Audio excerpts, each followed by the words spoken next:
Rwanda. Intore! Intore! Intore! Murakoze cyane intore z'Iburengerazuba. Mubaha amashyi cyane izindi ntore zo mu tundi turere. cyane Iburengerazuba babikoze neza. Bigaragara ko bari isambaza. Cyane rwose. N'indugu. Twagiye abakurikiyeho ni bande? Fora ni bande? Reka turebe. Iburasirazuba.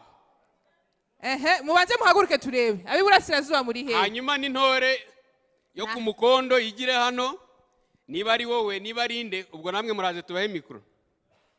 Iburasirazuba ko mutagaragara. Turebe uko museruka mubanguke. Banguka vuba. Iburasirazuba. Shyiramo ntacyo ngwino ntacyo niyo mwaririmba muri babiri nta kibazo. Ariko mujyane. Buryo umugabano usahaza ubutumwa bw'abamutumye nanigana ijambo ahorana umurava mu byakora byose mu bana b'u Rwanda haranira ubumwe bw'abanyarwanda. Buryo umugabo abamutumye nanigana ijambo ahorana umurava mu byakora byose mu bana b'u Rwanda aharanira ubumwe bw'abanyarwanda. Burya umugabo ntusahaza ubutumwa bw'abamutumye nanigana ijambo ahorana umurava mu byakora byose mu bana b'u Rwanda aharanira ubumwe bw'abanyarwanda. Intara y'Iburasirazuba umurabyo uratinda amajyambere gusa aho niho. Murakoze cyane. Amazina yanjye nitwa Hakuzimana Selemani nkaba naturutse mu karere ka Kirehe mu murenge wa Mahama. Intore zo mu Burasirazuba tuzihe amashyi cyane. Ntabwo ari bwa bugori buturagurika ya mashyi y'intore nyine yayandi. Ngiye mperuka mu itorero kera muraza kunyihanganira. Twagiye tugeze mu majyepfo. But before we go, I hear that we have some people who don't speak and hear Kinyarwanda, but these songs are from the district level, but we cannot translate them. But since they have money, they can hear all languages. But this especially is Chinese. This is their entertainment time. This is what they do, and then we will not translate the song, but we'll make sure that once we go on a break, you grab someone from the south or east or west, and then ask him about that song. Right, Noma? Thank you. Thank you very much. Thank you very much. Kandi bari bavuga ntibumva nibo bumvaga. Nabonaga bakoma n'amashyi. Abandi ntabwo turi kubabona bakoma amashyi. Twagiye mu majyepfo tugiye kuva ku Kanyaru tugere kuri Nyabarongo zombi. Nyabarongo ya hano ni ya hari haruguru. Amajyepfo South District. Dukorana umurava. Muhaguruke tubabone. Ariko se kwinzara twayigobotoye ko wagira ngo muheruka. Amajyepfo ninde baserukiye dukorana umurava. Muri hehe namwe museruke. Turajya tubaha iminota mikeya yo guseruka. Ihute. Ariko ko twarwanyije inzara muri imyaka irenga 30. Abajene imbaraga z'igihugu zubaka kandi vuba. Abajene twarabyiyemeje ko tuzashinga itorero rikaba ubukombe. Twarabyiyemeje ko tuzashinga itorero rikaba ubukombe. Ariko ko muvugira ku mutsi w'iryinyo mwaririmbyeho. Twarabyiyemeje ko tuzashinga muraririmbira ku mutsi w'iryinyo no.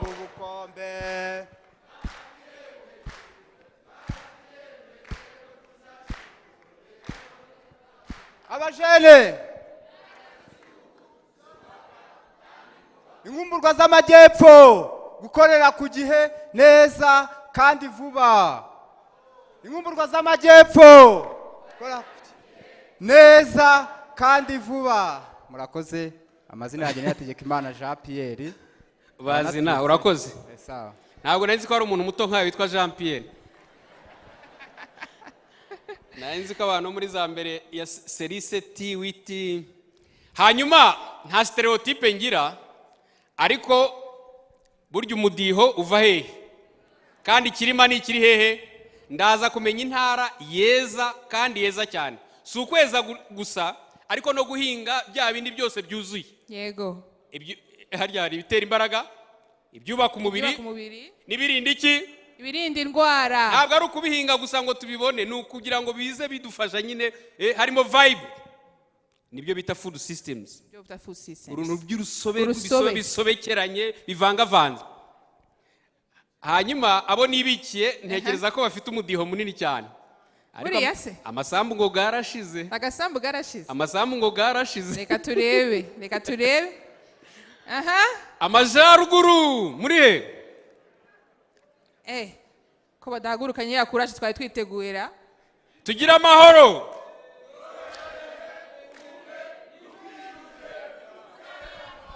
Aha. Tekereza jenoside. Intore muramenye, intore niganya ishaka ibisubizo. Intore muramenye, intore ntiganya ishaka ibisubizo. Intore muramenye, intore ntiganya ishaka ibisubizo.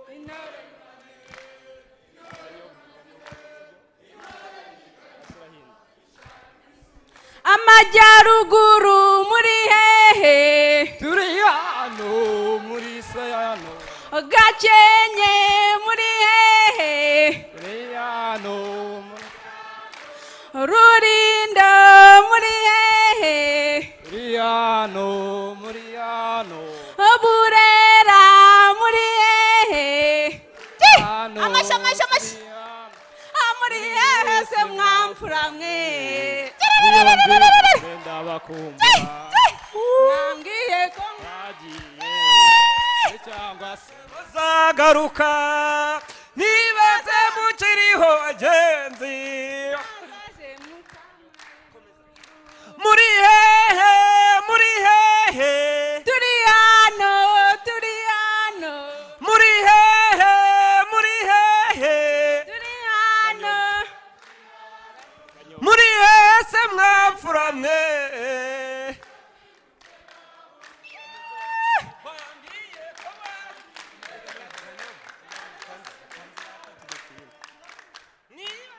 Mukiriho bagenzi. Intore ya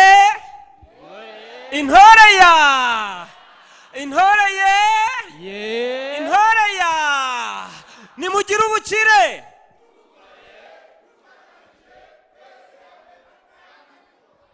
Mwembi mugihagaze abantu bose babaha amashyi. Babaha amashyi rwose. Mwe murashaka ubukire. Bigaragara ko ibirayi bitera imbaraga kurusha ibijumba n'indugu. Barashaka n'ubukire ariko wabyumvise. Ariko hano ngo hari utuntu tugiye tugobetsemo ngo dushobora kubwira abantu. Utuntu twagutya nago byori na hariya. Okay. Hanyuma dusoreshe kubahehe rero. Abo mu rugo. Oya, mbere yuko tuhagera. Hari ukuntu nyine ngo imiryango ngo iba yagoranye muri za convention ngo tutazi ngo bya bindi na kwa kundi ngo babikoreraga hehe gutyo. Okay. Murakoze cyane. Tutaratangira dufite amabwiriza yaho twakiriye cyangwa icyo bita housekeeping. Tugira ngo tubabwireho gatoya. Ariko abo duheraho ni ababyeyi mufite abana. Hari icyumba cyabagenewe mushaka kubahindura cyangwa mushaka namwe kuruhukaho gatoya, muragenda ku muryango, abantu bashinzwe protokole babafashe. Icyo ni icyambere, sibyo? Ababyeyi bafite abana muri kunyumva? Ariko ababyeyi mubaha amashyi rwose. Mubaha amashyi. Baje bahetse. Yego. Bahekeye u Rwanda. Yego. Akihengeka akaba ku bisibere. Babyeyi mwubahwe cyane. Ni mwubahwe rwose. Nimugire ikibazo murebe umuntu wa protokole arabereka aho bibera. Hanyuma protokole ya kabiri aho ubwiherero n'ibyo byose naho mwahabonye. Nizere ko naho uwagira ikibazo yabaza protokole. Icyanyuma dusoza kugira ngo mbere ko dutangira twinjira mu kiganiro cyacu no kuganira, amatelefone yanyu muyihanganishe muyashyire muri silencieux. Biratuma dukurikira ibiganiro neza kandi kuko nicyo cyatuzanye kugira ngo tuganire twese. Mbere yuko tuhagera rero waruvuze ngo les citadins, les Kigaluwa. Abantu ntibari bavuze? J'ai entendu parler de ça. Hein? Les Kigaluwa, les citadins. Those who lives in the city. Bakamugi. abaturutse mu marangi, abo mu marangi bari he? Abaturutse Gogosi. Those ones in the city, in the big city, in the main city, where are you? Hari abantu baturutse ahantu hitwa za Kandahari. Kandahari urahazi? Oh yeah.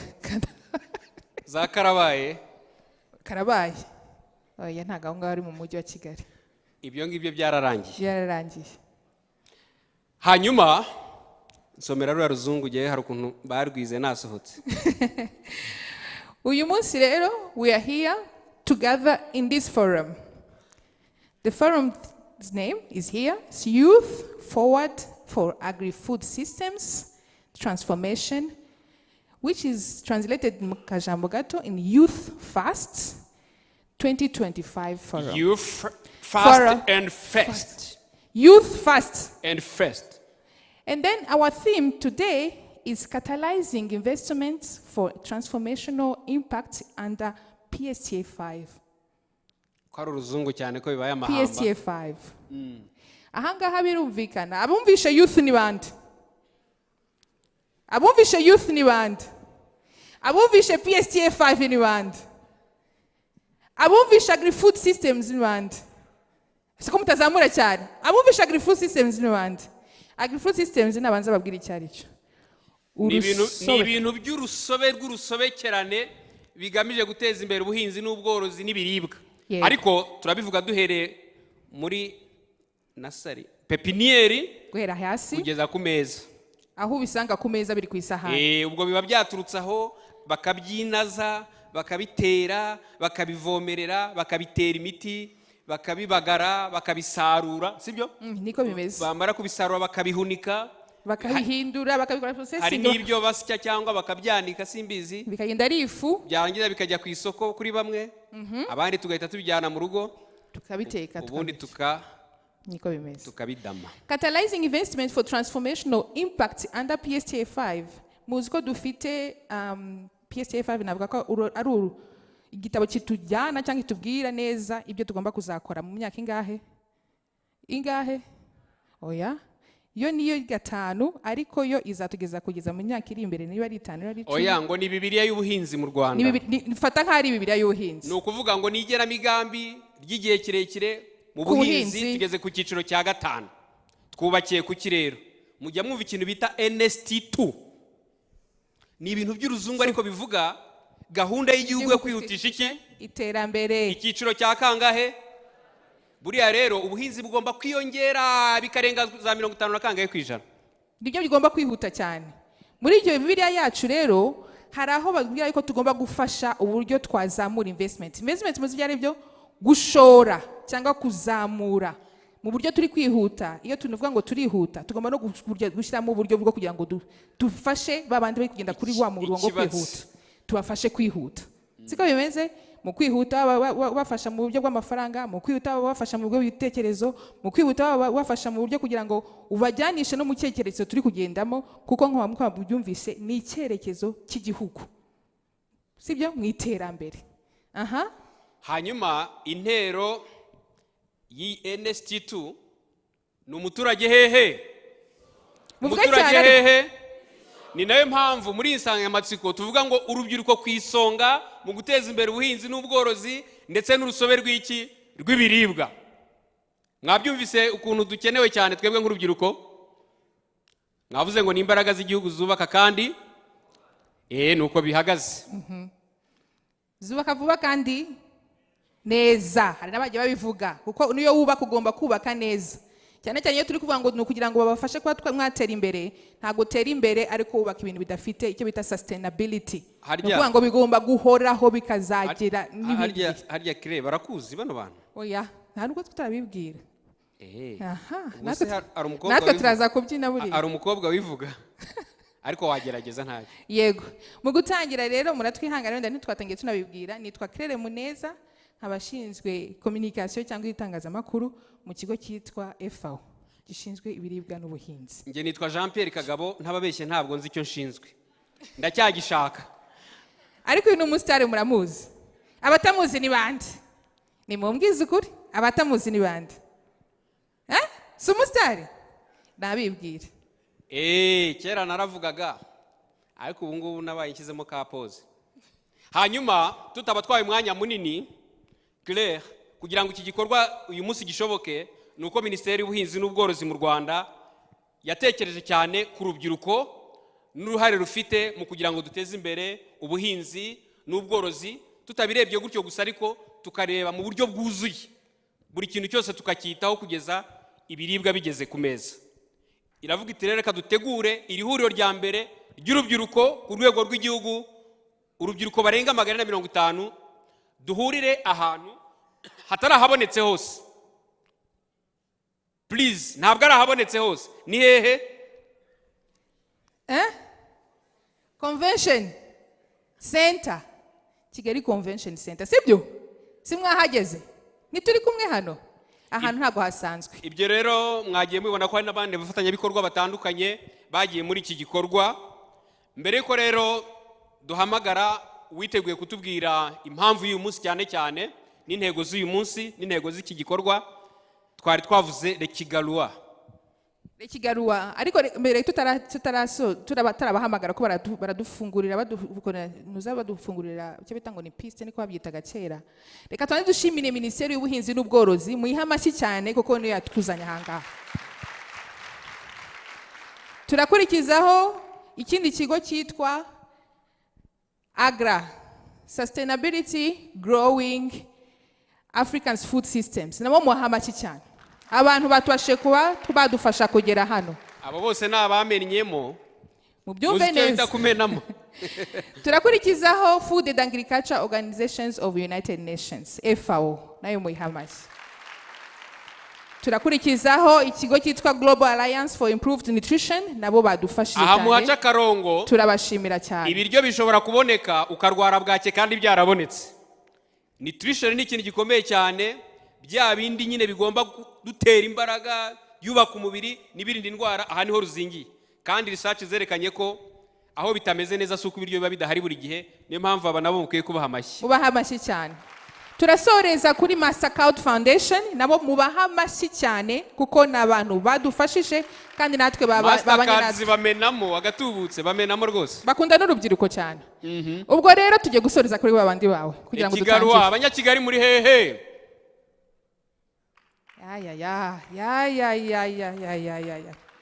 Bahamagara abanyakigali mbona murakonje. Bimeze gute? Abantu b'i Kigali murahari? Ariko ubundi Kigali barahinga. Reka turebe abantu b'i Kigali. None se buriya Sakina bimeze gute? Oya i Kigali ntabwo urumva i Kigali. Abantu baturutse abitwa mu ntara ya Kigali nimuhaguruke basurebe. Mu mujyi wa Kigali.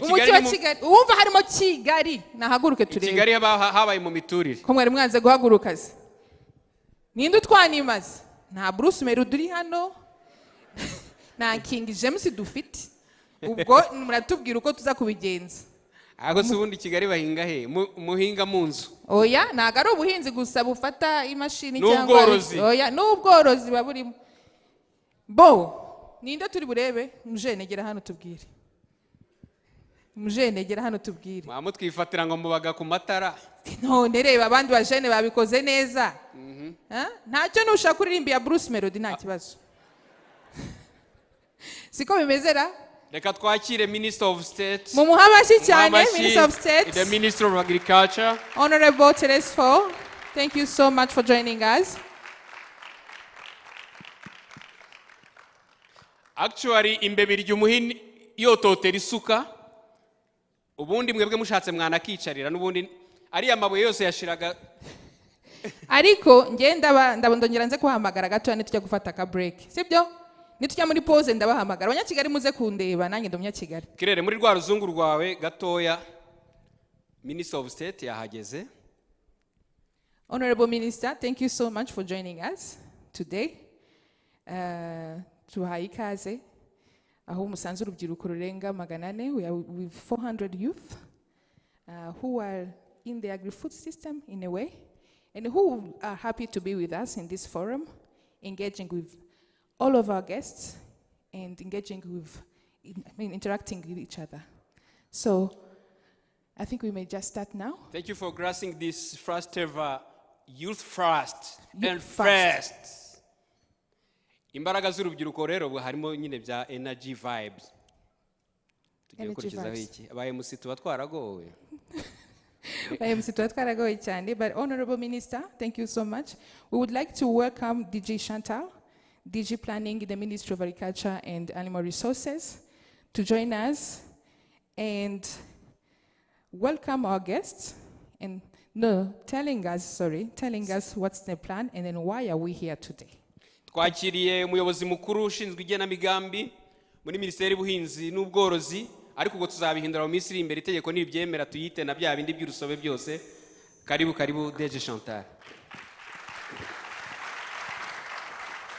Thank you so much, moderator. Mwaramutse neza. Mwaramutse. Mushobora kumfasha bari ku buhinga bw'ibyuma kugira ngo tubone uko tubona za slides. I have prepared a few slides to help me setting the scene for this very important forum. Honorable Minister of State, distinguished head of development partners institutions here present, representatives of youth, representative of the Honorable Minister of Local Government,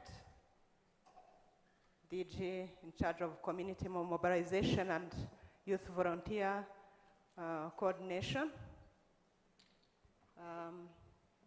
distinguished guests, colleagues, ladies and gentlemen, all protocols observed.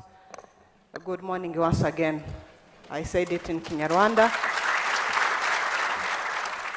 and I'm happy to use both English and Kinyarwanda for the sake of those who are unable to follow in Kinyarwanda.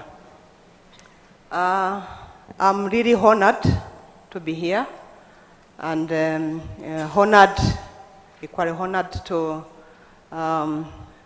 present this few slides to set the scene for this forum, the Youth Forward for Agri-Food Systems Transformation, Youth First Forum 5. My presentation is very brief. I will only introduce the Youth First Forum to you, what it is, how it links or how it is aligned with our national priorities, and what we expect from this particular forum of 2025. How do we move to the next slide? Do I need a pointer, please? So, starting with what it is about. Great, thank you. So, what is Youth First Forum? Let me start with the Youth First. FIRST stands for Forward for Agri-Food Systems Transformation. So, Youth Forward for Agri-Food Systems Transformation Forum, and in abbreviation we just use Youth First. I like the translation in Kinyarwanda by Jean-Pierre, who said it's urubyiruko ku isonga mu kuhindura urusobe rw'ibiribwa n'ibikomoka ku matungo n'ubuhinzi mu Rwanda. Nagerageje ariko numvise yabisobanuye neza cyane.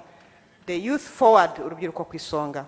So what is Youth First Forum? Youth Forward for Agri-Food Systems Transformation Forum. It is a national platform convened by Minagri, the Minister of Agriculture and Animal Resources, in close partnership with our development partners. They have already been mentioned previously. And it brings together youth, private, public, and partners institutions to pour knowledge, expertise, and resources for a youth-led transformation of agri-food systems in Rwanda. It is intended to be an annual event, and we'll be having specific themes every year, depending on the need and priority per year, for 4 years. And currently it's happening here, of course, on the 24th and 25th November 2025 at Kigali Convention Center, and it's happening for the first time. Can you appreciate that, at least? Why youth-led agri-food systems transformation? As we all know, Rwanda's population is youthful. The majority of our population is under 30. So we had to give this particular category of our population a special attention. In case of agriculture sector, youth constitute 32% of our farmers, and 2/3 of our farmers are younger than 46 years of age. Now with PSTA 5, we are talking about agriculture modernization. We had to consider youth because we believe they are key drivers of adoption of agricultural technologies, namely digitization, innovations, mechanization, and climate-smart solutions that are expected to play a crucial role in modernizing our sector. So we had to consider this category of our population, youth. And here I want to mention that the whole philosophy behind a Youth First Forum is to accelerate agriculture or agri-food systems transformation together. So that's the spirit that is guiding us, and I'm so proud to be part of this coalition, to be part of this audience, co-creating, accelerating agri-food systems transformation in this country together. So how is it linked to our policy and strategic orientation? As it's already mentioned here, we have a national strategy for transformation, NST2. We also have a sector strategy, that is strategic plan for agriculture transformation, PSTA 5. And in NST2, that is guided by our Rwanda's Vision 2050, youth is at the center of our priorities. We are targeting to create decent and productive jobs for all, including youth and women.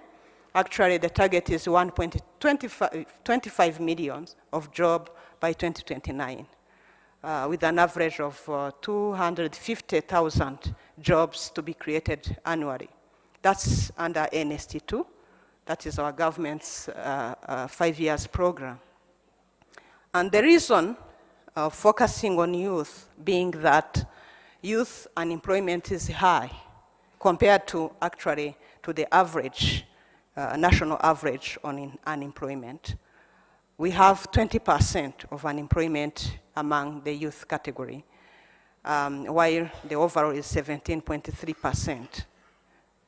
And again, we have a target, a specific target in Rwanda Vision 2050. By 2035, we want to reduce the overall unemployment to 7%, from 17.3% 2023 to 7%.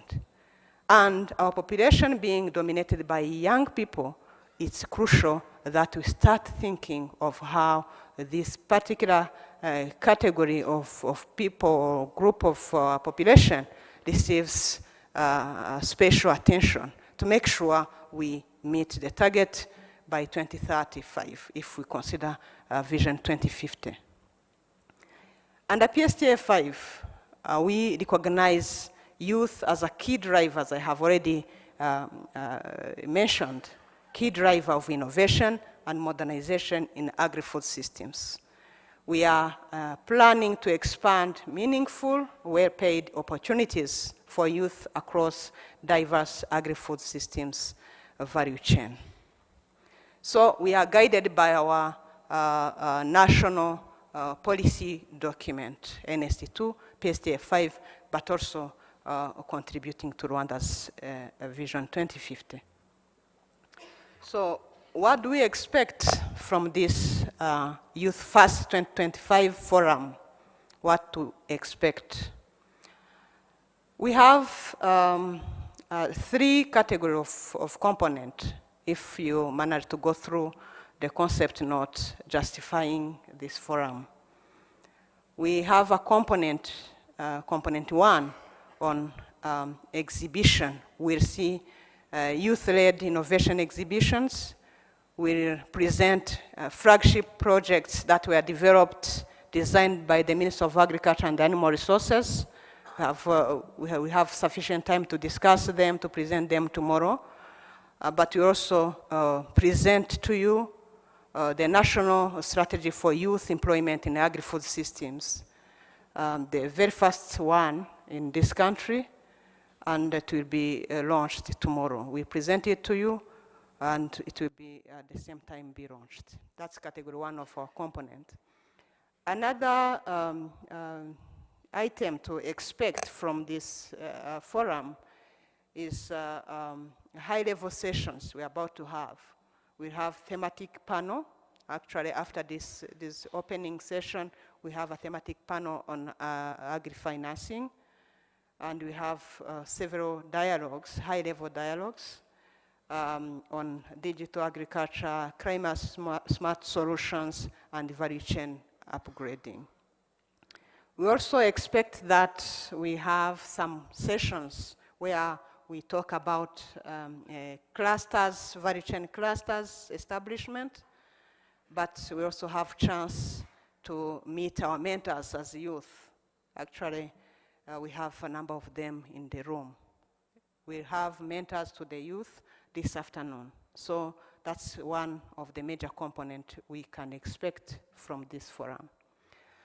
And as outcome, we anticipate that youth will access concrete opportunities for funding through flagship projects and beyond. They will access mentorship and skills development. We'll reach stronger alignment and coordination through operationalizing of the National Strategy for Youth Employment in Agri-Food Systems, and we'll get greater visibility and scaling of youth-led innovations, focusing on climate-resilient, digital, and value-added agri-food solutions. Honorable ministers, esteemed audience, thank you for your attention, and I wish you a very productive Youth First 2025. Thank you.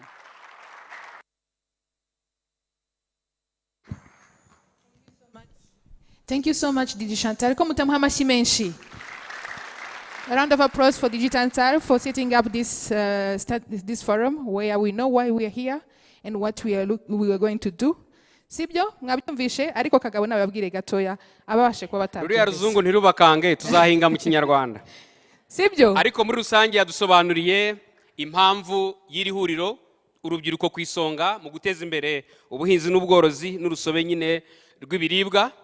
Atubwira ko ari gahunda igamije nyine kugira ngo urubyiruko rwinjire muri gahunda y'igihugu yo gufasha guteza imbere ubuhinzi n'ubworozi mu igenamigambi ry'imyaka 5 PSTA 5, ariko bikaba ari no murongo w'igihugu nkuko nabibabwiye NST2, aho tugomba kurwanya ubushomeri muri iyi myaka 5 bukava kuri 20% bukagera kuri 7. Ibyo kandi birumvikana kubera ko urubyiruko rurifasha 65%, ariko ugasanga abantu bahinga bafite imirimo bahinga n'abanduta n'abantu bakuze, kandi mwebwe mwarize mufite ikoranabuhanga mwakora byinshi. Ururo ni urubuga ruhuza urubyiruko, ruhuza abafata ibyemezo, ruhuza abafatanyabikorwa, abantu b'ingeri zitandukanye kugira ngo tuganire uburyo twashora mu rubyiruko kugira ngo rukomeze kuba imbaraga zihuta zihindura ubuhinzi n'ubworozi, hanyuma dutengamare dutera imbere, ibyo kurya biboneke, ibiryo biboneke, bwake tuzisezerere, abantu bagenda ubona bahuhwa n'umuyaga birangire, ariko noneho igikomeye tugere no kwifaranga. Ariko ibyo byose ntabwo yabivuze. aravuze ngo ibyo byose ntabwo bibuze ariko yaratubwiye ko hazabaho kugaragaza igenamigambi ry'igihe kirekire akaba ari igikorwa cyiza ko muzabona igenamigambi ry'igihe kirekire ry'urubyiruko mu rusobe rw'ibiribwa ubuhinzi ndetse n'ubworozi hano mu Rwanda. Iri genamigambi ni ya plan cyangwa niho icyerekezo cyanyu kiri mwebwe nk'urubyiruko, bakaba barabakuye muri ka gace ka PSTA 5 cyangwa NC2 bakavuga ati reka none twibande ku rubyiruko mu bijyanye no kugira ngo nabo binjire muri uru rusobe badufashe kurwihutisha ndetse no kuruteza imbere. Iyo mbirebye rero 450 bisa naho buri murenge wo mu Rwanda uhagarariwe. Ifite imirenge 416 ubwo buri murenge wose urahagarariwe. Ibi binjyanye ku kintu cy'ingenzi cy'uko igihugu cyacu gishyira imbere urubyiruko muri gahunda zose. Niyo mpamvu tugira ngo muri aka kanya tuzirikane kandi twakire umuyobozi mukuru ushinzwe ubukangurambaga no guhuza ibikorwa by'urubyiruko rw'abakorerabushake muri Ministeri, nari ngiye kuvuga ubuhinzi n'ubworozi ariko ni ubutegetsi bw'igihugu. Deje Richard Kubana, karibu Deje, tumuha amashyi cyane mobilizer wacu. Ibi bikorwa dukora byose tubikorera mu masibo, nugenda nabi sibo itabizi bazaguserebeka. Tubikorera mu midugudu, mu tugari, mu mirenge no mu turere.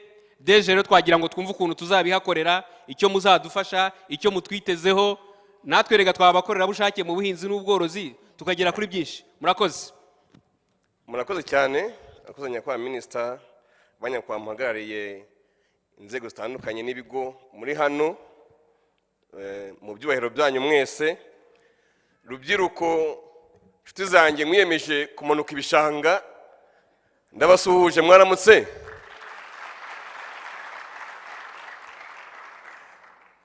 Mukanya nari ndimo nibaza ntese koko uko turi 400 na nk'urubyiruko koko tubirimo turi mu buhinzi n'ubworozi koko neza neza turimo. Amen. Ubwo mubirimo muri urubyiruko birashimishije cyane. Nyakwa minister, ku ruhande rwa Ministerial y'ubutegetsi bw'igihugu twishimiye cyane iyi nama. Ni inama nkoze ku mutima cyane iyo ndebye urubyiruko rungana gutya rwahuriye hano kuri Kigali Convention Center tugiye kuganira ku iterambere ry'urubyiruko cyane cyane mu bikorwa by'ubuhinzi n'ubworozi. Biba biryoshye cyane. Urubyiruko mwese ko mubyumvara,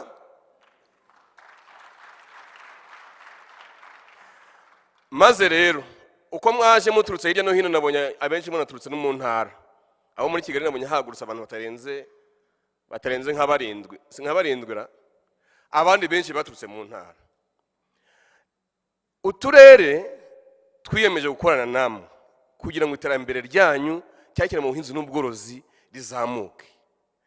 Ibiganiro biri buze kubera ahangaha rero ntibibe amasigara cyicaro, ariko bwa muri urubyiruko mukaba mwaremeye kwambara bote mukajya mu bishanga, ndatekereza ko nibiri vugirwa ahangaha biza kubagirira akamaro mukabitahana. Siko biragenda buriya. Nyabuneka amatara ntaturangaze cyangwa se ngo n'izi screen ziturangaze cyane, asigaye turi cyo ducyura. Turi kumwe bavuye za Nyamasheke na he hose, ariko ari umukobwa w'Nyamasheke twize guhura ejo bundi, ni Juliet yaje mbese w'umuhinzi banza taje. Yampaye igitekerezo kiza cyane, anyereka ko n'urubyiruko koko tubirimo kandi bishoboka. Gusa nsaba ikintu kimwe, ati mwongere mutubwirire inzego z'ibanze zitwegere kurushaho.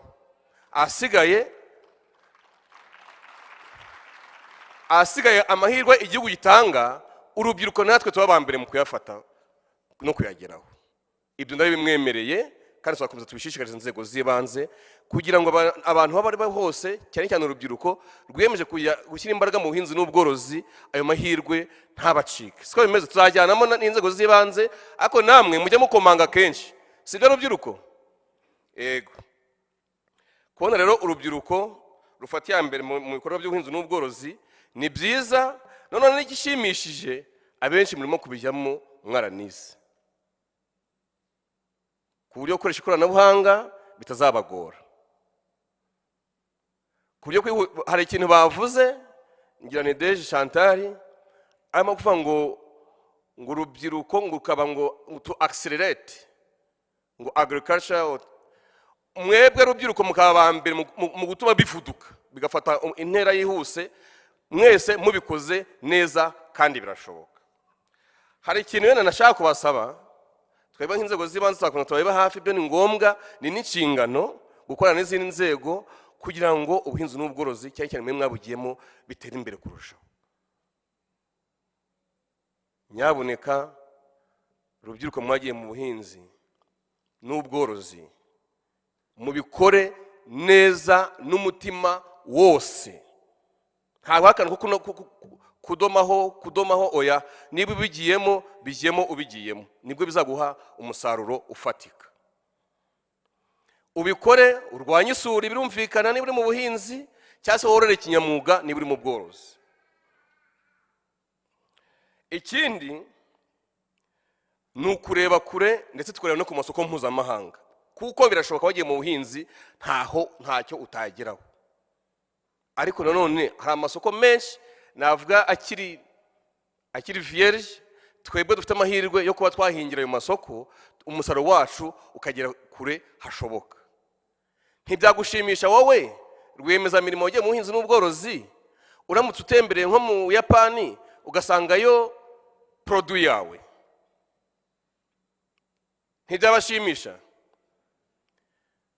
Nyakubahwa Minisita, hari akantu yenda nuko urubyiruko wenda bazagira umwanya wo kubyivugira, hari akantu tuzakomeza guherekezaho urubyiruko, cyane cyane urubyiruko rurimo kujya mu bintu bya agroprocessing. Abantu barimo kujya mu bintu agroprocessing, hari ibintu kongerera agaciro ibikomoka ku buhinzi n'ubworozi, kandi benshi mbona ariho murimo kuganisha, siko bimezera? Nyakubahwa Minisita, ku mikoranire y'inzego zitandukanye baracyakeneye cyane guherekezwa mu bintu bijyanye n'ubuziranenge.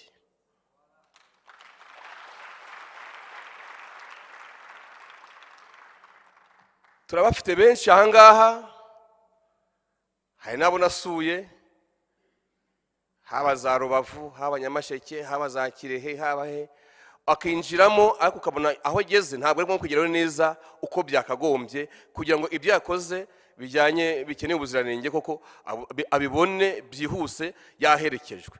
Ngira ngo ku mikoranire y'inzego zitandukanye icyo kintu cyarebwaho kikaganirwaho, ariko noneho mugahinga mukorora ndetse n'inganda ntoya zikavuka biturutse kuri mwebwe 150 n'abandi basigaye mu turere, ibintu ubukungu bwacu bugatera imbere namwe mudasigaye. Sibyo rubyiruko? Ndabizi neza ko mwegera inzego z'ibanze nkuko ba Jean Pierre Kagame amaze kubivuga, bagitifu imiryango muri hafi yabo, abo tugari na ba meyazi b'uturere, ariko hamwe twese mujye muzamura ijwi turyumve, aho bitegenze neza muturya kara natwe tubahwiture. Ako icyo dushaka twese nk'inzego z'ibanze nuko urubyiruko rwagiye mu buhinzi n'ubworozi ibikorwa byabo bikigikirwa. Mu gusoza turongera gushimira kuri ubu bufatanye. Mukanya nagize akantu ka emotion kubona Ministeri y'ubuhinzi n'ubworozi ikora igikorwa nk'iki ngiki cyo guhuza urubyiruko tugiye kuganira ku buhinzi n'ubworozi muri Kigali Convention Center.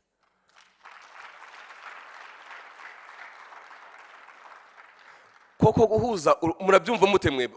Umuntu uzagira ikintu hakura azaba mpimukiye rwose. Numvise muzaganira kuri gahunda zikaze, hari n'ikindi kintu ntarinzi ngo cyitwa ngo youth employment in agriculture systems what strategy. Tekereza Ministeri y'ubuhinzi n'ubworozi, rubyiruko mu byumba ibyo bintu mu biha agaciro. Ministeri y'ubuhinzi n'ubworozi igashyiraho iyo strategy yitwa ngo youth employment in agricultural system whatever, bire ari mwebwe barimo kureba nk'urubyiruko, ntimwabishimira?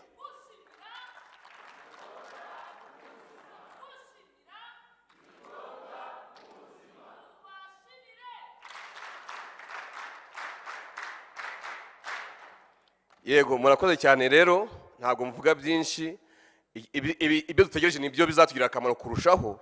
Ariko icyo nasabaga urubyiruko, ariko nanjye ku rundi ruhande ndi urubyiruko, rega ku rundi ruhande ndi urubyiruko, icyo turimo gusaba urubyiruko twese twahuriyemo aha ngaha, izi gahunda z'iterambere y'ubuhinzi n'ubworozi, turanashimira na Ministerial y'ubutegetsi bw'igihugu niyo naturutsemo, ariko Ministerial y'ubuhinzi n'ubworozi, ubu izi gahunda bagerageza kuzigeza hirya no hino mu gihugu, mu mirenge, mu tugari, asigaye umujene uri tayari akamenya icyo akuramo n'icyo akora. Batugabanya kimwe, uburyo bigera Kirehe nibwo buryo bigeramo Inyamasheke, uburyo bigeramo Rubavu nibwo buryo bigeramo Ingoma, uburyo bigera Gatsibo nibwo bigeramo hehe hose. Izo gahunda z'iterambere z'ubuhinzi n'ubworozi zigerayo. Mwebwe rubyiruko, kuko zira gahunda byanze bikunze ziba zije kuzamura umuturage nawe udasigaye. Rero numva ngo hari projet y'ubuhinzi n'ubworozi yaje iwanyu, ntuzasigara inyuma, uzagerageza. Ushaka kuba utabashije na gukora ibintu, niba ari kuvuga ngo bazorora yenda ngo inka n'ingurube n'iki, ako ukabubyiza bakora n'ibiryo by'amatungo, nabyo birashoboka. Ariko ukamenya ngo gahunda yose y'ubuhinzi n'ubworozi igeze iwacu, ngewe nk'urubyiruko witwa Tomasi, witwa Juliette, witwa Kanaka, ngewe uruhare rwanjye cyangwa se ndajyamo nte kugira ngo amahirwe atanshika, ko byanze bikunze haba harimo akantu gatoya kakugirira akamaro cyangwa se kanini. Ndagira ngo mbashimire rero uburyo nyakubahwa Minisitiri mwahisemo rwose guhuza urubyiruko nk'aba ngaba n'izindi nzego mwafatanije kugira ngo tuganire ku buhinzi, kandi ndizera ko mureke mbahe akagero gatoya mu gusoza. Nigeze gukorera ahantu hamwe, nohereza umukozi mu nama, iyi nzu nibwo yari icyuzura, none njye ntabwo naje. Umukozi ndamubwira nti mwaganiriye ibiki ko ndimo kubona turimo dusigara inyuma muri iyi mihigo itera icya, numva ngo abandi barimo barabikora, mwebwe wowe kutatubwira ibyo wavanyeyo. Aravuga ati rero ntabyo batubwiye, ati baratubwiye ngo bazatumenyesha ngo ubutaha. Ariko nkurikiranye nsanga abandi bari kumwe nawe bo barimo kubikora. Ndavuga se bazamenyesha twebwe gusa, abandi baratangiye, ni ukubera iki? Bigeze ndamubwira umuhungu mushyira ku ruhande nti ariko ko ushobora kuba warambeshye. Ati ko iriya nzu yari ikiri nshya, ngo nararangaye cyane ku buryo hari bimwe ntageraga numva. Mpamagaye muri RDB, uwo muhigoro wo muri RDB, bati ibintu byose twarabitanze muri ya nama yabereye kuri convention, ako banza uwo muntu wohereje yari yarangaye. Gusa ndamushimira ko nawe yanyemereye ko yarangaye. Ariko mwebwe rero ndabizeye ntabwo murarangara, ibivugirwa aha ngaha nyaba mu bibyaza umusaruro, asigaye mureke ibiryo biboneke mu gihugu. Murakoze cyane, Imana ibahe umugisha. Mwongera mashi, thank you so much, DJ Richard. I'm going few bullet points of what he said. He thanks the Ministry of Agriculture and Animal Resources for this really good forum for youth, and then call upon all youth who are here to not be distracted, and I think this is even his last words, to follow and then learn, because they are here for that. And they need to go and practice this from the sector, from the cell and the district level, where you need to share the knowledge you got from here. So he was also asking the support from the cell level. They're asking you youth to go and then ask the support. If you don't have to sit down and wait, that's the district level, is coming to you. You can start from the cell or the sector and also ask the support in case you are blocked or you need the support to promote what you're doing. He was happy that most of the youth who are here are more educated and then in agriculture, in agri-food systems. And then he believed that once the DG Chantal was saying we are going to accelerate, they understand what it means. Because we need to go fast and then we need to do it well and do it right for the sustainability. That's also what he mentioned. We need to focus on not only for the local market, but also for the international market. He gave an example of if you go to Japan and then see one of your products there, exposed there, you show yourself that you're going to be happy that you have seen your products outside in the market, in the international market. He was asking the support for the youth that are in the agro-processing market domain, where they need support in the standardization. This is the request he made himself to the Honorable Minister, where he noticed that there's some youth that are coming to, he also noticed some youth that are starting small businesses, and then they are very in need of the standardization, and then he called upon the ministry to support on that issue. But he also mentioned that in the collaboration with the ministries, this issue can be solved. Again, he came asking to work with the youth at the sector level, but also mobilize other youth. You're not the only one that can be in the agri-food systems. He called upon every youth that is here to just go and then also mobilize the youth that you left in your sector, in your cell, in the district, because you had a chance to be here at KCC, but them also they didn't have a chance. That's why you need to go and then collaborate and appreciate what you're going to learn from here. Emotions about this first forum. DG Richards just mentioned about the emotions about being in this first forum, where the event is going to talk about food, accelerating agri-food system, and then only engaging youth, because this is where also he see the discussion should be focusing, because this youth is the future in the country. He's mentioned that he's youth at heart, and we appreciate that. He mentioned that he's youth at heart, and then he believed that if these programs is going to also reach the cell, the sector, to mobilize also the young people that in the district level, the program can just really be nationwide, and then everyone can benefit it. He just ended with an example of a representative he sent to a meeting. He sent someone to a meeting, and then it was the first meeting, one of among the first meetings that happens here at KCC. And the representative came at the meeting, but he was looking at the venue, everything that happened, got distracted. So he came back from the meeting, and then DG asked him, what did you learn from the meeting? What are we supposed to do? Because we're supposed to have also some key tasks to be followed up. And the guy said, no, they didn't just say anything, but they said they will tell us, they will let us know. So, but DG on the other side was hearing that other people are just achieving what they're supposed to do. And then he was wondering, why are we not achieving what we're supposed to do? Yet I sent someone to represent me. So the person said he got distracted. He accepted that to the DG. He accepted that he got distracted, and he apologized, of course.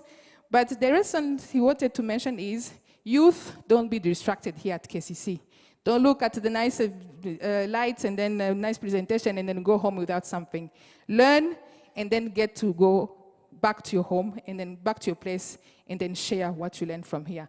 I think this is what I can just summarize from his speech. Thank you so much. Urabivuze rero ntacyagucitse. Hari fenomeni imaze iminsi mujya mwumva ibintu bita Gen Z.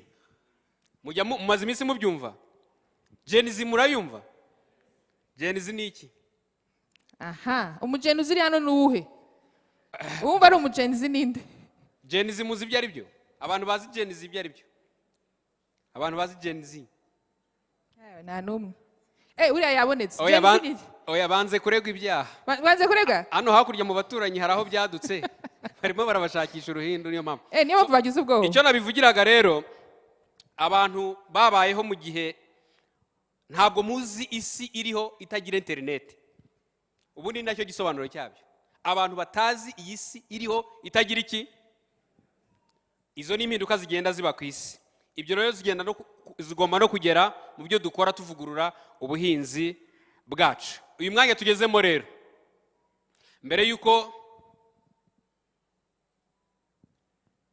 uyu mwanya tugezemo, nagira ngo mbasabe tutaza kugwa mu mutego nk'uwo deje Richard yatubwiye, mufate twa notebook twanyu hanyuma mwirengagiza ibyo mubona iruhande rwanyu, byaba amatara, byaba ubwiza butangaje bw'inzu, rwose kabisa mufate udukaramu twanyu hanyuma mutega amatwi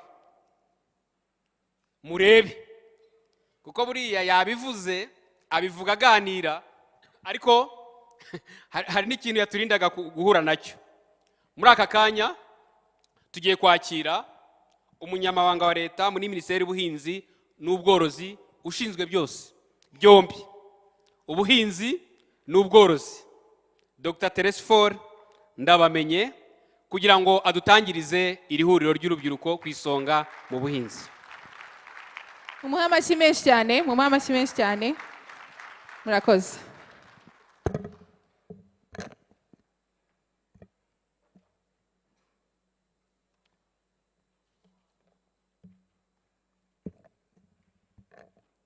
So thank you, moderators. Thank you very much.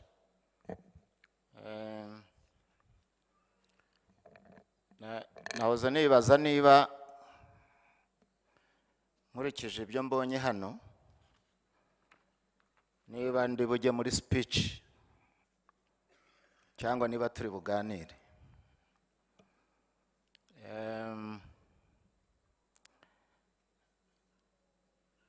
I heard that we have maybe to do both. We have to produce and eat in Kinyarwanda. Someone has said it. So, but let me first of all take this moment as Minister of Agriculture and Animal Resources to thank you, dear youth, for the job that you are delivering on to make sure that we have food in Rwanda. Kugira ngo mwongere rwose mwiha amashyi menshi.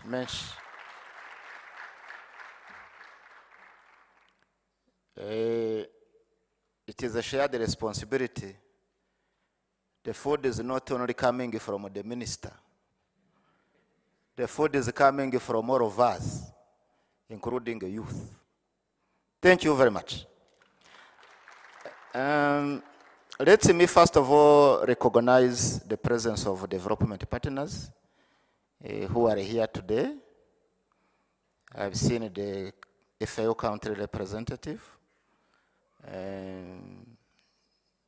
other partners, TBI, from different institutions, private sector leaders, representative from different ministries, Minaloc and the others, and then the youth agripreneurs. Say, I see the innovators here, I see the make change people, all those people here around from different corners of Rwanda, the youth, ladies and gentlemen, I wish you a good morning. So let me start by framing this. The Agrifood system has been a journey for everyone, even globally. The way we produce, the way we aggregate, the way we commercialize, the way we eat, the way we export, it has to be in a coordinated and even with a high commitment from all of us. So it is my great honor now to welcome you all to the 2025 Youth Forward for Agri-Food Systems Transformation, the forum. So people should be organized to make sure that they can deliver. So now it says youth first. Let's say fast. So when you are youth, you have to be faster. So I think that now the framing of youth faster is one of the journey to help us to move to our targets. So today we gather with a shared purpose. We have the common vision. We have to unlock talent. People are having a lot of talents. Innovation and energy for Rwanda's youth people as the driving force for our Agrifood system transformation. Someone has been saying that you have to take books. I mean the notebooks. I see this forum as a convening a platform, but at the same time, it is a learning process.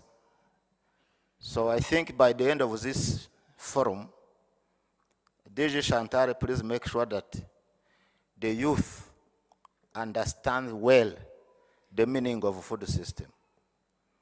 That is very important. You should ask so many questions as much as you can. The Ministry of Agriculture and Animal Resources is ready to provide answers on those theoretical terms. You have to understand the agri-food system. So the forum comes at the critical moment. So we have now the National Strategy for Transformation. We have the National Strategy for Agriculture Transformation.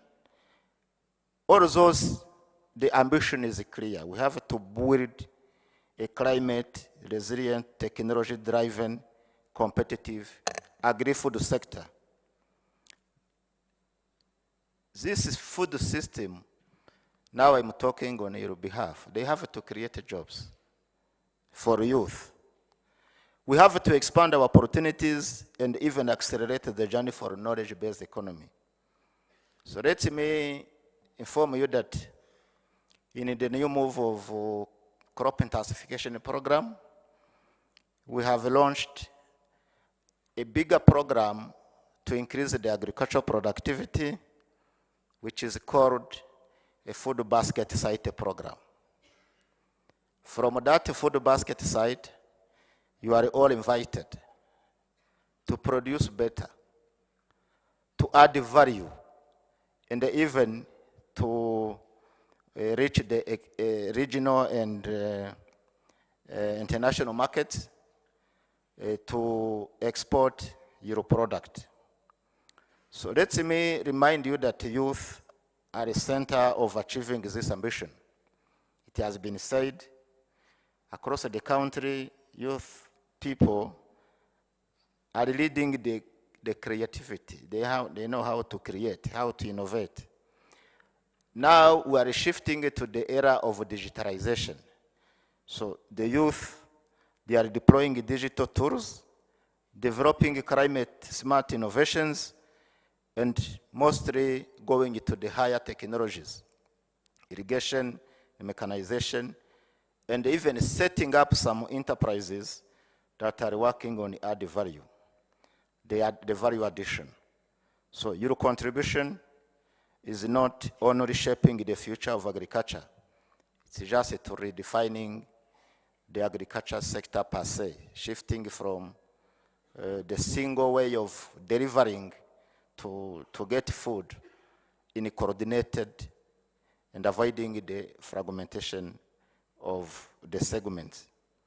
So our national statistics show that youth are the center of agri-food system economy. You are not a small man. Around 30%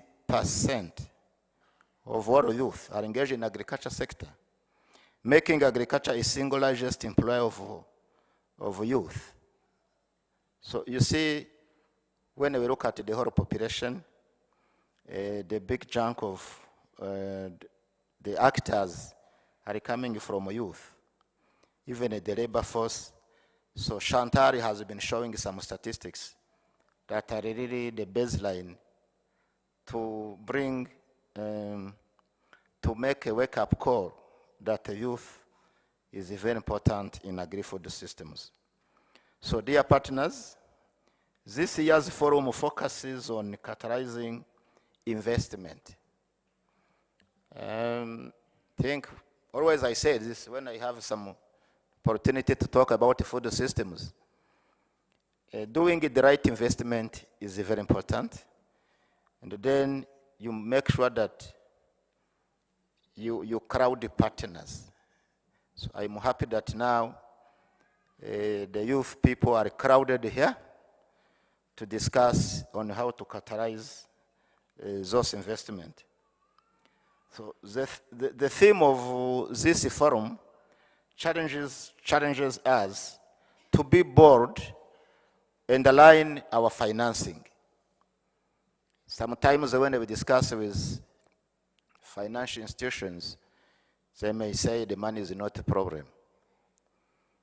When we talk about youth, they say the money is a problem. So you are here, you have to understand on how to do a paradigm shift. We have to align our financing. We have to align our programs, our policies, to make sure that we scale up our vision. So it reminds us, transformation will not happen by chance.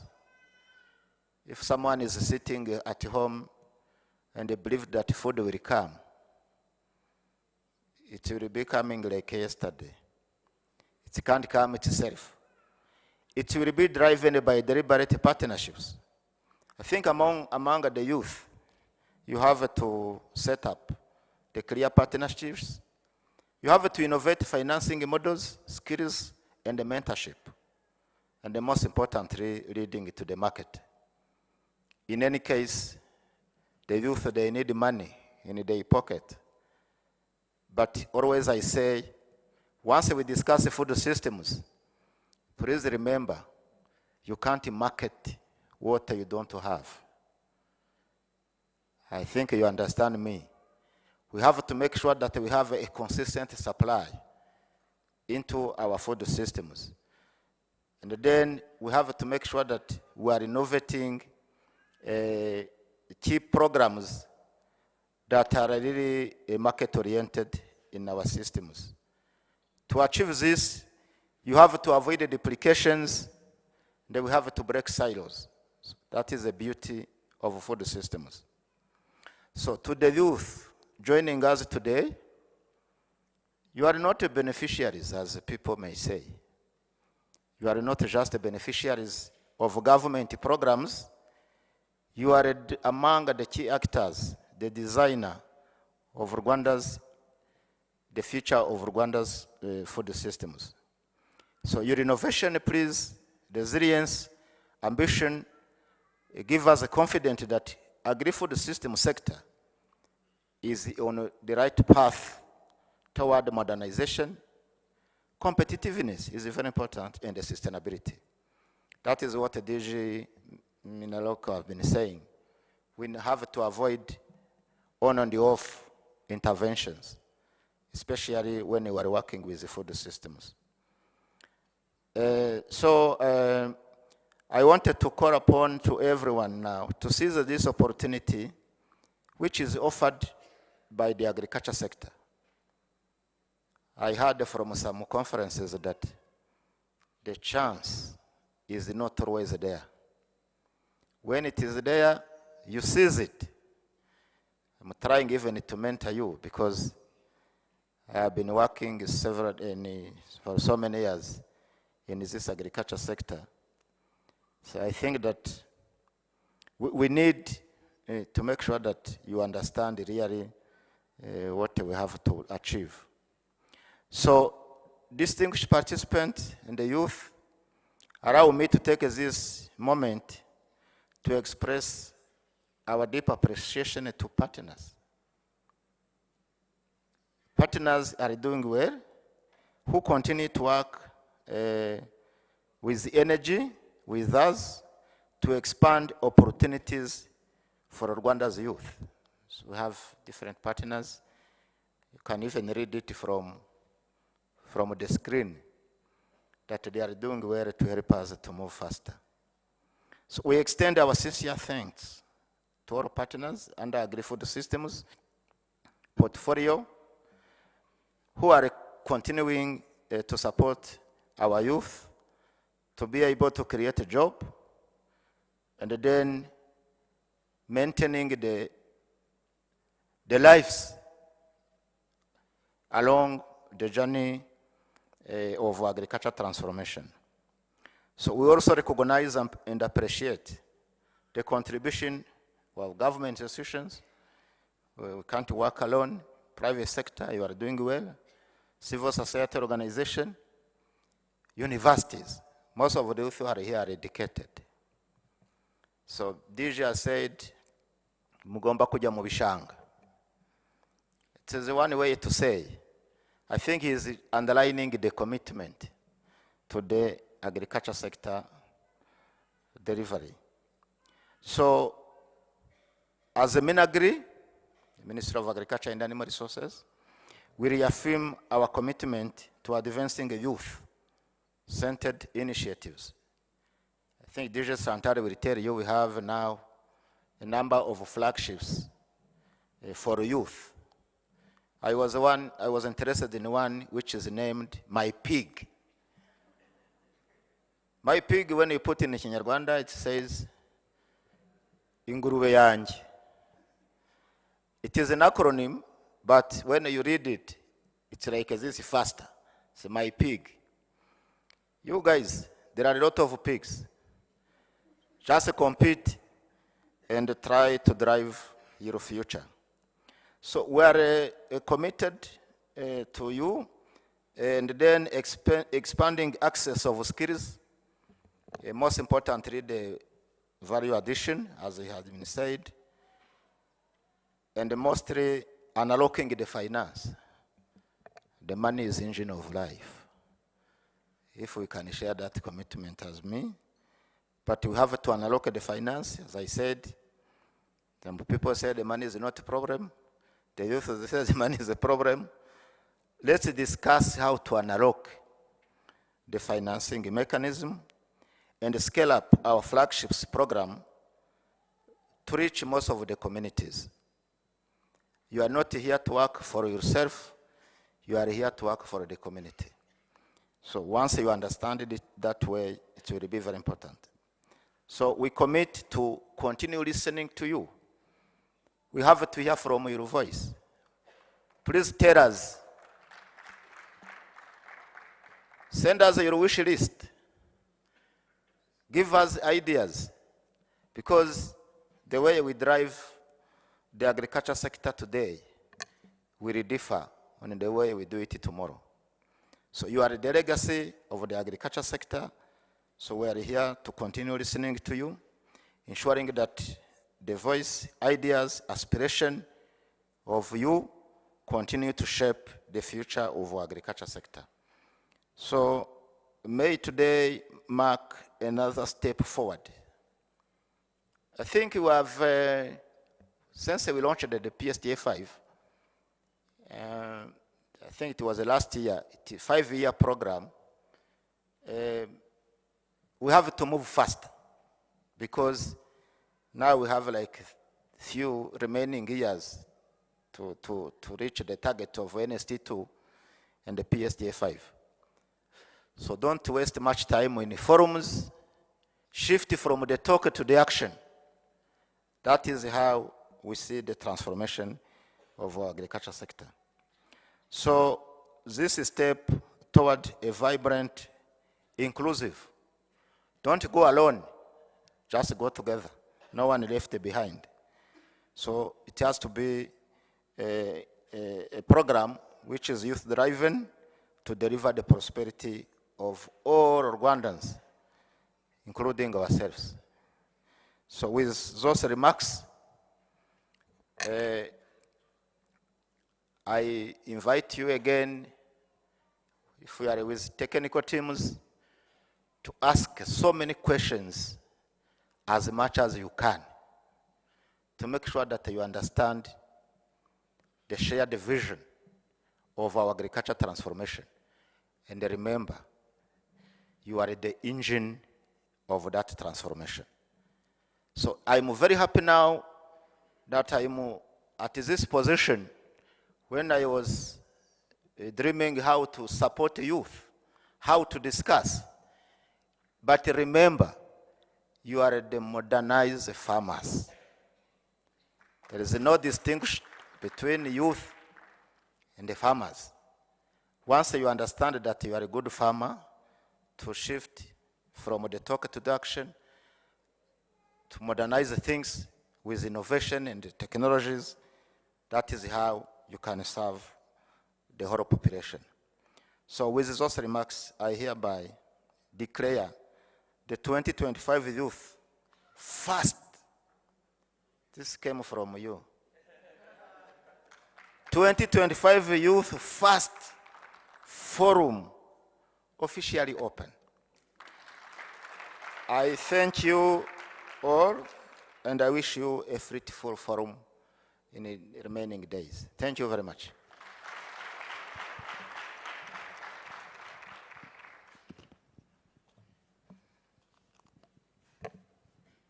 dushimire cyane Minister of State ku ijambo ryiza tugejejeho. Uko nabyitegereje nta muntu n'umwe hari ijambo ryacitse. Icyakora niba hari uwo ryacitse mumenye ko yavuze yuko urubyiruko ari uruti rw'umugongo mu guteza imbere ubuhinzi n'ubworozi mu Rwanda. Ikindi mwamenya amahirwe aseka rimwe. Amahirwe ahari tuyabyaza umusaruro ari mu buhinzi n'ubworozi. Ikindi mwamenya ntabwo impinduka twifuza zapfa kwizana gusa, tugomba kuzikorera. Ikindi mwamenya Ministeri iri ikorera hariya ku Kacyiru n'ibigo bishamikiyeho ba Deje Solange bayobora n'ibindi ngo biteguye kugira gutya kudutega amatwi. Ibyo nibyo Minister avuze muri makeya, kandi akaba yavuze yuko urubyiruko ruzakomeza kuba inkingi ya mwamba mu byo dushaka kugeraho bishingiye ku ikoranabuhanga dufite, bishingiye ku bumenyi dufite. Ibyo rero bikazadufasha gutera imbere mu buhinzi n'ubworozi. Akantu rero yavuze ko ubwenge karimo nuko ibiryo dushaka, amafunguro dushaka ntimuyatege kuri Ministiri wenyine ngo mujye mumubona ngo ni uri bubaha ibyo murya gusa.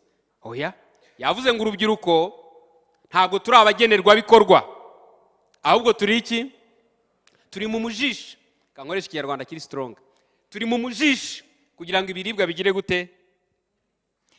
Ikindi yongeyeho mwacyumvishe, urubyiruko muragenda ngo ibigo by'imari byanze kuduha amafaranga. Ibigo by'imari nawe bikavuga bati twabuze ko tubaba, ntago tubasha kubaha amafaranga. Uyu munsi muri no forum ni umwanya mwiza kugira ngo muzaganire, kuko mwabibonye yuko turi Catalyzing investment no kugira ngo turebe uburyo twabafasha mu bijyanye n'imari n'ishoramari kugira ngo twihutishe ryaterambere. Bavuze yuko uyu munsi ngo ni youth first, yabasabye ko mwumvisha iryo jambo neza mukaritahana ko harimo ikintu cyitwa fast. Fast mwabyumvishe, kwiruka. Ubu nta muntu ugenda gahoro, kuko yongeye avuga yuko muri PSTA 5 tumaze kwihutisha, imyaka tumaze kwijyamo, ariko nanone isigaye n'imikeya kugira ngo tugeze ku byo twiyemeje, sibyo? Hari na gahunda nyinshi ngo zirimo na pig itari ingurube. Ngo hari gahunda nyinshi Ministeri duteganiriza urubyiruko ngo zirimo niyitwa pig. Ubundi pig ni ingurube, ariko yavuze ngo na acronym. Ubwo harimo byinshi byiza. Hanyuma Minister ataraza, hari abantu bahiza abandi mu guseruka cyane. Abantu barya ibirayi bahiza abandi, nibo babaye abambere. Se muracyafite ya morale cyangwa oya nayo mugiye tugiye kwakira undi muntu uvuga ururimi rw'ibumoso. Burya bazi indimi, hari langue de gauche, de droite. Nge mbigisha utuntu tumwe nk'utwo ngutwo. Tugiye kwakira umuntu uvuga ururimi rw'ibumoso, ariko mbere yuko tumwakira, abantu bo mu bajaruguru, wa musore wari uturangaje imbere, nimuze museruke Ministeri arebe ukuntu umudiho wanyu rwose uva mu matako. Muri hehe se na wa mukobwa wundi? Dore ngabo mubaha amashariko, bana babahize, niyo mpamvu tubagaruye. Aha, tuzazikurikiza inama mutugira.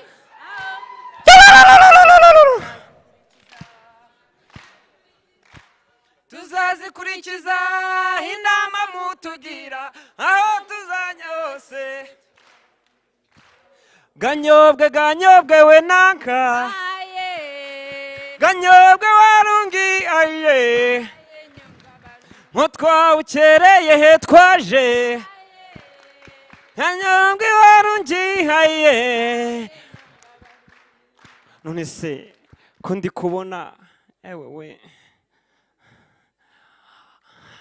urubyiruko imbaraga z'igihugu zubaka kandi vuba urubyiruko imbaraga z'igihugu zubaka kandi vuba intore ye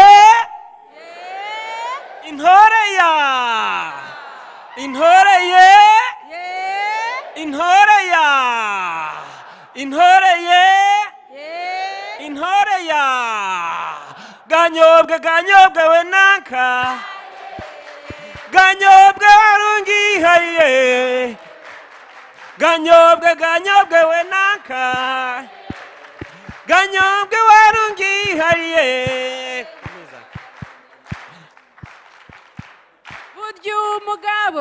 burya umugabo nusoza ubutumwa bw'abamutumye ntanigana ijambo ahorana umurava mu byakora byose mu bana b'u Rwanda burya umugabo nusoza ubutumwa bw'abamutumye ntaniganwe ijambo ahorana umurava mu byakora byose mu bana b'u Rwanda burya umugabo nusoza ubutumwa bw'abamutumye ahorana umurava mu byakora byose mu bana intore muramenye intore niganya ishaka ibisubizo amashi intore niganya ishaka ibisubizo haba nijoro cyangwa se ku manywa intore niganya ishaka ibisubizo ngwiki intore muramenye amashi intore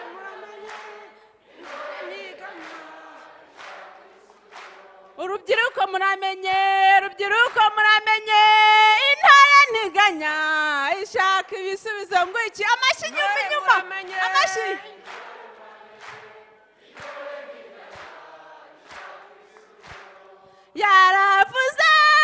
yaravuze inde utaza w'ikirenga yaravuze intore z'u Rwanda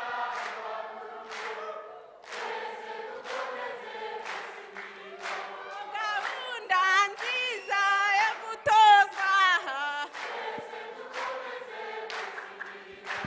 gahunda nziza y'ubuhinzi bikorwa remezo turabigenewe yaravuze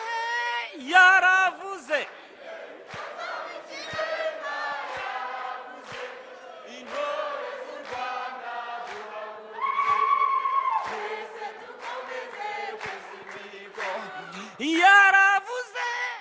yaravuze inde mutaza w'ikirenga yaravuze intore z'u Rwanda duhaguruke twese dukomeze kwesa imihigo gahunda nziza yo guhinga twese dukomeze kwesa imihigo gahunda nziza yo kwigishwa twese dukomeze kwesa imihigo yaravuze inde arakoze cyane baha amashyi twese dukomeze kwesa imihigo mwiha amashyi cyane namwe ubwanyu mwiha amashyi cyane araza guca uwambaye araza guca uwambaye So as we continue our program today, we are going to have Professor Rena Ketar from Institute for Innovation and Public Purpose and Dr.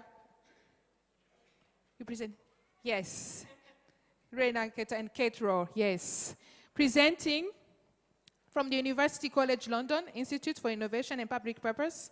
They will speak on the food system approach and the central role youth play as a system builders.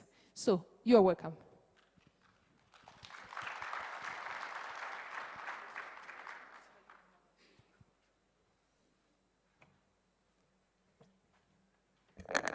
Yeah, good morning for us, and it's great to be here. And if you should have known that you were such a singer, we could have brought our own songs, and we would have had another 5 minutes of singing in Estonian, which is my own native language, which is a very, very tiny country up in the north.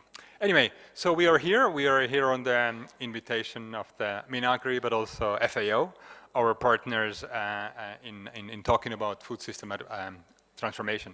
So we'll do a quick introduction to food system transformation. What does it look like, and what is the big picture, and also hopefully leave you with some of the ideas and provocations for the next day and a half to take it from here. So first of all, we come from University College London.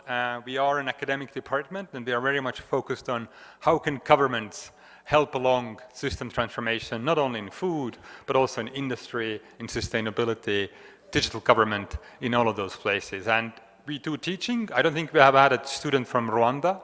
So if you're interested in applying, get in touch and come and study with us in London next year.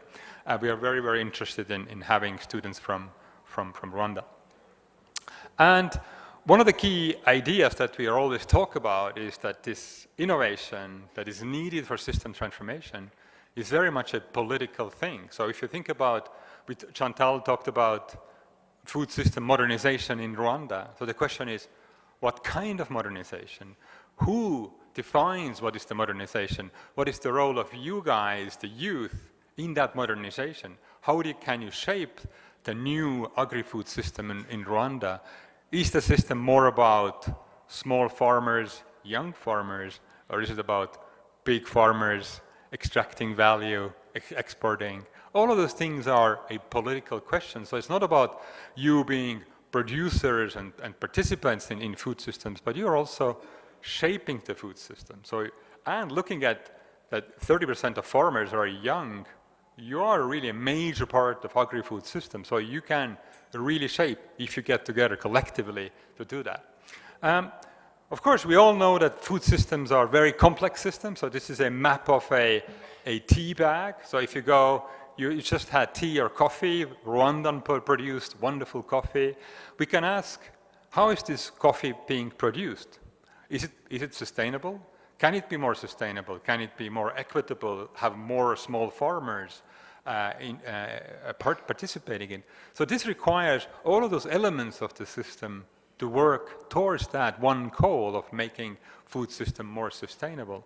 That requires to not only to coordinate, collaborate, but of course it also requires to really think about where do we invest and when and how, where are the key leverage points, but also for you, the young farmers or young agri-food system participators, the question is, where are we on this map? How can we change this map? How can we own some of this map? As the minister was telling you, you should be shaping that systems map very much as well. So, but of course this also tells us that this is a complex, it's a dynamic, it's a moving system, and this is something that is also why it's difficult.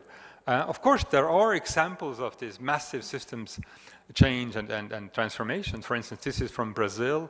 This is not specifically about food, but it's about poverty, which of course is a huge issue in many countries. We just heard there is a 20% youth unemployment, for instance. And what Bolsa Familia program in Brazil, they invested in families, but the support was conditional on that the kids go to school, that the kids get good food, that they have education. And so we see that over 20 years, this program has lifted tens and millions of people out of poverty. Kids go to school, they get nutritional food, so their outcomes in school, their chances in the job markets are hugely improved. And you see that this one program, this massive program, impacted system change in many SDGs, or Sustainable Development Goals. So there can be these massive programs of change. And I think Rwanda's ambition really around PSTA 5 is really to have this massive program of change to impact multiple areas. But again, for that, you need all the people in that system to be actually engaged. There are, of course, also lots of examples of agri-food system transformation.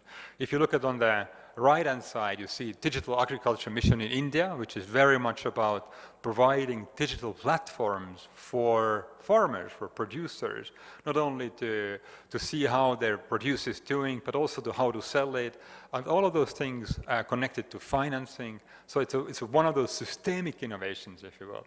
On the other hand, you see floating gardens in Bangladesh, which is a very old technology, but with increasing flooding and climate change in Bangladesh, you can also revert back to more community-based solutions that, again, actually provide more resilience, but also to provide small farmers income. The villages are surviving, which means also that the local culture is surviving. And in the middle, you have from Guatemala this idea of disruptive seeds, which is very much looking at indigenous crops, indigenous seeds. How do we help indigenous communities to actually support their own crops and their own agriculture without being only wanting to produce for exports and monoculturally, and so there's different examples of food systems transformation, but they all have the idea in the middle of it that we have a goal in mind at where we're going, but we also have lots of people involved.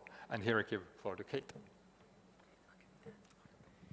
So those of us who are academics and are interested in studying transformation, studying real change, will look across these cases and say, what do they have in common? Something as different as digital weather and marketplaces, weather information and marketplaces in India to the floating gardens in Bangladesh. And what we see when we see these transformations are a few things. And this is just sort of four that I think are some of the most important. And the first is that those who are involved take a systems level view. They look at how the interactions of different parts of the system produce outcomes.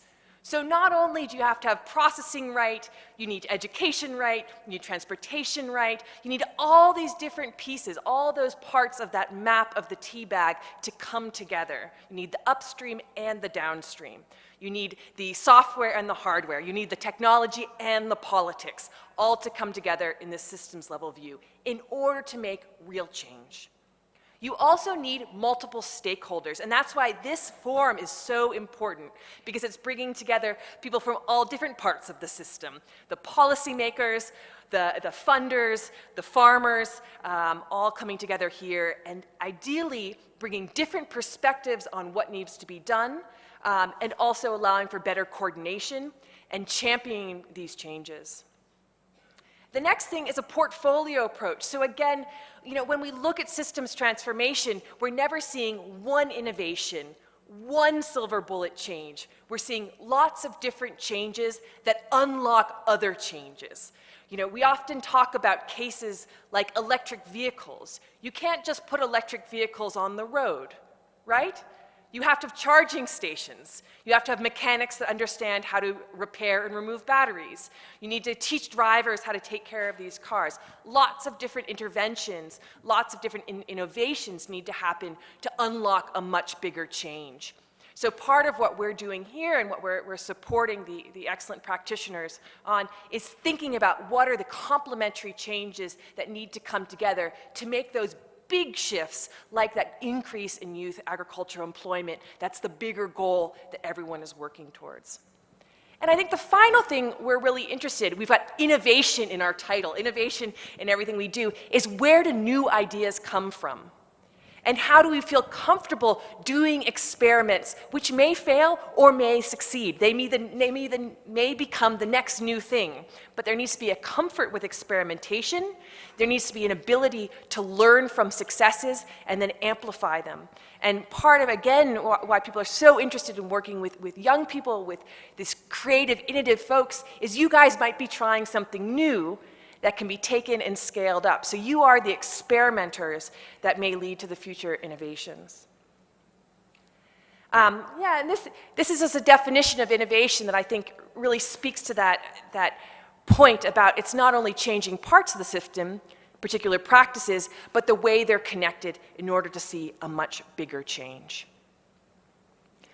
And just to leave you with a final thought, oftentimes when we think about systems intervention, systems change, we think about changing relationships sort of in terms of organizational map. This is a case around market building in Ethiopia, building a commodities exchange, and changing how farmers interact with suppliers, wholesales, making it more centralized, more coordinated. And I think this is a really important systems change case.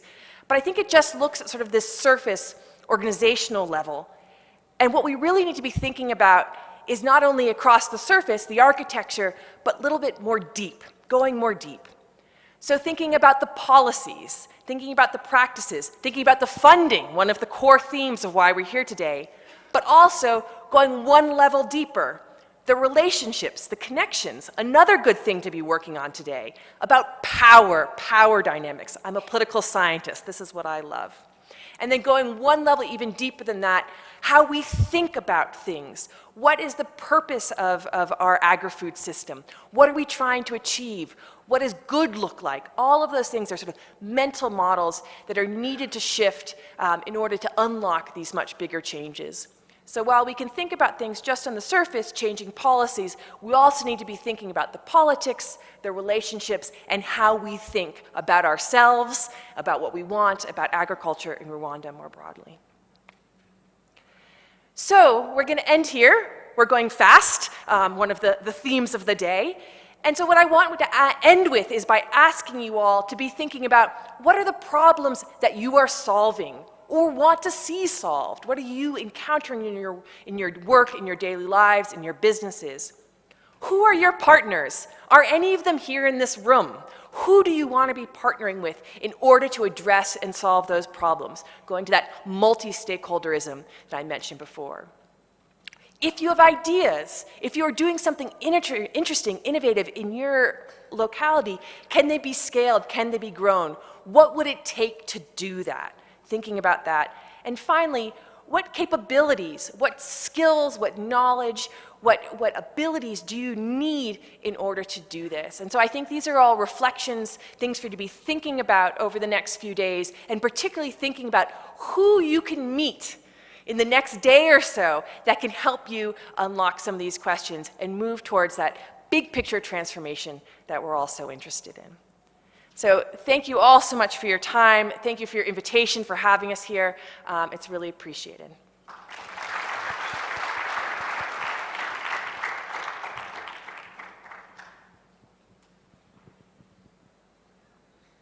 Thank you so much, Rena and Kate. Mubaha amashyi cyane, ngiye kugerageza kutranslatinga ku byo bagiye bavugaho. Ariko muri presentation baduhaye ni presentation ishobora cyangwa isuvuga ibintu byo guhindura ejo hasaza mu buhinzi n'ibiribwa mu Rwanda, aho bagiye bagaragaza urubyiruko nka bamwe bubatsi b'imikorere mu nzego zitandukanye cyangwa ibikorere mishya mu nzego zitandukanye.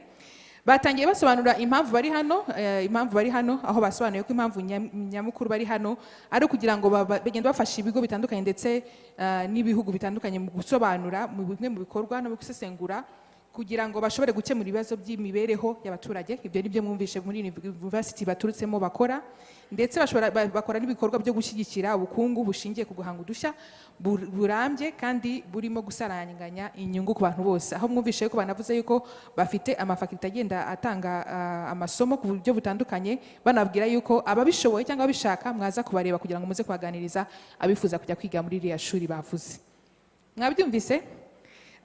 Ibindi basobanuye ko muri sector zimwe ho bagiye batanga urugero ubuhinzi bugenda butandukana cyangwa uburyo agrifood system isobanuka ikorwa bugenda bitandukana, ariko batanze nk'ingero z'ivugururwa mu nzego z'ubuhinzi zitandukanye ndetse n'ibiribwa, aho batanze urugero rw'ubutaka butemba hejuru y'amazi floating gardens muri Bangladesh, batanga urugero rw'imbuto zitanga impinduka disruptive seeds muri Guatemala, ndetse bavuga n'iby'ingenzi bihuriyeho n'ururekane rw'impinduka muri rusange.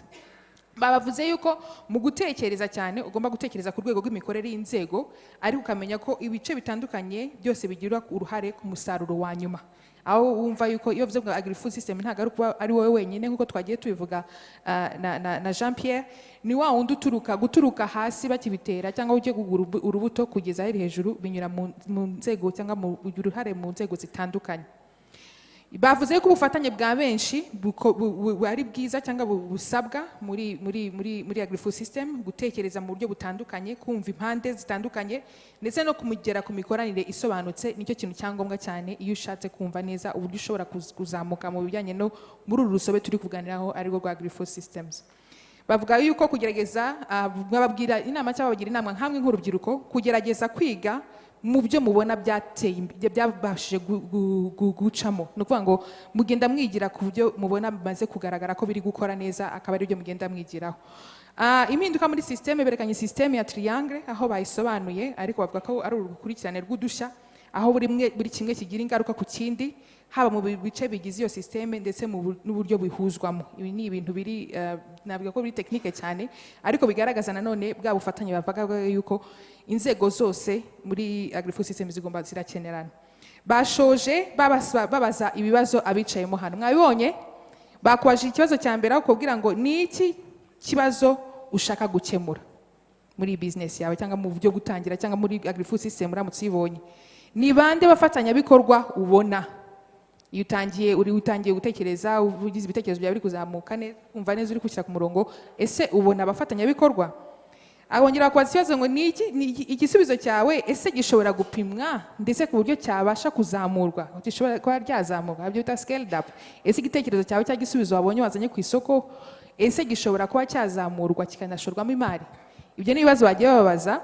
Icyanyuma yabazaga ni izihe mbaraga ndetse n'ubushobozi uba ukeneye, nabyo ugomba kubireba, kuko mu gihe uri kureba neza ese niba igisubizo nzanye muri no system ya Agrifood system cyangwa icyo nje gukemura n'iki, ese abafatanyabikorwa nzabona, ese nabasha kubona umushoramari washyira amafaranga ku buryo nabasha gutera imbere cyangwa no guteza imbere umushinga wanjye, ese uyu mushinga wanjye nta mbogamizi ni izihe mbaraga nkeneye n'ubushobozi kugira ngo mbashe kuwubaka mu buryo burambye, kuko nanone byo bavugaga ko sustainability is very important kugira ngo ubashe kugera ku ntego yawe. Mu magambo make ndumva iyo presentation uko yari imeze. Hari icyo mbashe kumvamo?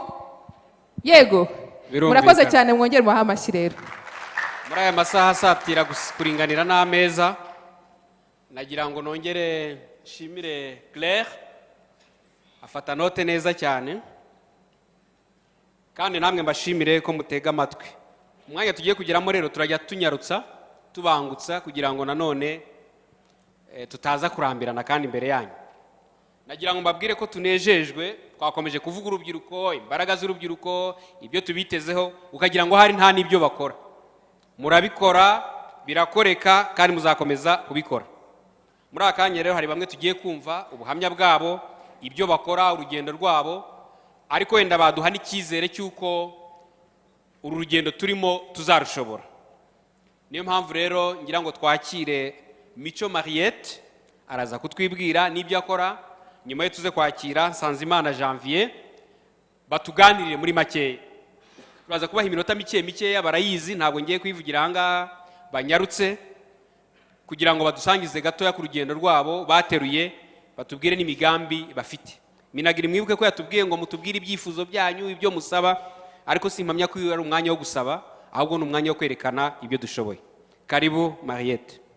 Mu muhamashyi Mariette nigiye kubanza mu magambo make aratuha ubuhamya bwe, ubundi tugaruke tubabwira uko gahunda zikomeza.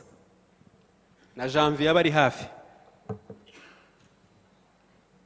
Muraho neza, ndabasuje abanyacyubahiro bose mwese muri hano, urubyiruko bagenzi banjye, mwaramutse.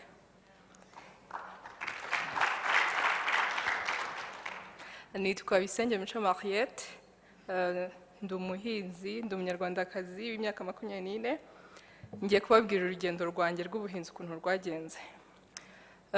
Navukiye mu karere ka Rusizi mu murenge wa Muganza, ahantu hitwa mu Bugarama. Nabonaga abantu duturanye bahinga mu gishanga. Umubyeyi umbyara papa wanjye yakoraga muri Simerwa, ariko abavandimwe bari abahinzi. Havuga nti sinshobora kuba umuhinzi. Abantu bo mu gishanga basaga nabi, mvuga nti ntaba ari ngewe uzisanga mu buhinzi. Ngomba kwiga nkaba engineer, nkaba muganga, ariko ntaba ari ngewe uzisanga mu buhinzi. Niko byagenze.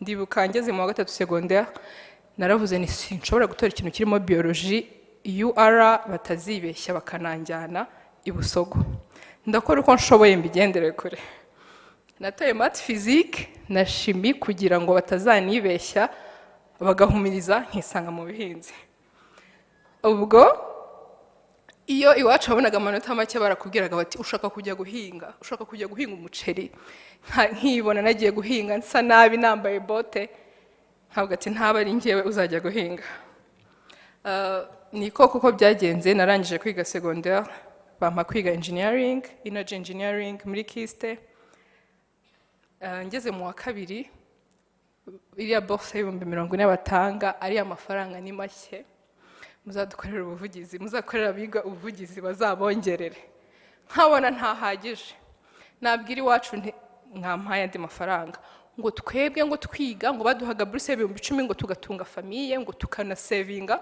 ngo tukanubakira iwacu inzu y'amabati 10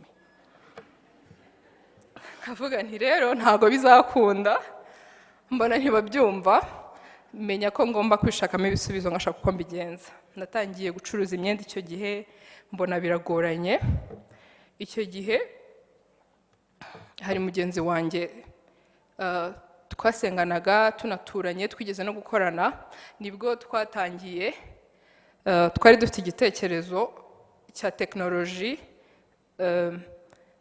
ariko kwa kundi uba ufite igitekerezo ubizi neza ko gikora ariko utazi uburyo ushobora kukimonetizing uvuga ati ibi bintu koko byabyara amafaranga wakibwira n'umuntu akavuga ati uri umunyamitwe ibi bintu ntibishoboka uri umunyamitwe icyo gitekerezo rero yari technology ikora muri precision agriculture imonitoringa ubutaka kureba zimwe muri parameters nk'urugero nka moisture ifumbire NPK content na pH n'ibindi muri icyo gihe hari mu mwaka wa 2023 hari ama application menshi icyo gihe kuko nta handi nari gukura amafaranga ibihumbi 40 byishyuraga restaurant gahita shira ntago byari gukunda ko nyakoresha mvuga ngo ntangire nibwo hari ama application atandukanye nka Zahanga Imari Agribusiness Challenge Youth Connect n'izindi ndabashimira cyane kubwo batuzaniye ayo mahirwe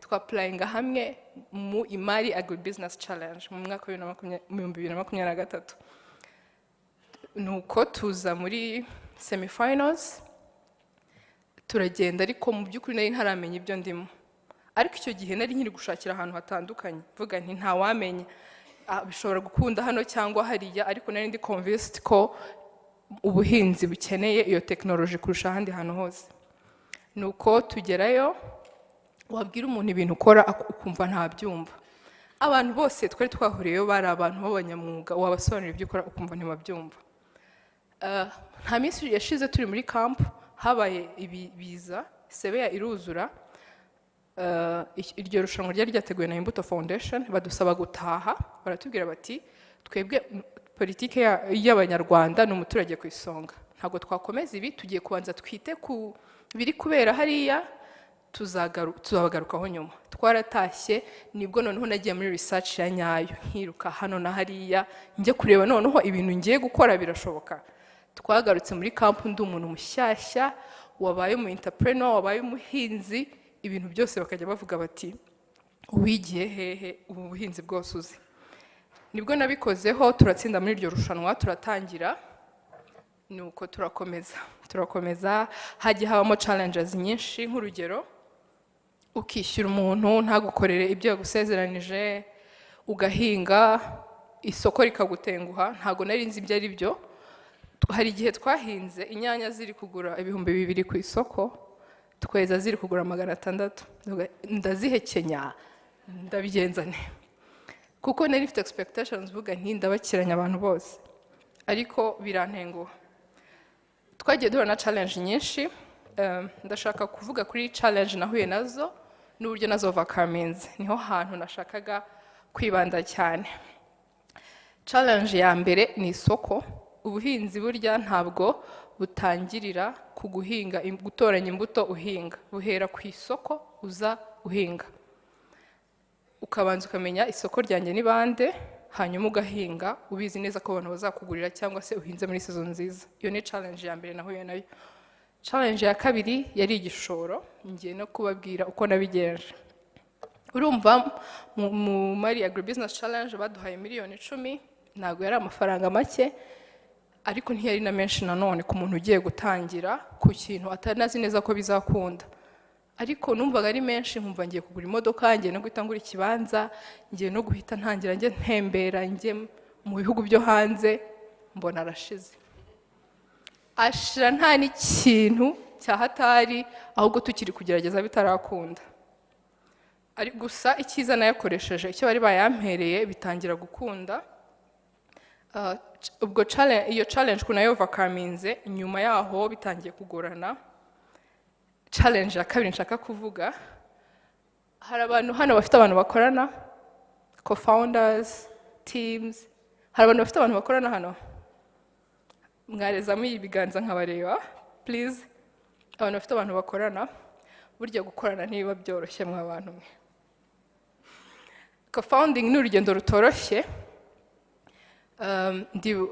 ntabwo biba byoroshye hari igihe bishobora kugutenguha icyo gihe abantu twakoranaga ntabwo byoroshye byari bimeze nk'aho ibintu byose twatangiye tugiye kubibura kubera ko tutari turi kumvikana icyo gihe ndabyibuka nari na applyinze akazi entrepreneurship nayivuyemo nari nabonye akazi muri West Africa ndi kwitegura kugenda na kapito yarashize ibintu byose bitari byiza nibwo nigiriye inama ndavuga nti reka nongere ngerageze irindi rimwe nagiye muri BDF ngira amahirwe nsanga hari grant yari irimo ya matching grant hari uruhare rwawe n'uruhare baguhereza bampa amafaranga ndongera mera nk'utangiye bushyashya nari narabuze icyizere ndongera ndatangira mera nk'utangiye bushyashya kugeza ubu tuvugana mfite greenhouse 3 mpinga no ku butaka bw'ubuso bwa hectare 5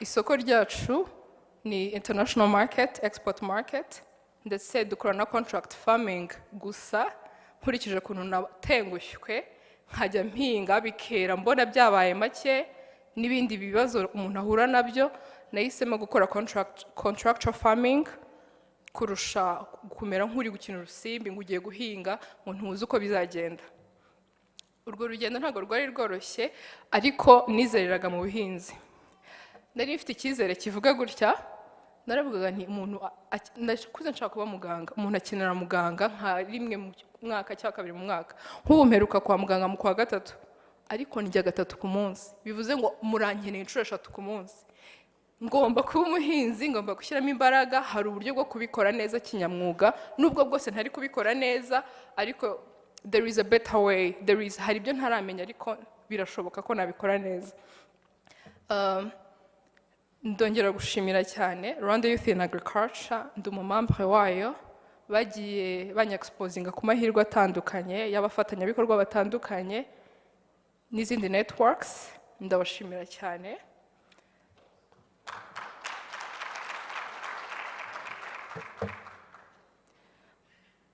ubwo rero ibintu bitatu nashatse kwibandaho isoko igishoro no gufatanya nimujya guhinga nimujya kwagura ubuhinzi bwanyu muzahitemo neza abo mufatanya nabo gufatanya si ikibazo ahubwo ninde tugiye gufatanya kabiri habanza isoko ntago habanza kujya gushaka imbuto nziza duhinga gatatu aho mukuri igishoro mushobora gusavinga mushobora kwegera ibigo by'imari mushobora kwegera ibigo bitandukanye biri gutanga amahirwe nka za Hanga Youth Connect Imali Agribusiness Challenge n'ibindi bigo byabafasha kubona igishoro ubu ndi umuhinzi ndabikunda cyane mfite gahunda mfite intego vision ko mu myaka 5 iri imbere nimuzajya muvuga greenhouse mutazajya mubasha kubitandukanya n'izina Mico Mariette so muzajya muvuga greenhouse mwumve n'izina Mico Mariette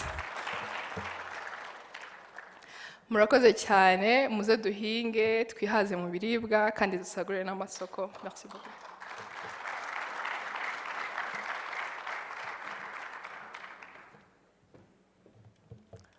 mwiriwe kandi mwaramutse ndabasuhuje mu izina rya Yesu abayobozi muteraniye hano bo mu nzego zitandukanye ndetse n'abarwemezamirimo bari hano Amazina nitwa Sanzimana Janvier, nkaba mvuka mu karere ka Rusizi, nkaba ndi rwiyemezamirimo washinze kampani yitwa IB Limited ikora imirimo ijyanye no kongera agaciro umusaruro ukomoka ku buhinzi. Business yanjye nayitangiye 2024 ishingiye ku bushomeri bwari buri mu rubyiruko bwasagaga 24%, nongera shingira ku musaruro wabonekaga mu karere ka Rusizi ndetse no mu turere duturanye natwo, wapfaga ubusa kuko nabonaga nta nganda zari zihari zo kuba zatunganya uwo musaruro. Nibwo nahisemo kuvuga ngo ni gute nakibyazamo ibisubizo, ubwo ndi kugira ngo mere ku rugendo rwanjye uko natangiye kugira ngo mitemo kuyoboka inzira y'ubuhinzi. Ubundi natangiye business yanjye nangiriye ku 30,000 by'amanyarwanda, ariko kubera yuko nigirira icyizere kandi numva nagomba gucika intege kandi nanjye numva ngomba kuba naba umwe mu ba businessman bo mu gihugu bakomeye, natangiye gukora juice zitandukanye zo mu nanasi, amatunda, indimu ndetse n'ibindi bigiye bitandukanye harimo na tangawize. Nangira nkora litiro 30 kandi nkora PS 50. Nashyiraga mu gakarito nkajya ngenda nereka abacuruzi, nkajya ku muhanda ko nje nize nyine ibintu bya processing, nkajya ngenda nereka abakiriya bagiye batandukanye, bakajya babikunda, bamwe bakambwira ati courage, abandi bakambwira ati shyira imbaraga hano. Naje kugira amahirwe mura n'umuntu witwa Christian, namushimira cyane ko mu rugendo rwanjye yabifashijemo. Christian ukorera Nyamasheke, nakora za wine, biswi zo mu birayi no mu bijumba ndetse n'ibindi, yaje kuwufasha amarike ndapurayinga muri Youth Connect, akajya agenda ngira inama, arambwira ati ufite projet nziza cyane, arambwira ati ufashe product zawe ukapurayinga ibintu byose byagenda neza kandi business yawe yatera imbere. Nawe ndamushimiye cyane kuko urugendo rwanjye yarufashijemo, mumumera amashyi kuko niwe mbikesha byose. Ubwo naje kwandikisha business yanjye muri RDB, nandikisha muri izamukana ubuziranenge.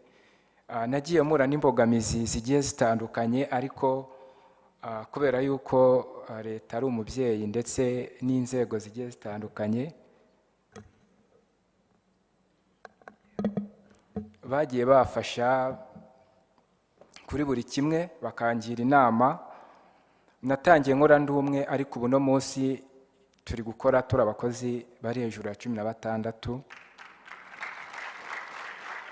Twatangiye dukora litiro 30, ariko uno munsi dukora litiro 3,000 mu gihe cy'umunsi umwe, kandi abahinzi uno munsi babona aho bagurishiriza umusaruro wabo mu buryo butabagoye, kandi tugatanga umusoro n'ibindi byose. Ubu ngubu kampani yacu hari urwego yavuyeho, hari naho igeze. Tukomeza no gusaba n'abandi bari muri izo nzira kugira ngo nabo bakomeze batangire gukora processing, kuko turi abahinzi, arababitangiye.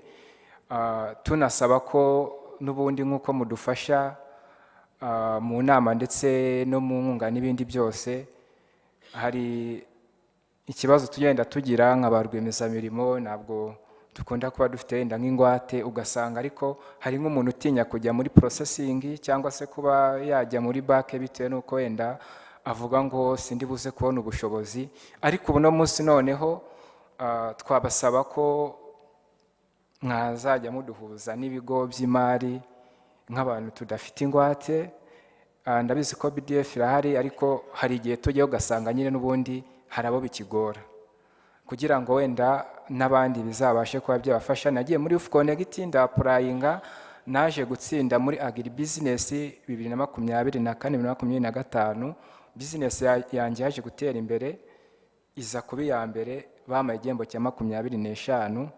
Ubu no munsi ndi gukora neza, ndi kubona ibikoresho by'ikoranabuhanga bifasha gutunganya wa musaruro wanjye.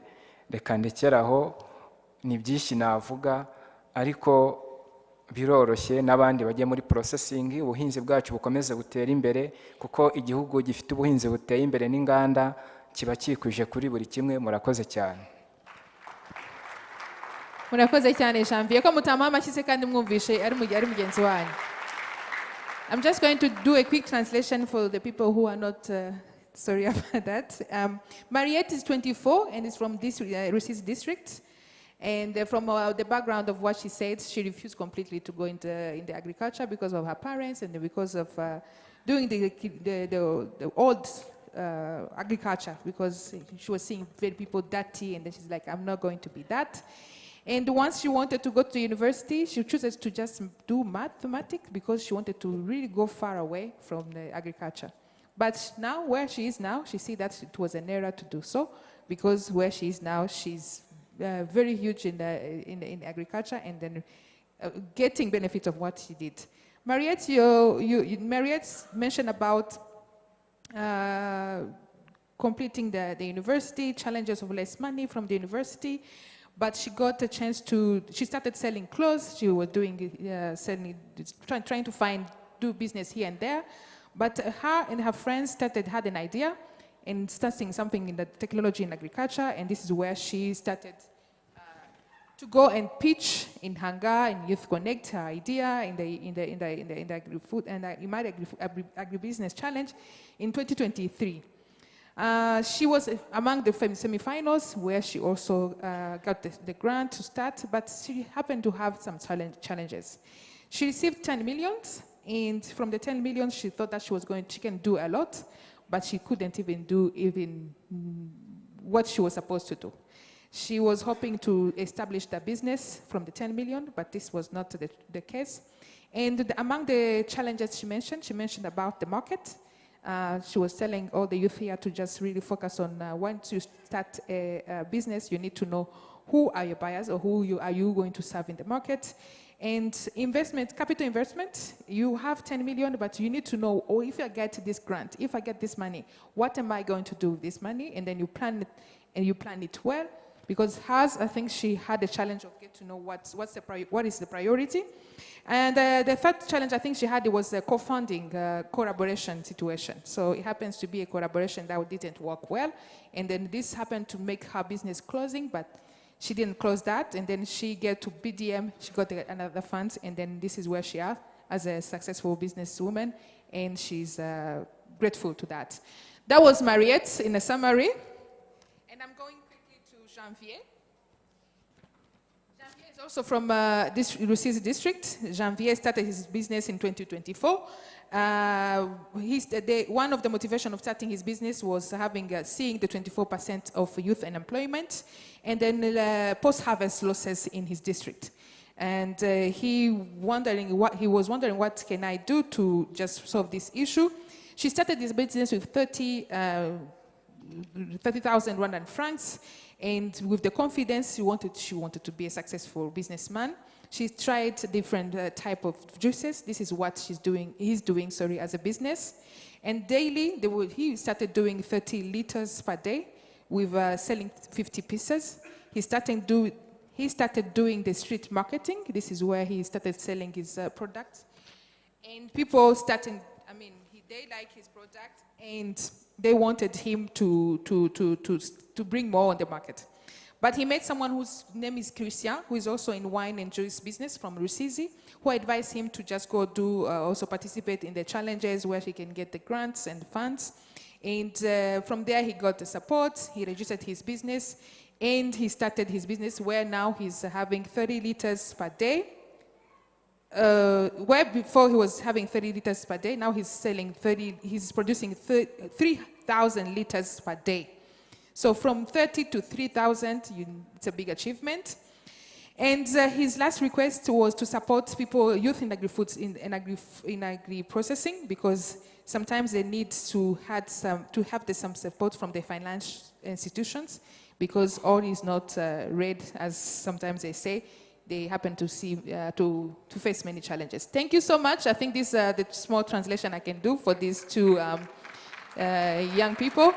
Now we're going to have, I'm going to call Dr. Noma Temba Mlanga, the country representative for FAO, to also just give some inspirations, motivation speech to the youth.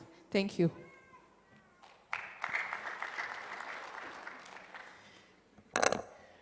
Good afternoon. Muraho neza.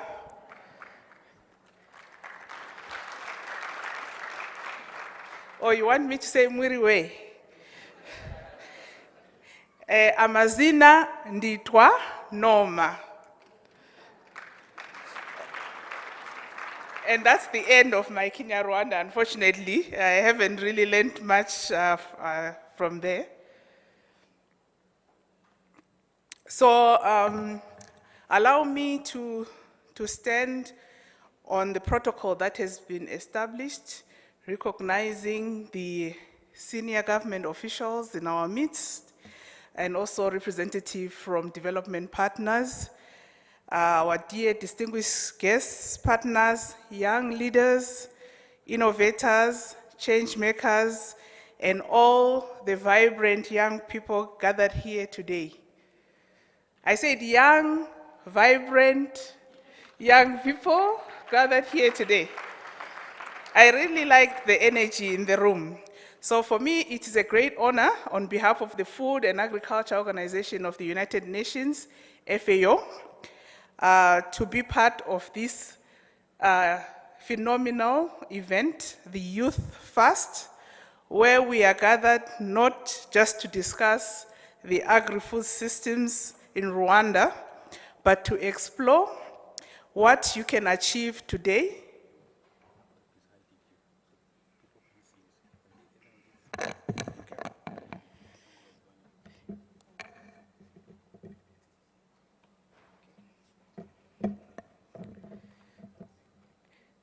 Thank you, Tony, from TBI for that. I understand you could not see me. So I was saying it is a great honor to be part of this Youth Fast, which has been introduced by previous speakers, where we are gathered not only to discuss agri-food systems, but to explore what you can achieve today and in the future, harness your power, and really discuss your role in shaping food systems, agri-food systems that are sustainable, resilient, inclusive, and prosperous. You are the generation that is growing with smartphones in your hands and challenges on your screens.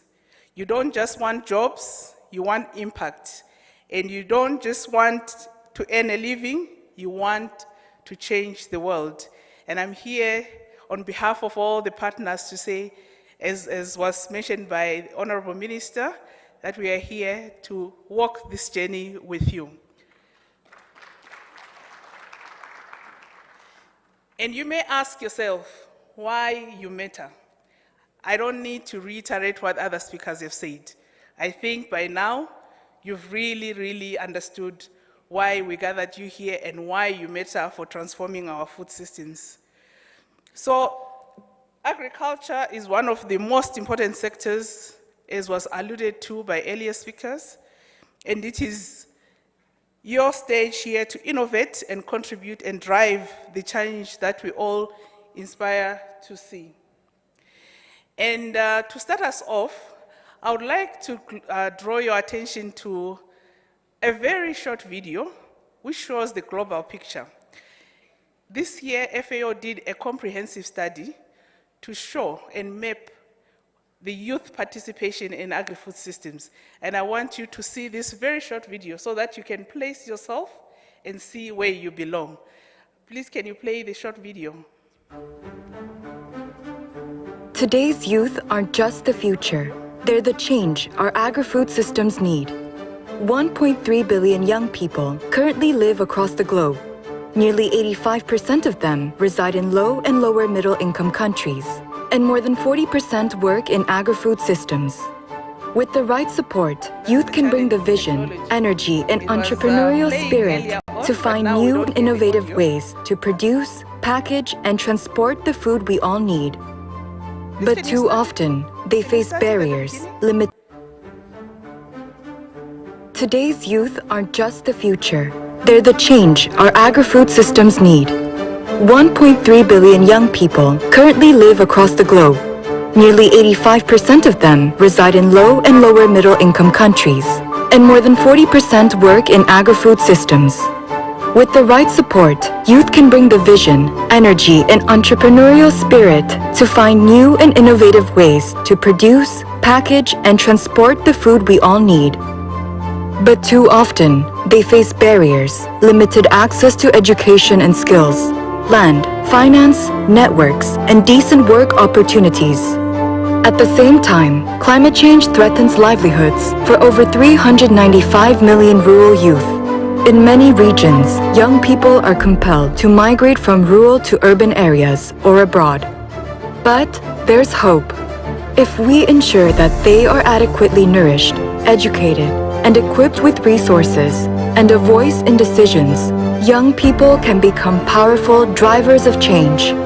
The payoff would be enormous. Youth can boost productivity, build resilience, and foster healthier diets and stronger economies. If all youth had access to decent jobs, the agri-food sector alone could add an estimated $670 billion to the global economy. This requires bold action, interventions to strengthen youth access to education, land, finance, and digital tools, as well as investments in infrastructures and inclusive policies. The world's agri-food systems stand at a crossroads. A resilient future of food depends on the youth potential we unlock today.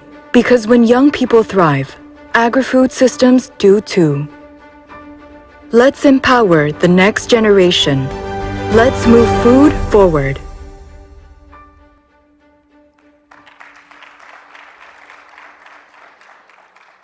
So you can imagine, our theme is forward, right? And you saw what the video said. Let's move forward. You are the ones to transform our agri-food systems. So now, moving on, I think the statistics are very clear. You play an important role. And earlier on, you really heard about how many young people are changing lives here in Rwanda. And my call to action today is just an inspiration and to share some of the work that development partners as well as FAO has been doing to empower the youth, as was the call for action in this video. So I will not repeat the statistics again. I think you all saw it in the video, how globally youth are contributing to transforming agri-food systems. And I believe Rwanda is ready to contribute to this. So, youth are key, especially in Africa and in other developing countries, to replacing an aging agricultural workforce. They are key to driving innovation and adapting to climate challenges. Yet we always hear about the issue of unemployment, the issue of young women not having gainful jobs. And for them, the statistics is even worse because they are double the unemployed youth overall in our countries. So we've heard also about the challenges that the two young people before me mentioned. There are many more, including climate change, external shocks from extreme weather conditions that threaten our food systems. And we believe you, as young people, hold the solutions to some of these challenges. Agriculture and food systems, as already was said, are key to unlocking opportunities. And we need you. We need your ideas. We need your courage. and we need your leadership to transform our agri-food systems. And indeed, we already know there are many of you, there are many Janviers, there are many Mariettes that are really doing wonderful job here in Rwanda and elsewhere. So we need more of such so that we together can address the challenges that we face. So as shown earlier, you know, in the statistics that were presented, youth here are defined as those below the age of 30, but the African Union says those under the age of 35, so you can imagine the numbers are even larger if you consider that definition. For the UN, we use under 24, but still, those numbers are very significant. So the definition is not that important in terms of the age, but what matters is the significance of this demography. And I really commend the Ministry of Agriculture, as well as other partners, for convening this forum, such an important forum. So now, how can we reimagine the future? So, to reimagine the future means to think beyond our traditional boundaries of agriculture and food. It means farming not as subsistence, but rather as a business, so agri-business. Farming as a science and as a driver of technology and entrepreneurship. I was really pleased to see that even somebody who ran away to myth was able to still come back and apply that to the field, to agri-food systems transformation. And thanks to our professors who really also spoke about how the different sectors and systems come together. What does it mean? It means creating agri-food systems that are inclusive, innovative, and sustainable. Inclusive systems are equal opportunities for women and men, rural and urban youth. Innovative systems, they leverage on digital tools, climate smart practices, and circular economy, what we call here modern agriculture, right? We had the DG Agrimo here, who has left. And we have to have our systems sustainable, meaning they do no harm to our environment. Imagine a future where drones monitor all crops. This is a picture of a drone, as you can see.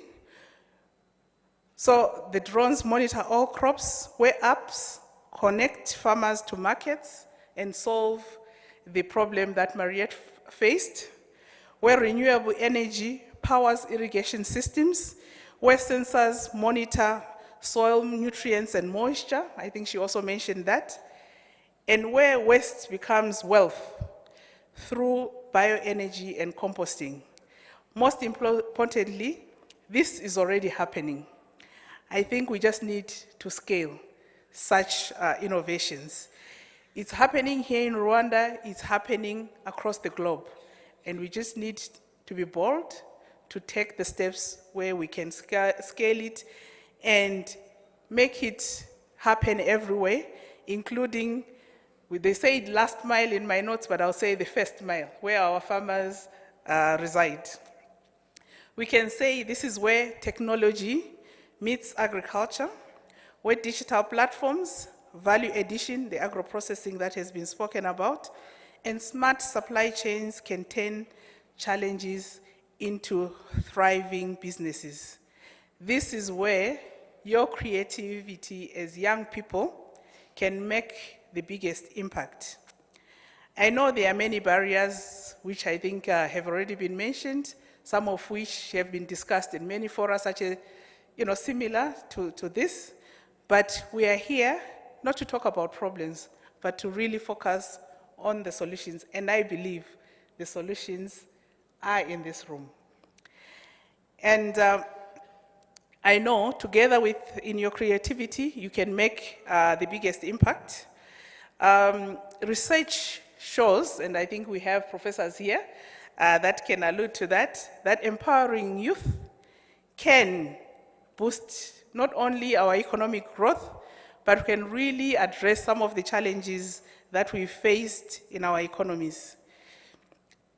This, though, does not happen by chance, and that is why, as I said earlier on, I really commend Minagri for this intentional gathering, because these things, the transformation does not just happen by chance, it happens by choice. That choice begins with all of us. It begins with you as young people. You are not just beneficiaries of development programs. At least for us, we see you as partners, we see you as innovators, and we see you as leaders in your spheres.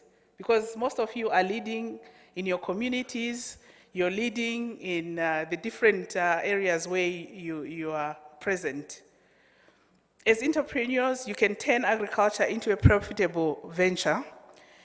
As advocates, you can influence policy that prioritize youth and sustainability. And as innovators, you can harness technology that can solve the age-old problems. As we embark on the operationalization of PSTA 5, this strategy calls for innovations in digital agriculture, artificial intelligence, climate-smart solutions. And this is where I see enormous opportunities that can be driven by young people such as yourselves. And we see data driving farming decisions. Again, Rwanda is at the forefront of all this. We had the inaugural Global AI Conference here in April, and I believe the sky is the limit. Allow me, in addition to the two youth that were here, to share two more inspiring examples of young people that are really contributing to our food systems transformation. So the first one is Miss Rachel. Miss Rachel is part of a youth group that is producing eggs, 10% of which are then contributed to ECDs, the Early Childhood Development Centers and health facilities in her area. And what does that do? It helps malnourished children to graduate from these institutions and have better nutrition and grow and become healthy young people. So let's see a small video that shows Miss Rachel's journey.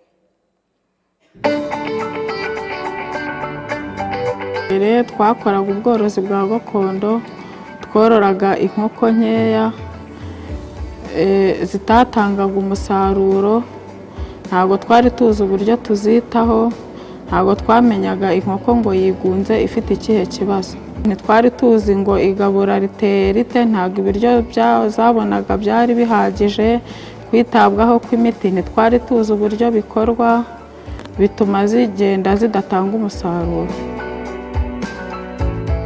Yego hajemo FAO iraza iraduhugura, itubwira uburyo tugomba kugaburira inkoko, uburyo inkoko zigaburwa zigatanga umusaruro, uburyo baziha imiti, tubasha kugenda tuhabwa amahugurwa, ubu ngubu tuburimo neza.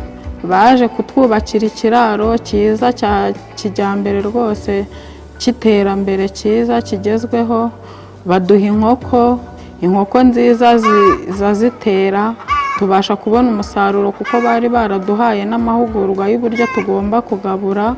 Ubu turi ku rugero rwiza, inkoko ziratera, nta kibazo dufite ubu. Nk'ubu ngubu amagi araboneka, ukaba waha umwana igi mu rugo akarya. Nkurikije ibikorwa badukoreye nko kutwubakira ikiraro, kuduha inkoko, umusaruro wacu ugiye kuzamuka kuruta aho twari turi tugikora ubworozi bwa gakondo, ubashe kuzamuka, bityo tubashe kwiteza imbere no mu rugo.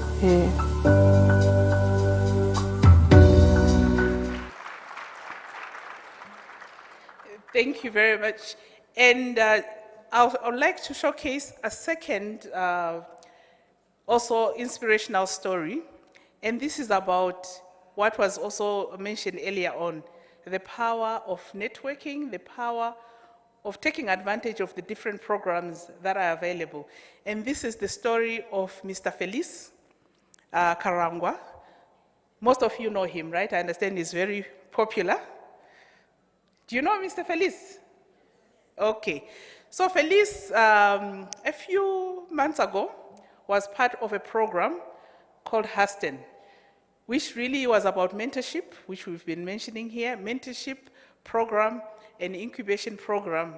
And he had been wishing to gain more resources to grow his business. And as part of the Hasten program, he had a mentor who really showed him different tools in how he could market and pitch his business. And fast forward, we heard from him. We didn't actually know about this, but he's the one who contacted us telling us that this mentorship program was really phenomenal because he went on to be one of the finalists and get a grant from the Mali Challenge, Agribusiness Challenge. Isn't that wonderful to see? And for us, we want more. And I know there are hundreds and perhaps thousands of successful youth leaders in your communities. We are interested in your stories. We are interested to working with you together with the different development partners that offer different services, but all to say that this is what we really want to see happening and transforming the agri-food systems in Rwanda. And I know that there's a lot happening around blockchain, there's a lot happening around the different challenges that are there. I won't go into detail with them, but you have them here listed on this slide. So for the interest of time, I think you can just have access to this PowerPoint presentation and go through some of the available resources that are at your disposal. And I know that tomorrow, more will be shared with you on what way you can tap into to really benefit. Now, the call to action. How can we ensure youth engagement beyond jobs and to make sure they transition towards leadership and transformation? So FAO's global analysis shows that youth engagement in agriculture is much more than creating jobs, but also empowerment, fairness, and rights. Young people are not passive recipients of development programs, they are drivers of change. So your voice can shape policies, your ideas can spark innovations, and your leadership can build food systems that are not only productive, but also fair, sustainable, and resilient. So what can you do? As I said earlier, you can innovate by using technology to solve real challenges in farming and food systems.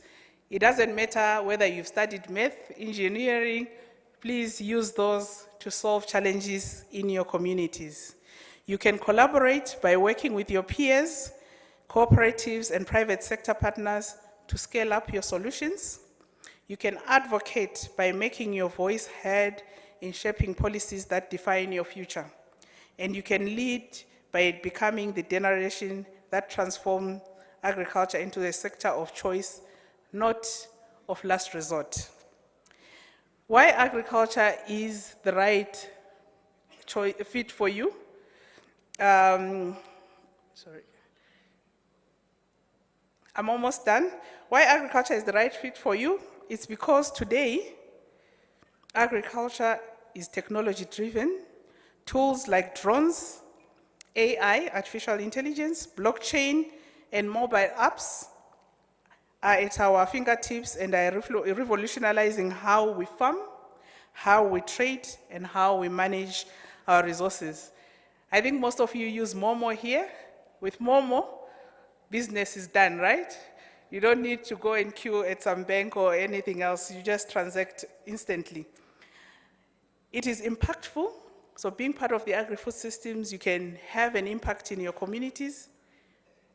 You can also be proud to be feeding your communities, fighting climate change, and creating green jobs. It offers both employment as well as entrepreneurial opportunities, as we've seen from the people that have spoken here. So I think I've been able to convince you that the opportunities are vast and they are ready to be grabbed. As Honorable Minister of State says, seize the moment. This is the chance that is presented for you. So let us start now with a simple act, and this is our call to action, and we call it an interactive moment.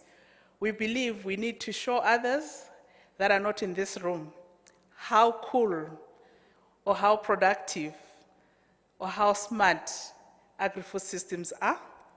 You can engage using the social media. We have agri-influencers that are willing to talk to you about their journeys. You can see some of them on this picture. And you can also take out your phones now and reach out through these feeds. Post something if you are sitting next to somebody whose story has inspired you or who has shared what they are doing in the agri-food systems. Tag them so that the world gets to know about what they are doing to contribute and transform our agri-food systems. Tag Rwanda, Minagri, tag Agra, MasterCard Foundation, RIAF, whoever you're following, and we can start a movement that can be unstoppable to really show how we can transform agri-food systems. As I close, allow me to leave you with this thought. Rwanda's journey from recovery to resilience was powered by vision and unity. The next chapter, transforming agri-food systems, will be written by you. Did you hear that? You are the ones to write the next chapter. The seeds of change are in your hands. Plant them with courage, nurture them with innovation, and harvest a future where no one is left behind. Murakoze chane. Thank you very much. Dushimire cyane Dr. Noma for your motivational address. Very inspiring. Hari abajya bajya mu nsengero no muri za kiliziya, hari ukuntu abantu bigishije bakigisha bakavuga ibintu byinshi, bavuga bati ibyo mutumvise cyangwa ibyo mutumva neza umwuka cyangwa roho mutagatifu abasobanurira. Ikibazo twakomeje kugarukaho ni kijyanye nuko twabona imari, nuko twasobanukirwa, nuko dukora za business. Nagira ngo mbararikire ikiganiro cyiza kigiye no kuba mu gihe cyiza cyane, mu gihe dutegereje ibyo kurya birimo birahumura. Nabyumvise hariya hanze, ariko hariya hanze namenye yuko tugomba no kwitondamo gakeya mbere yo gusohoka kugira ngo hagire ibibanza gutungana. So let me welcome Mr. Tony Nsanganira, the moderator of next session, Unlocking Finance and Business Skills for Youth Agribusinesses. Urakoze cyane Kagabo, muraho neza. I'm going to struggle with languages, ariko turagerageza gukoresha indimi zose sibyo kugira ngo twese tubashe kumvikana. And it's going to be important that we ensure that this is as interactive as possible. Ndabibona ha amasaha ageze, please ntimusinzire ndabinginze sibyo. Ntimwafashe breakfast iri heavy, mwashonje, mwamaze gusonza se?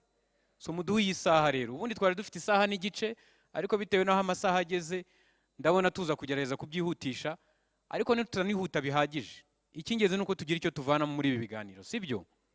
So I would like to invite the people who are going to be with me on this important panel. A lot has been said. Ibintu byinshi byavuzwe from morning kugera aya masaha. I'm going to try not to repeat what has already been said. The tone, the messages, the motivational messages, including by my former boss, Noma. Abatabizi Noma twarakoranye muri FAO, and I was leading a youth program at Africa level mu myaka yatambutse. And There's one important initiative we worked on, by the way, Norma, that we need to remind the audience about. We developed what we call investment guidelines for youth in agriculture and agribusiness. Now we can call it guidelines for agriculture and food systems. So maybe we will find a time when we unpack these guidelines for the audience, right? Not only for the young people, but for the different partners in this room who would like to invest in the young people in this important sector. Financial institutions, policymakers, development partners, academia, and even the young people themselves. So ISO guidelines, those guys are available for the entire continent. At that time, I remember we used 3 important cases of Tanzania, Tunisia, and Senegal to show how people are investing, or institutions or different actors are investing in young people. So ibintu byose tuvuga birahari mu byukuri. We just need action. The Minister of State emphasized this. Action, action, and action. So I get excited sometimes. Who nari nintangiye kwibagirwa no introducing a panelist. Kubera ko this is probably my 3rd or 4th platform uyu mwaka. Twicaranye n'urubyiruko. And I'm so happy to see noneho ko mwaje muvuye from all the sectors. Mwavuye mu mirenge yose y'igihugu. I'm so excited. Ababizi barabizi, abatuzuranye hano ni bandi. Muzamuri ko ari bakize. Narinzi ko benshi tumaze kumenyana, ariko uyu munsi turamenyana mwese. Sibyo? We need to take this agenda forward. It's a national agenda. Irabareba mwebwe nk'urubyiruko who can contribute more and more to this sector. Ariko kubera ko you need also to transform this country. It's about you, it's about your families, it's about the communities you live in, it's about national transformation. So rimwe na rimwe rero ntitugaye twireba ngo twaje ahangaho ngo ndavanamo akange gatoyi. Let us think holistically. Dutekereze nk'igihugu and really have a national agenda that we can drive together. Niyo mpamvu n'aba panelists that I'm going to invite shortly, I told them, let us try to leave our comfort zone. I don't want you to focus on the services or the products that you have as financial institutions, as business development service providers, as regulators, nka Moise dufite ahangaho uri buze mukanya from BNR, reka dutekereze nk'igihugu.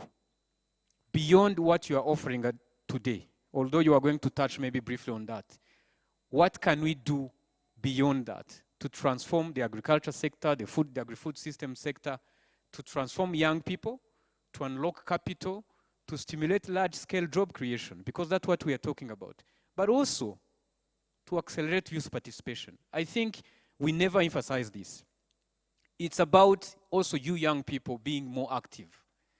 I like the youth strategy that is going to be launched tomorrow. One of the key pillars is around young people participating in leadership among the 4 pillars of this policy or this strategy. It's you participating. We want to see you more. Muri ibi bintu. I liked kubona abantu who come and share their testimonies from Rusizi. Naye nabwiye abantu ni we sometimes see the same people. Can you try and tubone n'abandi bari hirya no hino nabo who can share their stories. So it's happening, but we need to do more, and that's very important. So that is my introduction. Ntago ndi burenze aho ngaho. We'll continue the discussion depending on the time we have. Ariko munyemerere muri aka kanya ntumire aba panelists. I will try to be a little bit informal. Ubundi nagombye kuba nicaye hari ibi byose nkabivuga nicaye, ariko nagira ngo ducommunicating, to interacting, sibyo?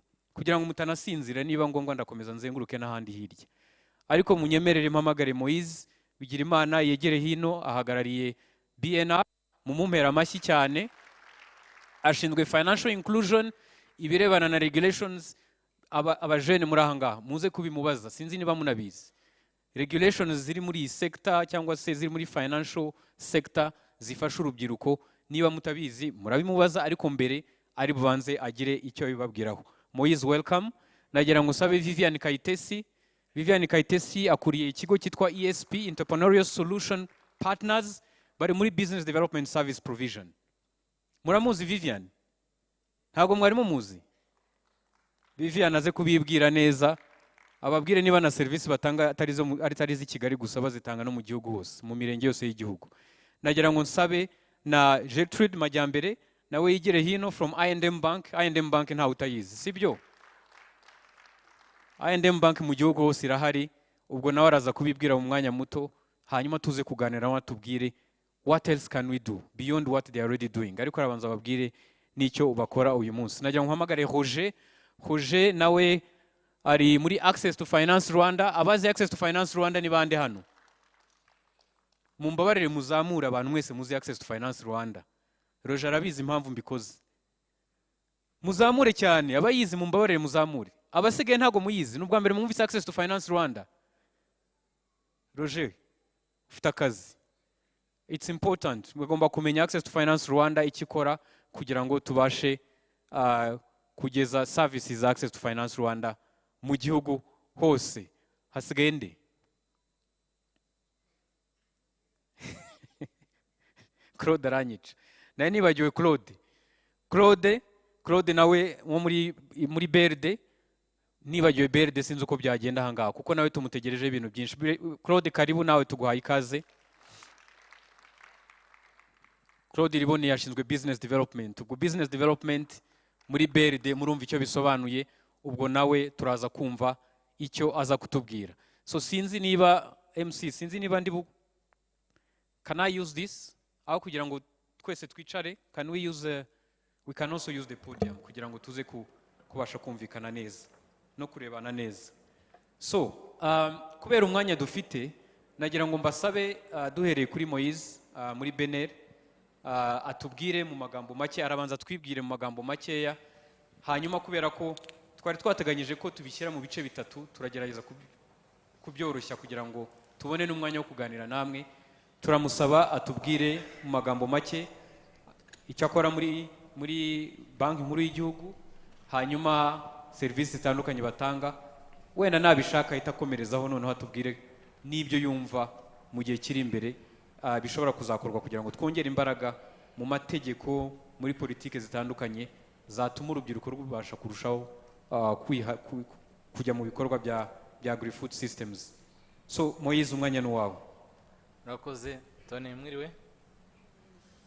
Muranyumva? Niba munyumva muzamura ikiganza. Murakoze cyane. Nitwa Moise Bigirimana, nk'uko bivuze nkora muri banki nkuru y'u Rwanda, nkaba nshinzwe gusakaza ikoresha mari ridaheza cyangwa financial inclusion. Uri kumwumva neza? Ko hano nanjye ntamwumva neza.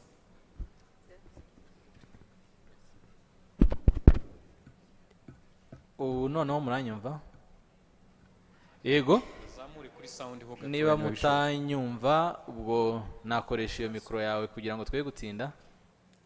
Gerageza twumve niba ubu muranyumva noneho. Yego, inyuma. Murakoze cyane. Nari mbibwiye nitwa Moise Bigirimana, nkora muri banki nkuru y'u Rwanda, nkaba nshinzwe financial inclusion. Mwakwibaza muti banki nkuru y'u Rwanda mbese ibya financial inclusion noneho yabizijemo ite? Ko tuzi ko ishinzwe utajegajega rw'urwego rw'imari no gutuma ibiciro ku masoko bidakomeza kuzamuka cyane. Ese ahari bibabijemo bati? Banki nkuru y'u Rwanda rero yabonye ko ari ingenzi cyane kuko nk'uko batubanjirije bagiye babivuga, hari gahunda y'igihugu muri rusange uhereye kuri NST1 kugera kuri NST2, harimo pila y'ingenzi yo kugeza serivisi z'imari kuri bose. Kuko rero turi kuvugana nk'urubyiruko, sindi bujye mu mateka yandi, mwumva vuba kandi mukumva icy'ingenzi. Ariko wenda reka mpere kuvuga ngo ese duhagaze gute mu kugerwaho na serivisi z'imari nk'urubyiruko. Muri rusange mu Rwanda abakuze 92% bagerwaho na serivisi z'imari, ariko urubyiruko bo ni 90% gusa. Mvuze serivisi z'imari zigenzurwa, kuko izitagenzurwa rwo zo tugeze hejuru ya 96, hejuru ya 95, 96%. Ubyo umuntu abyumvise agatahana ibyo gusa yavuga ati ese ko twagezeyo noneho kandi nta kindi dukeneye. Nyamara kandi kubera ko ndi kuvugana n'urubyiruko ruri mu buhinzi, mwagaragaje ko kugira ngo umuntu ajye akora ibyo akora akenera amafaranga. Yavuze ati ushobora kwizigamira, ushobora gusaba ikigo cy'imari, wajya muri ziriya programme zihari zose yavuze, ariko reka mvuge ku abagana ibigo by'imari kugira ngo babone amafaranga bakoresha muri business zabo. Abanyarwanda muri rusange abasaba inguzanyo mu bigo by'imari bigenzurwa bakazibona bazifite, ubwo tugendeye ku bushakashatsi bw'umwaka ushize w'ibihumbi 2024 ni 24% gusa. Ugereranyije ba 92% na 24, urumva ko ari ikibazo. Noneho rero ko turi mu rubyiruko, twavuga no ku rubyiruko. Ese urubyiruko rwo bihagaze bite? Urubyiruko 18% gusa nibo bagerwaho na serivisi zijyanye no kuba bakwaka inguzanyo bakazibona, mbese abazifite.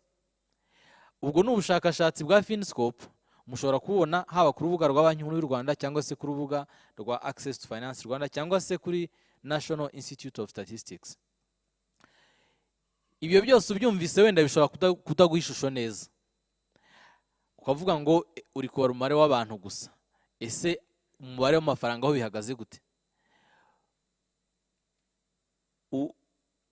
Ubu inguzanyo ziri muri public cyangwa se ziri muri rubanda zose, inguzanyo zigenewe ubuhinzi gusa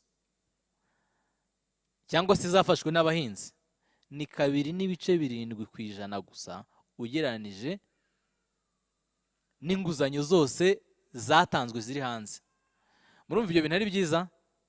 Mugiye kuvuga muti umuntu muri beneri noneho atuzaniye ibiki ko aje kuvuga ibibazo bihari ngo tubikemure se? Kandi ahubwo natwe twari kumubwira ibindi bibazo.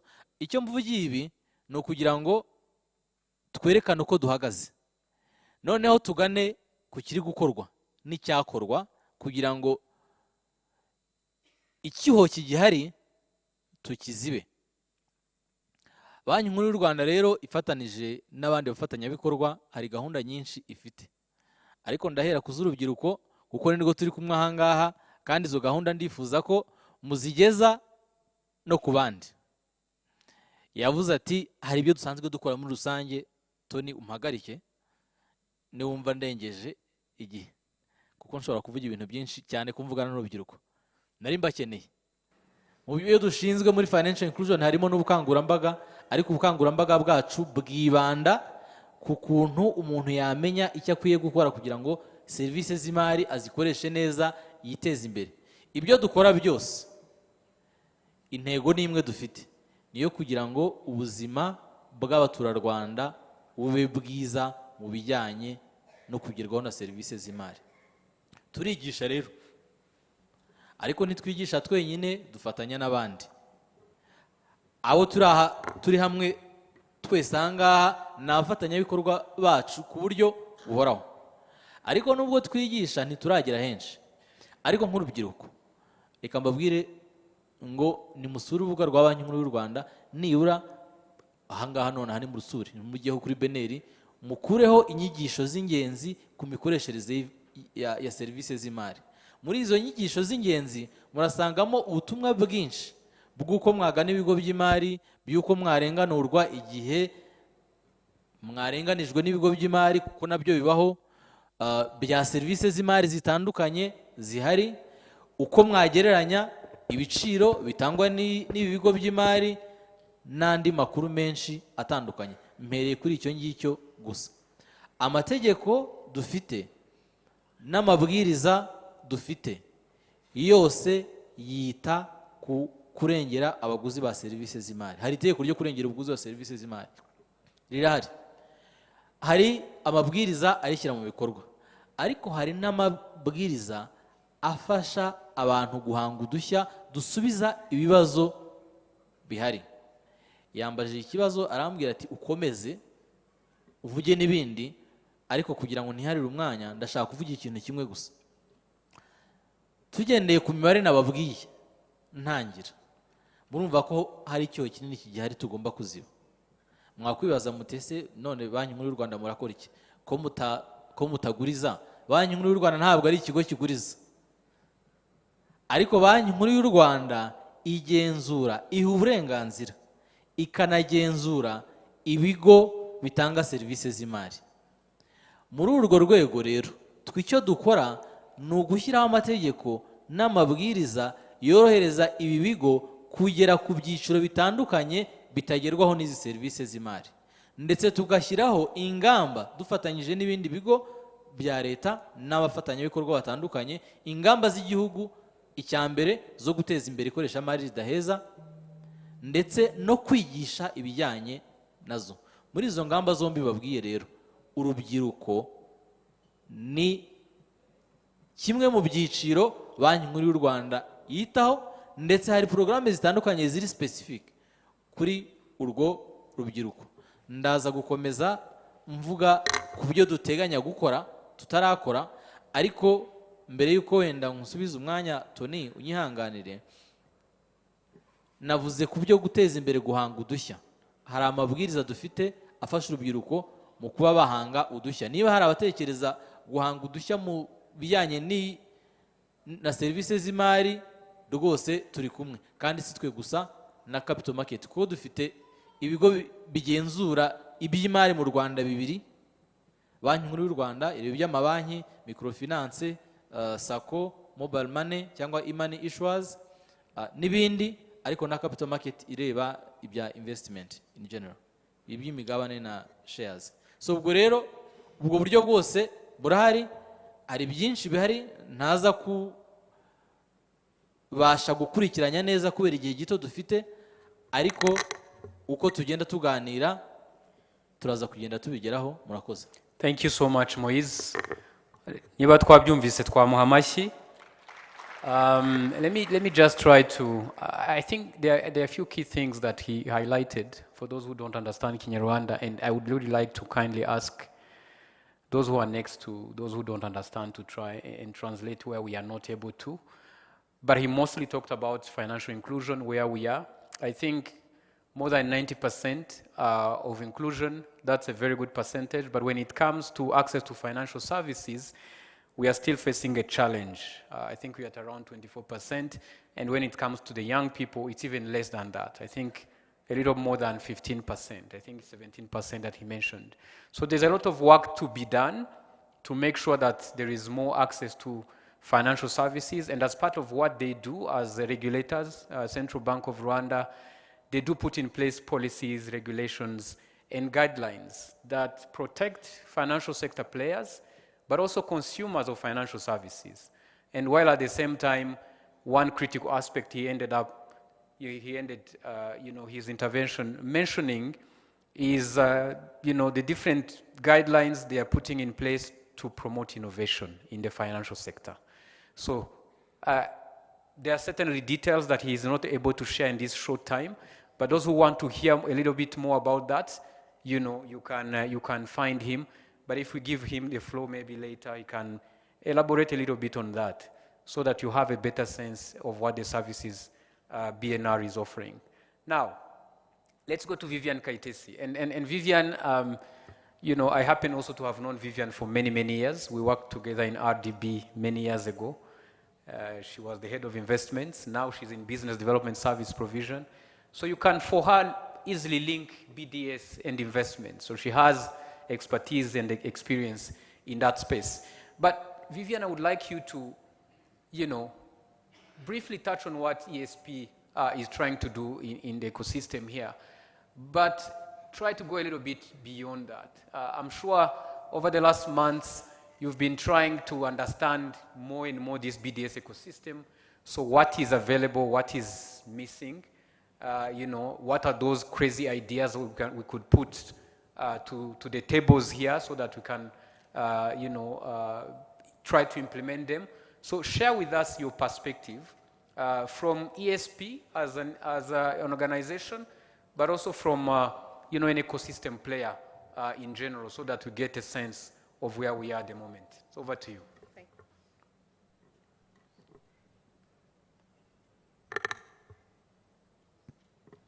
Hello, hello. Igeze kuri Vivian iranga se. Muranyumva mwese? Yes. Can you hear me? Yes. Okay. Good afternoon. Mwiriwe. Tony, I think Tony knows everybody, yeah? From the boss of FAO to investment promotion. Yes. This was many, many years ago. So, nitwa Vivian Kaitesi, ngabandi country leader wa ES Partners. ES Partners dukorichi. Yesterday and the whole weekend, I spent the whole weekend trying to write notes. What do we do? What don't we do? What can I say in front of Urubjiruko Maganane Migurongitano? But I think I have to put these notes away and really speak from the heart as somebody who meets on a daily basis existing entrepreneurs, young entrepreneurs, abashaka kuba entrepreneurs, ababa entrepreneurs birabananira. What we do really is we provide business development services.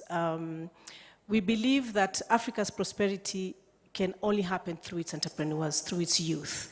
And we are here to provide everything from, I was very happy that Mariette yatugiye urugendo rwe nka entrepreneur. And I'm going to use maybe Mariette's example. I don't know Mariette, it's the first time I'm seeing her here. No, hereje Tony message namubwira, I am so glad that I didn't see Sekina up here. Because every forums we used to go to, it was our avocado lady, and I'm so happy to see. But I'm sure she likes you. It's not because she we doesn't like each other. So Mariette, when Mariette was in school, in high school, she knew she did not want to become a farmer. Kuko basaganabi, bahinzi, bibyondo ichi.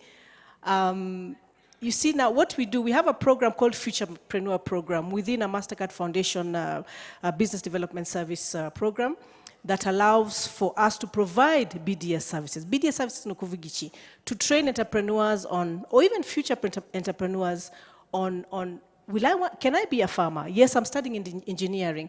I will go to these high schools, to IPRCs, tukaba shiramo mindset yo kuba entrepreneur. Whether it's just that idea, jitekerezo ufite. How can you, yes, you might be a doctor, but also doctors can be farmers. Doctors can process tomato paste and sell in supermarkets. Why not? Icho jitekerezo cha ufite nga potential entrepreneur. Toshaka ko ujikomeza. And that's what we call a future entrepreneur. So we have programs within a consortium, Twitter, Grow to Scale, together with Access to Finance Rwanda, MasterCard Foundation, a BPN, and we have a target of reaching 3,000 futurepreneurs. Already I have probably most of you here who can be part of futurepreneurs. Haribindi indi type entrepreneur Twitter, our gems, bari ya Mariette yabonaga bahinga bagurisha benda idodo nkeya imiteja. One, maybe they are in the cooperatives of women. How do we bring them together to scale what they are doing, probably to even do the contract farming, Marietta Tugie. And then we have the bootstrappers. At some point, Mariette was a bootstrapper. She tried, biramunanira, ajakuisha chirakazi. Maybe if Mariette had encountered an ESP person, akamubwira, look, hang in there, ni ibintu ushobora gukora, ni gute twagufasha. How can you help you get market, say, for example, with Simba Supermarket or Sawa City? How can we help you refine how can you make you investment readiness? So when you go to Gertrude here, she'll be able to give you that loan that you require. Maze tukagira abo twita abagazelles. Abagazelles niba abandi nyine basekina, and now Mariette, I believe, is a gazelle because she does contract farming. So your process of entrepreneurship, we tuhura n'aba entrepreneurs on all the different levels of entrepreneurship. And I'm happy to be here, and I know Tony had said we have to think differently and throw the challenge. And I think Honorable Minister Abikomojeho Aravuga, don't just come to forums. I want all of you here, any one of you here who is a youth, go into supermarkets ziri hano Kigali. Look at products, tomato sauce, tomato paste, amavuta yo guteka benda, avocado oil. Nichi chiva hanze wowe wakora as a young entrepreneur. Chango say as an entrepreneur umuhinzi. And then maybe list that, send that information to RCSP. Tunarebe, nigute. Ejo bundi nagiye, I don't want to mention the supermarket. They had salsa. Salsa ni ibintu barisha nama chips from South Africa. Inyanya. Mariette wavuze ko wari ufite excess tomatoes ukibaza nzazishira hehe. You know, so challenge yourselves also. Muje muri supermarket zose dufite hano, iri hafi ni Simba, hari za Sawa City, hari za Marine, mwinje niki kiva hanze. Na jewe nakora hano na processing. So thank you. Thank you so much, Vivian. A round of applause for Vivian. Again, we don't have enough time. Ntabwo dufite umwanya uhagije twari kuvuga ibintu byinshi. Wenda araza kugira ikindi kintu avuga. Ariko munyemerere, you know, I happen to be on many youth forums. Na za WhatsApp. Arabo duhuriyeho hano ndabizi. Iri kuri youth engagement, ba Lucia tuyiriho twese.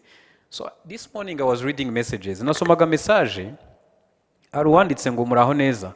Ngo nshaka umuntu this is for you, Vivian, and but also for everyone here and those in the audience. Nshaka umuntu wama samples, niba ari hano simbizi umuntu wabyanditse. Ntago nzi niba baramutumiye. Ari hano? Ngo nshaka umuntu wama samples yuko bakora raporo y'imikoreshereze y'imari y'imyaka 2 ishize muri company cyangwa kamfasha kuyitegura. That speaks volumes in terms of the needs out there, business skills, accounting skills. Umuntu uri an entrepreneur for a certain number of years, ugishaka your support, ugishaka your service, biravuze ngo there is a gap in our business development service ecosystem. So ntago nkuko nabivuze n'izina rye ntago ndi kubasha kuribona hanga ntago ryanditse, ariko those are the details that we need to really pay very critical attention to. Nk'abantu turi kuri same group, turi muri support system, we need to really try and understand, kuko niba yabivuze yavugiye most likely abandi bantu benshi, including niba ari ahanga. And it's not a shame kubyemera ko hari gap ufite mu bushobozi n'ibindi, ntago ari bibi. No kugira ngo tumenye ngo ese ni hehe hizo services zikeneye gushyirwamo imbaraga. Abantu bari muri business development services, hari ESP, hari n'abandi murabazi musanzwe mukorana nabo. We want them to reach as many of you as possible across the country. Sometimes for convenience, abantu ba focusing in certain areas and not in the others. But I trust that with the right business development services, nibirebana na access to finance turi kuvuga, I don't think it would be a problem. Icyo kuvuga ngo banks ziravuga ngo there is money, ariko iyo bavuze ngo there is money, ubwo baba bashatse kuvuga ngo there is maybe less business development services for us to be able to fund you. So, over to you, Gertrude. I&M Bank. Moise just told us that I was actually surprised because I thought we had gone beyond that. A portion of 2.2%. That's where we are now. I think the last time I checked, or the last time we interacted, we used to talk about 5%, right? Or 5 or 6%, right, Chantal? Now, if BNR is saying 2.2, that means we're going backwards. It's a big challenge. So, Gertrude, from the I&M perspective, what does that mean, and what are you trying to do to make sure that this share of access to capital, increases, and specifically for the young people who are in this room? Yeah, thank you, Tomoni. Good afternoon, everyone. My name is Gertrude Majambere. I'm the Partnerships Manager at I&M Bank. What we are doing at I&M Bank, I would say if a baby is born, I would say maybe we are crawling or we are starting. Where we are now, we've seen some conventional instruments work for us. For the youth that we spoke to, and maybe a quick scan through the entrepreneurs or our portfolio, the main challenges were credit guarantees, high expensive money, which is maybe high interest rate. And from that, we just try to work with different partners, and we've seen that working for us. I would reiterate on what Vivian said on MasterCard Foundation program. This is a program that is mainly for agriculture, but as I&M we are doing tourism and hospitality, but agriculture comes in within the value chain. So we've seen that growing. We started the partnership in 2019, and in 2024, we scaled up the program through Catalyzing. But I would say from that, we've already financed we've disbursed 20 billion for agriculture, and for tourism, hospitality, but within the agriculture value chains, which also mainly are youth and women. So what does that mean? When we have partners, this has triggered the appetite of the bank. It triggered the appetite, but also given the intentionality of the bank to go agriculture. I've seen Claude, I think, and William, who are on this program together, they say you go rural or you go home. Now I think the bank will go agriculture or go home. So from that, yeah, from that, you go rural or you go home, right? Yeah, or you go agriculture or you go home. Or you go home. So we are so lucky that the government has paved the way for us, infrastructure, all the enablers that we can ride on. We're already working with the different partners to continue, because this is like everyone has to be in this. We need a holistic approach for us to step into and test the depth of the waters in agriculture. We were talking outside when we were with Tony, like it's still a risk industry. But how do we share the risk? Who is supposed to be part of this? We have development partners, we have government that is already doing a lot. So if we have everyone contributing equally, I think we're going to do a lot. We already have something to do. Farmers, I was talking about CDAT. CDAT is a BLD and a World Bank funded program. This is also agriculture. We also have something that we're working on with AFR that is also going to go into agriculture, maybe specific value chains that will be horticulture, which is also agriculture. We're also working with some other partner to do with still interest buy down, but it can be a lot. It can be interest buy down, it can be a matching grant, it can be a guarantee, but all this contributes to us or the bank really developing the appetite, but also being intentional and venturing into agriculture. I would say for us, or currently, we are ready as the bank. When we talk of impacting 2 million lives in 2026, I was talking to my colleague, I was like, maybe this, maybe 50% should be youth, but with that one would be really something that we also look into that. And as we're going rural, we'll have to go with everyone in this room. Thank you. Thank you so much, Gertrude. Yeah, I think for commercial banks, I was telling them earlier that oftentimes it's, we talk about profit making as a bank, but we also share that there is a corporate social responsibility aspect that need to come in. And so maybe when she comes back to reflect on this, I think it's important, and this is maybe the question to Claude before I come back to Roger. So how are we seeing the uptake? You know, I know BRD is more than a bank, right? There's a lot the bank shares with government institutions in terms of development. So I would like him really to share the experience of the bank in terms of how they have seen the uptake of these services, especially by young people. I know he's also going to refer to Kataza as one of the major recent products. But Claude, I would also like you to go a little bit beyond and really tell us, we are talking about catalyzing investments. And for me, catalyzing investments means partnering with the government to even join some of these flagship projects that they talked about, which will have an impact on what young people want to go into. So is it something that BRD, beyond the financial services that you offer and through the partnership with the commercial banks, is it something that you are considering? Are you, for example, ready to invest in collection centers in some part of the country, or other, aggregation facilities that would allow young people to more easily join this sector? So please share with us BRD's, experience in that. Murakoze Tony. I think muranyumva. Muramwumva. Inyuma muramwumva. So mwongeye kwirirwa nkuko yabwiye nitwa Jean Claude nkora muri BRD. Wena ndavuga gato kuri BRD kugira ngo benshi bishobora kubera mutayizi cyane, ariko kubera ko ari mu rubyiruko nibwira ko mutuzi mu bundi buryo bwa BRD kuri side education cyane. BRD ni banke itsura amajyambere, development bank, ni banke yashyizweho na leta ifatanyije n'abandi bafatanyabikorwa. Inshingano yacu ya mbere ni uguteza imbere ibintu byose bijyanye n'iterambere ry'igihugu, ariko twibanda kuri secteur cyangwa se kuri priorities za guverinoma y'u Rwanda, harimo rero cyane cyane n'ubuhinzi. So navuga ngo nta mutuzi cyane kubera ko ntabwo tugira branches nyinshi, nta nizo tugira, ariko dufite approach dukorana n'amabanki yose.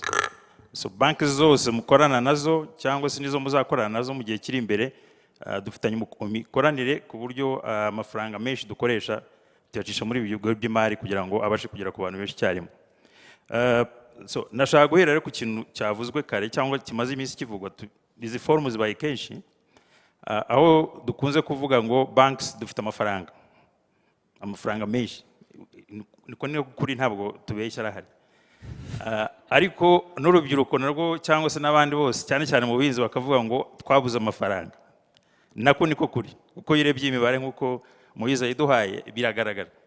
So tuza kwicara nka bede turavuga ngo ikibazo kiri, kuko niba dufite amafaranga nk'amabanki tuzinduka tujya gucuruza nk'uko namwe mujya gucuruza nk'abari mu bucuruzi, ducuruza amafaranga, ubundi iyo uranye amafaranga ni nk'aho utacuruje. So ariko namwe mukaba mufite ikibazo cy'uko mutayabona, hari ahantu hari ikibazo. So turicara turareba tusanga icyambere twabonye nuko tuvuga ururimi rutari rumwe, uko tubivuga nka banki nuko mubivuga nkamwe ntago tubasha kumvikana kubera ururimi dukoresha rutandukanye. So niho twatangiye kwicara turavuga ngo ni gute hagati twahakora.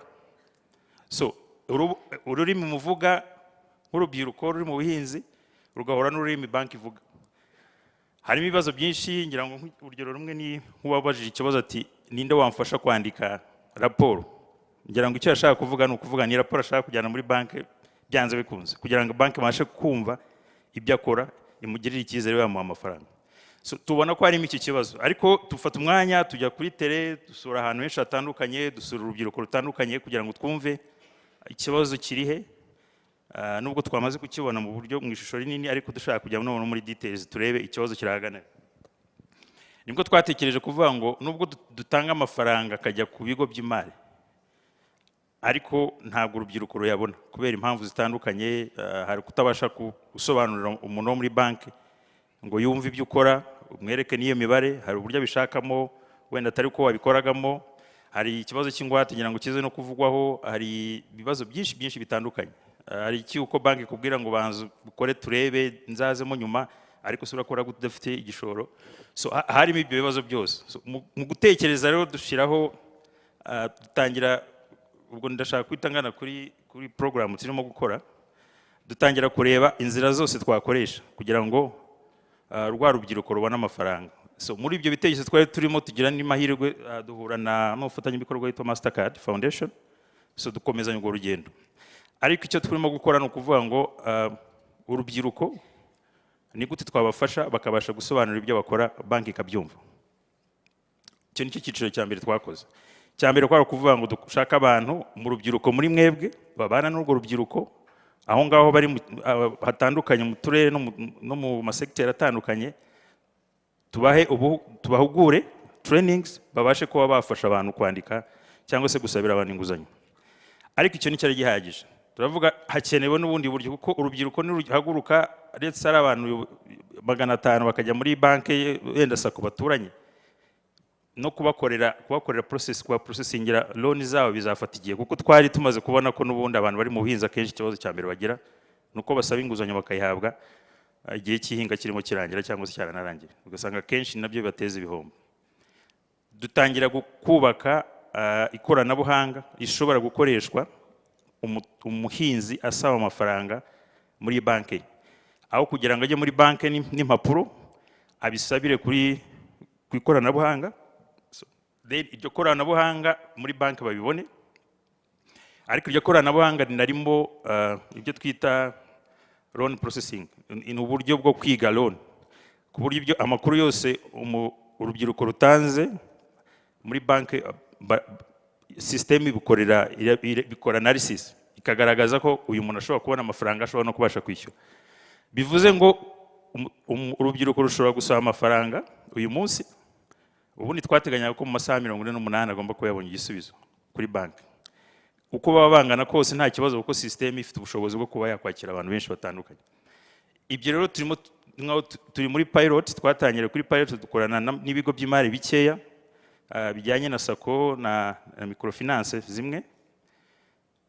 Dutangira muri iyi season irangira, kubera ko kubyubaka no kubiganiraho kugira ngo bigere ku murongo twatangira imirangira, ariko nashaka kubaha urugero kugira ngo mwumve ingaruka nziza bishobora kumara. Nuko twayatanze ngira ngo cyumweru kimwe n'igice, ariko mu cyumweru kimwe n'igice twari duhaye abantu bageze kuri 275 kuri miliyoni zigeze muri 250, kandi niba abantu bato bakeneye amafaranga make yo kwiteza yo guhinga bafite ubutaka butari bunini. Ariko ubu turimo turitegura neza ku buryo season itaha noneho tuzaba dufite turi tayari ku buryo tuzatanga amafaranga menshi. Ariko ubwo aho no dutangiriye icyo tugamije nuko dushaka kuyikora ikajya mu bihingwa byose, ikajya mu gihugu hose, mu bigo by'imari, sako n'ibigo by'imari biciriritse, banki y'ubucuruzi yo akorana n'abayigiye hejuru ntabwo wenda izahagera. Noneho icyo dukora ni ibintu bibiri, tubaha amafaranga ahendutse nk'uko twabivugaga, abayabonye nubwo atari benshi ariko bayabonye ku 9%. Nibwira ko ari to iri hasi cyane ugereranyije ni iyihe kangahe? 9%. 9%. Hari abayabonye bari hano umwe. So 9%. Icya kabiri ni ingwate, kuko harimo ikibazo cy'ingwate, nabwo twemeranyije ko tuzadutanga ingwate icyo bita portfolio guarantee. Iyo portfolio guarantee aho kugira ngo bajye basabira umuntu umwe ku giti cye, ahubwo banki iba ifite iyo guarantee iba yashyiraho abantu. So twizera ko ari ibintu bigiye guhindura mu buryo bunini uburyo twatangamo inguzanyo, ariko none urubyiruko rukayibona, kuko twakuye ibintu byinshi byo kuvuga ngo umuntu amaze imyaka ingahe akora, ibyo ntabwo tubireba. Ni ukuvuga ngo ufite ubutaka bwawe cyangwa unabukodesha, bushyiramo tukabona ubuso ufite, tukamenya mwirondo wawe, tukareba gukora n'amabanki n'ubukorana, ibi byose biri muri the system ku buryo kumenya umuntu wari ugiye guha inguzanyo birimo bizoroha. So ntabwo wenda ubu ngubu biragaragara cyane, ariko nibwira ko nitwongera guhora nk'umwaka utaha muri iki gihe tuzaba turimo tubivuga, none dufite n'abantu benshi bamaze kubonamo inguzanyo. So muri make nibyo turimo gukora, ariko ikindi nanone nakongeraho nuko nk'uko nabivuze dukorana n'ibigo by'imari byinshi bitandukanye, ducishamo amafaranga menshi. Urugero navuga ahangaha ni nka SIDAT, aho ubu noneho turimo gushyira imbaraga cyane gukorana n'ibigo by'imari biciriritse ibyo twita microfinance n'amasako. Ikiza n'amasako arimo gukora reform ku buryo azagira imbaraga zirenze yari afite ubu ngubu. So twizera ko tuzakomeza dukorana nabo.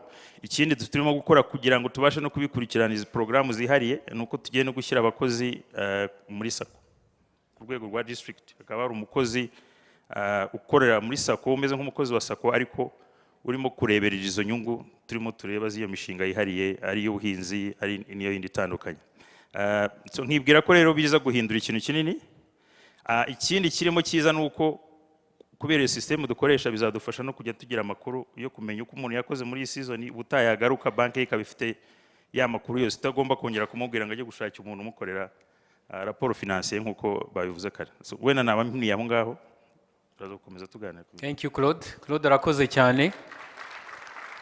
I also asked about some catalytic investments that could support young people, even if they are made by other players in the industry, to support young people. I think this is something we can't shy away from talking about, and these are part of the investment flagships that are needed across the country to support the other soft interventions. Well, I'm calling them soft, not all of them are soft, but just to summarize what Claude has said, I think one key thing he said is that there has always been a language barrier between young people and financial institutions, so that's something that needs to be addressed. And to address that, one of the things, or among the few things they have been able to do, one is to provide training across the country on basically how to do business planning, because that also, this is what I was saying earlier, that if people can't do accounting, it becomes difficult to access money. So they do provide training as well as BRD. The question is always, how many are able to access those services? When I ask among the 275 people who accessed those millions of Rwandan francs within the period when this facility was launched, and there is no one in this room, there is a problem. Kubera ko mwese muva mu mirenge yose y'igihugu, iyo nta n'umwe ushobora no kuvuga ati ngewe byari byose narayumvise at least your service. So we need to do more. And I want to insist on one thing, that this forum, we want it to be different in terms of firm commitments we're going to make. For your information, tomorrow morning, we are going to have a breakfast session with ministers, heads of banks, and other institutions to make commitments, which are going to be communicated here after that breakfast session. So I want us to leave this room with some concrete recommendations on what we can do collectively. I really encourage them not to think individually. Let us think collectively and say, I think this is a very good idea, and we can collectively, implement it. And then Minagri and different partners will come up with a mechanism that will allow us to track on a periodic basis how we are implementing these recommendations, so that when we meet next year, during the same period, we're able to know where we are in terms of achievements and changes that we are seeing. So thank you, Claude, for what BRD is doing. But if people don't have access to information, in fact, among the resources that these young people need, we always forget to mention information, and we think it's always business skills, it's finance, but information is very critical. I feel that sometimes people don't have access to those services because they don't know where to access them from. With that, I would like to come to Roger, because Roger, you know that I know that AFR is trying to do its best to decentralize services across the country. And as you might know, AFR initially was in the space of, financial inclusion and, doing a bit of, if you've heard of FinScope, and Moise mentioned it, they are behind it, FinScope, to give a picture of where we are in terms of financial inclusion, but also access to financial services. But recently, they took another important step to work with partners such as ESP and others to now accelerate those business development services. It's not something that initially when AFR was put in place, they were going to do. But the fact that they understand the importance of that, they jumped, into that opportunity to work with different partners. So Roger, you can share with us briefly AFR's journey. We are celebrating 15 years. Recently, we're celebrating 15 years. And so if you could share a little bit the journey of AFR and how you are seeing these other different partners contributing to this, access to finance and business services journey that we're talking about, and how AFR is also trying to position itself to accelerate what needs to be accelerated. And then after the 2-3 minutes by Roger, we'll give the floor. I hope someone can move around with the mic. We'll take 3 or 4 comments, not only questions, comments, specific recommendations that we can take from here.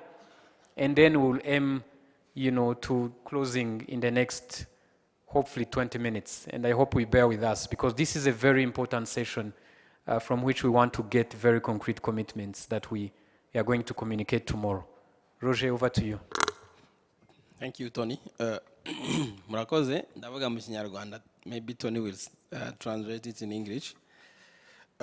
Access to Finance Rwanda ni ikigo navuga kigenga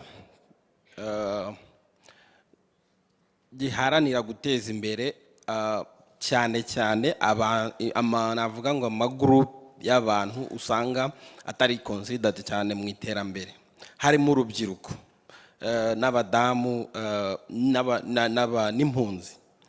Ntangirira ku ntangiro ya Access to Finance Rwanda nk'uko Tony amaze kubivuga, tumaze imyaka 15 cyane cyane impamvu wenda Tony nawe yibaza ngo kuki Access to Finance Rwanda itazwi cyane, nuko dukorana n'abandi bantu, dukorana n'ibigo by'imari, tugakorana n'abantu ku giti cyabo, tugakorana n'urubyiruko, tugakorana na government of Rwanda, tugakorana n'aba partners batandukanye barimo Mastercard Foundation, barimo Swedish Embassy n'abandi benshi batandukanye.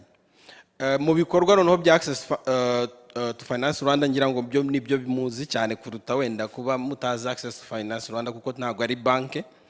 Hari nka Ejo Heza. Ejo Heza ntituyizi, abenshi turayizi. Ejo Heza ari mwe mu gihe mu kwizigamira kw'abantu badafite nk'imishahara, badakorera imishahara, mu kwizigamira ni kimwe mu gikorwa twakoranye na Government of Rwanda biciye muri RSSB. Murayizi ukikora.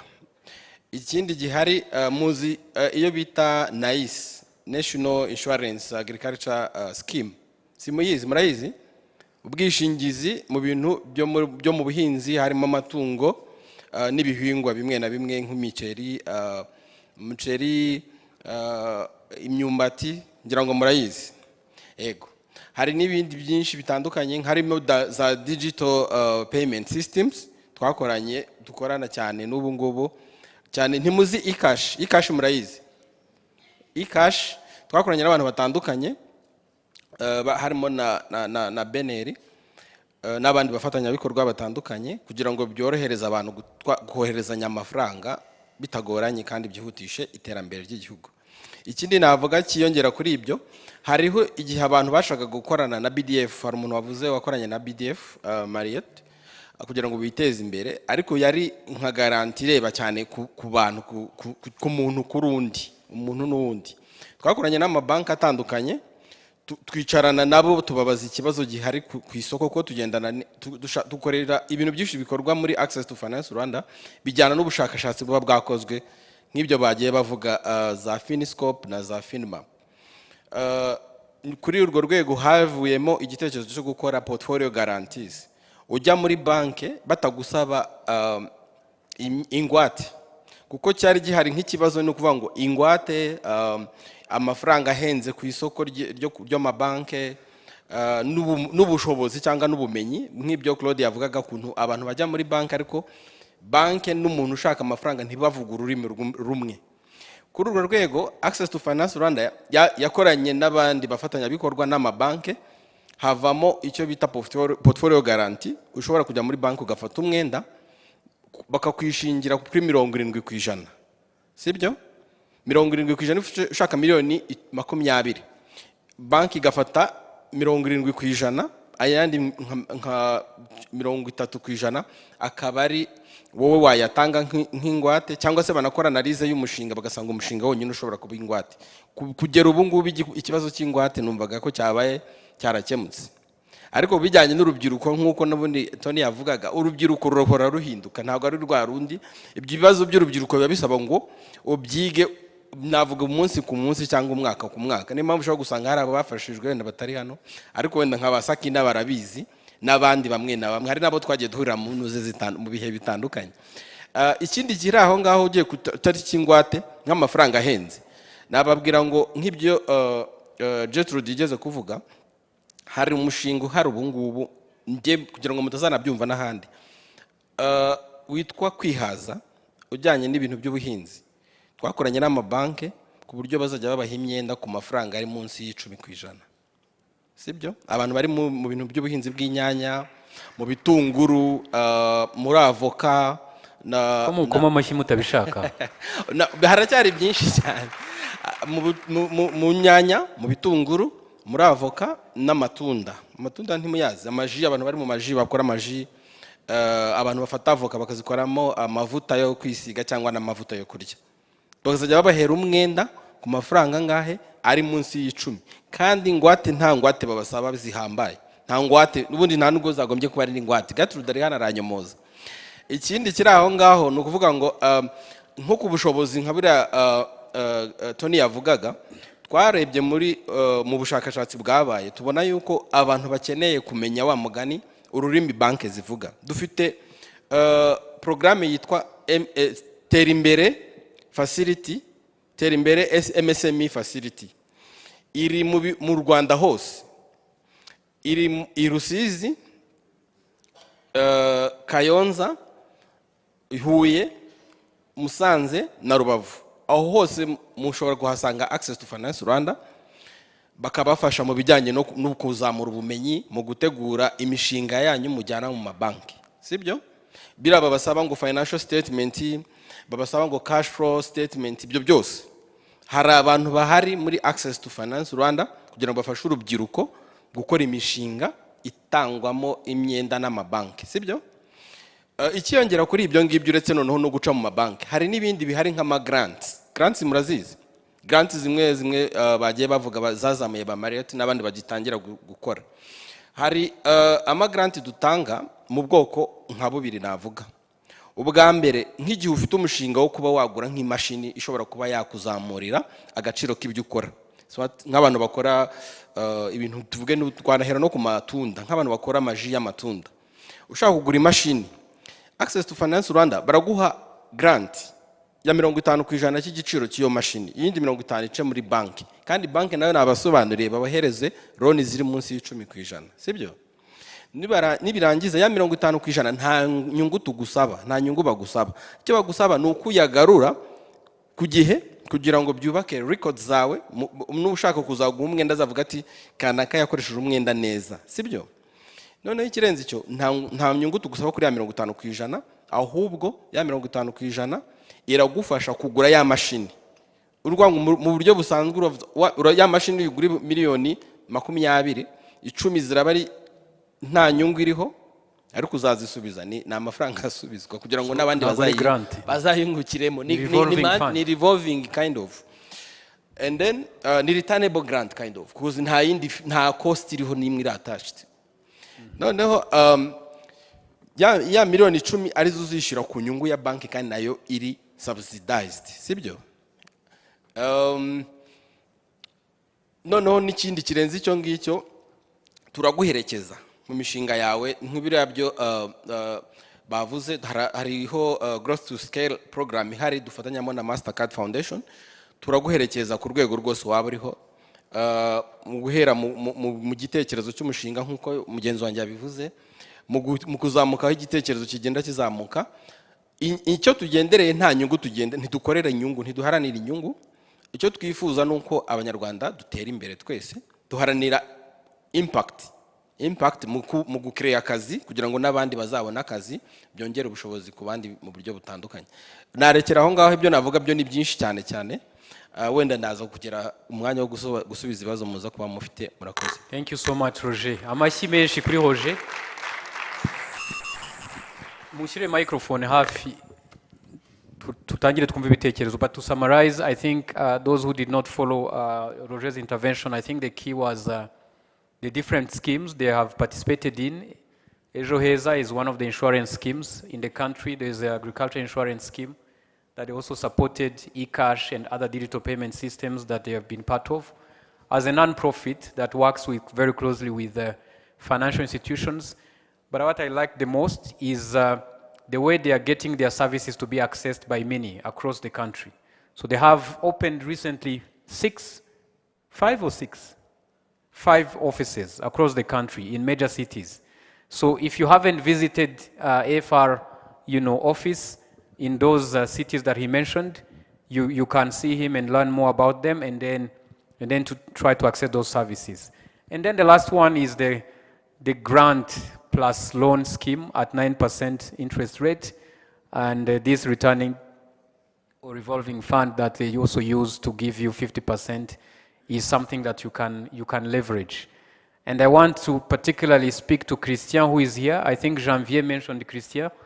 Janvier yigeze kuvuga Christian w'inyamasheke. Christian mu bantu twahuriye hariya muri koridoro arampagarika arambwira ati ndashaka kumfasha maze imyaka 2 nshaka support to buy equipment. This is a young man who is doing amazing things in Nyamasheke district. Christian, uri hano? Uri he? Yasohotse. Menya yagiye gushaka ayo mafaranga. But when I heard that there is this 50% grant and 50% loan at 9% interest rate, this is a facility he could access. But does he really have access to that information? And I'm just mentioning one of you, but others who may approach me or who have approached others, mushobora kuba mufite ikibazo gisa nk'icya Christian. Umuntu nka Christian n'ibintu akora muri Nyamasheke, Sakina sinzi ngira ngo uramuzi. Christian uramuzi. Ntago yagombye kuba gifite ikibazo cyo kuvuga ngo ngeze ahangaha mu kuhanga imirimo, ngeze ahangaha mu kuzamura ubuhinzi n'ubworozi muri Nyamasheke, ariko nabuze support yo kugira ngo ngure equipment. So I would really like to encourage the different actors here. Let us be very practical. Niyo mpamvu nshaka ngo n'ibitekerezo mutanga, let's be very practical. Straight to the point, uvuga ibintu bikeya ariko biduha umurongo aho tugana. Iyo wumvise ibi bintu byose bavuze, when you hear these people speaking, you might think we have everything. You might think when people talk about challenges, maybe, it's because they just don't have access to information. But there's a lot out there. in terms of regulations, in terms of BDS, in terms of loans and the access to facilities, and other intermediary services offered by institutions like AFR. So, reka dufate iminota 10-15 twumve ibitekerezo. Ariko ibitekerezo uburyo mu bitanga ndabinginze. Let us be very practical, forward looking, kandi mutange ikintu duhita dushyira no muri recommendations zizajya muri gahunda zacu z'ejo. So reka duhere ku muyobozi w'urubyiruko ataza kumerera nabi, hanyuma ubwo n'abandi murakurikiraho. Muramfasha abantu bari muri protocol, sinzi niba mwaba hafi, nta muntu ndi kubona hano hafi y'abantu. So thank you so much. Yes. My name is Sakina Usengimana. I'm the chairperson of Rwanda Youth in Agribusiness Forum, but also I have my own company. I want to excuse myself for people who don't speak in Rwanda, because I want to express myself in my own language so that everyone can hear.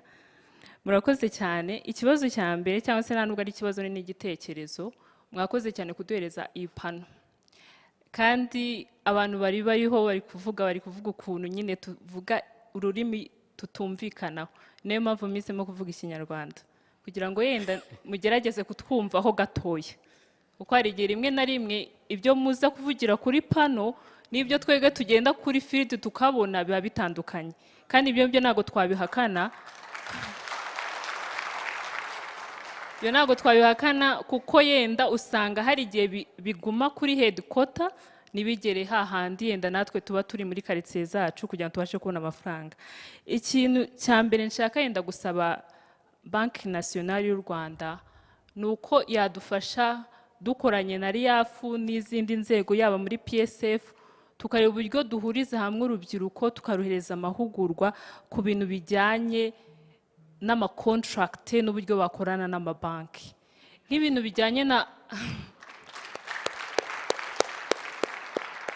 nk'ikintu kijyanye na consumer protection, nk'urubyiruko hari igihe tuba tutabyumva neza cyane.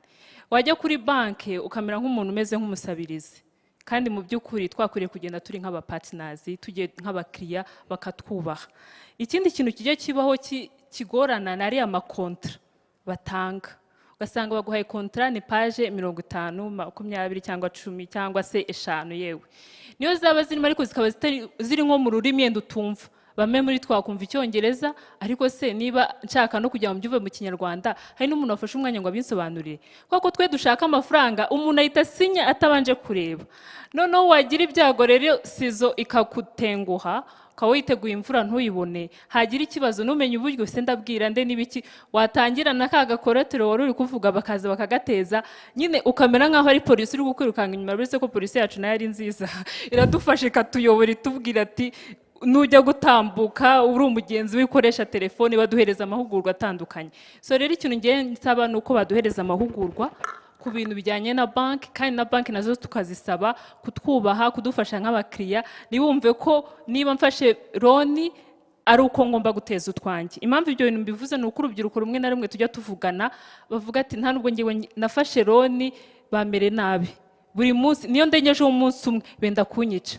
None ukumva ni ibintu bimeze nkaho byahamura abantu, ariko hari na bamwe muri bo bagiye babona amafaranga kandi abagira akamaro. So turifunza ko umubare w'abo bantu wiyongera, no kuba turi hano tukaba tubona na wundi rubyiruko rwinshi. Ikindi kintu cya kabiri yongera ngo mvugeho, nubwo bwose agenda hari ibyo bibazo, urubyiruko ntabwo twahagarika gushaka amafaranga muri banki, kuko mu by'ukuri usanga n'imiryango turukamo yenda nta n'amafaranga ahagije ahari, niyo bateranya yenda nta nubwo byagufasha no guhaza isoko rihari. Nk'ejo bundi hari isoko ryafunguye ryo muri China, ushobora kohereza yavuga China n'urusenda haracyari isoko, ubuki hari isoko, ariko uretse naho no mu Rwanda ubwacu hano hari isoko. Uyu munsi nitujya kuri ranchi n'urubyiruko rungana iki rwa supplyinze tomato hano, ariko se twabishobora? Nitujyayo nituze hano baratwishyura mu minsi 45, baraza bambaze inyubako, baraza bambaze iki. Ese muri izo package mwavugaga za supermarket, kuki banki iticara ngo irebe uburyo yashyiraho package irespondinga kuri market opportunities dufite mu gihugu? Noneho niba ngewe mfite amafaranga nkaba nagenda nkavuga ati mfite isoko ahangaha, hakaba hari umuntu uri bumfashe. So icyo kintu nagira ngo yenda nyirangirizeho, ariko mvuga n'ikindi kibazo cyo kuri avoka bijyana na collaterals, kubera ko avoka ni igihingwa ubu ngubu kimaze gutera imbere cyane, ariko usanga abantu bazihinga bahura n'ibibazo bitandukanye. Njye nkorana nabo umunsi ku munsi, uretse no kuba ndi chairperson wa RIAF, ariko urumva uragenda ukabwira umuntu afite nk'ibiti 500. Umuntu ufite ibiti 500 uri umwagronome ku giti kimwe ushobora kubonaho, niyo navuga normally ni nk'ibiri 100, ariko yenda reka tuvuga ibiro 30. Nakoze imibare, ufashe ibiro 30 ugakura ku biti 500 ni hafi ni so ni nk'ibihumbi nka toni 15 ku mwaka. Ubwo rero bamara kuzibona muri iki gihe avoka nk'ikiro kiba kuri 150, ushobora kugera hafi kuri miliyoni 12. Umpaye amafaranga y'imyaka 5 mu by'ukuri mba nicaye kuri miliyoni 65. Ariko avoka ntabwo ibazwa nkaho ari nka movable collateral. Nka Beneri rero yareba uburyo niba mfite iyo collateral, nka mfite urubyiruko rwumva ibintu bya extension services, kuki naza n'ibiti byanjye urongera umbazi inzu ntaragura cyangwa ntaragira kubera iki? So murakoze cyane. Icyo twifuza nk'urubyiruko nuko tuvuga ururimi twumvikanaho. Kugeza uyu munsi nka RIAF ejo bundi twagiye mu nama nk'iyi, barambwira ati ariko urubyiruko rurihe. Twahise tushyira kuri group WhatsApp mu minota 45, twari tubonye mu masaha 48, twari tubonye urubyiruko 320 bifuza amafaranga. Iyo list irahari, nimuyishaka turongeraho n'indi, kuko nimugoroba turi buze gukorana n'abandi tubahereza urubyiruko 1000. Turwaze turebe nyuma nitugaruka hano umwaka utaha ni bangahe mwahaye amafaranga. Murakoze cyane. Ariko ubwo Sakina ntabavugiye mwese, ubu hari icyo muri bwongereho? So very importantly, I think just to summarize, one, central bank, very specific request, more training on contracting, because it's a big challenge how they do contracting with banks. So if that could be included in your training programs, I think that would be very important. I think the second point she highlighted that is very critical is really how to strengthen the relationship between these young people and the different commercial banks, right? Because, I mean, it's really all about relationship building. You know, how do you not just consider them as clients who come to you, because they are a special category of the population that needs special attention. So that relationship building is very important. And then she mentioned very specific aspects, mentioning avocado, for example, as one value chain that has a lot of opportunities, but, you know, collateral-wise, there are trees, the avocado trees, in addition to those, they still want to have their houses, which they don't have yet. If they were supported, taking into account those avocado trees that they have, in fact, they would be in a position to buy houses and maybe in the future use them as a collateral. But until then, we have to come up with the special solutions for them to access this money. And she made a very specific request for next year. And I like that, because that's also what I said earlier. Nitkongera guhurira hano next year, when we meet next year here, and I keep emphasizing this in every forum where I go. Where do we start from? We don't want to put the same people on the panel and they are going to tell us the same things. This time, we'll be asking very specific questions around what they have done between now and then in terms of accelerating uptake of those different financial services and business development services and the additional support that they can provide. But it's not only them, it's also you young people. So as you also provide comments, talk about yourselves. Ngira ngo Sakina yavugiye benshi ku bibazo muhura nabyo kandi birasa, sibyo? But this time turashaka kumenya commitment zanyu namwe. I know tomorrow you are going to do a declaration. I don't like the word. You know, we sound like politicians. Muri African Union niho tujya dukoresha ibintu nk'ibyo za communicate declarations. Make commitments and very specific commitments. Sibyo? Nimuvuga rero ntitusubiremo ibibazo Sakina yavuze ko ibyinshi birasa. Tugane kuri commitments, ariko niba hari ikindi yabatavuzeho nacyo tugikomozeho. Turaha abandi bantu nka 2 cyangwa 3. Ndabona ababikeneye abashaka kuvuga ni benshi, unfortunately nta mwanya dufite, twatinze, ariko uzi ko afite ikintu kiri burning twamuha mikro. Wowe urayifite, hanyuma harakurikiraho hari umukobwa nabonye ndashaka kugenda kuri gender, kuba gender sensitive. Turakurikizaho umukobwa hariya, hanyuma dusubire hariya. Abandi bibazo niba mushaka kubibabaza rwose bari hano, muze kubashaka mu bibabaze sibyo kugira ngo tudatwara umwanya munini please. Thank you so much. By names of Onesphore Mutsinzi, the founder of Bright Future Livestock Farming. Ugerageze guhina amagambo sibyo? Yeah, we do poultry and growing of maize. So nifuzaga ko navugira icyo mvuga mu Kinyarwanda. Nagira ngo nkomoze kuri access to finance na Kataza. Nagira ngo ntange feedback kuri Kataza kuko nagize ayo mahirwe bamamagayeho ntuye Nyagatare. Baduhamagayeho batubwira badukangurira kwitabira.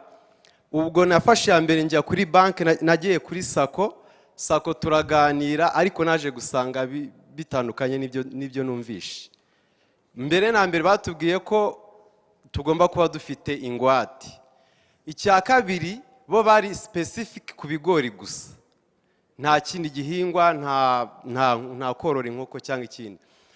Naje nanone kuko mfite nkorana na dutera imbere, naho baje kumpamagara bambwira ko hari iyo program ya Kataza, nicarana nabo noneho bo babimbwira, urumva babimbwiraga nk'umuntu utabizi, nsanga ibyo amakuru afite atandukanye nayo muri sako.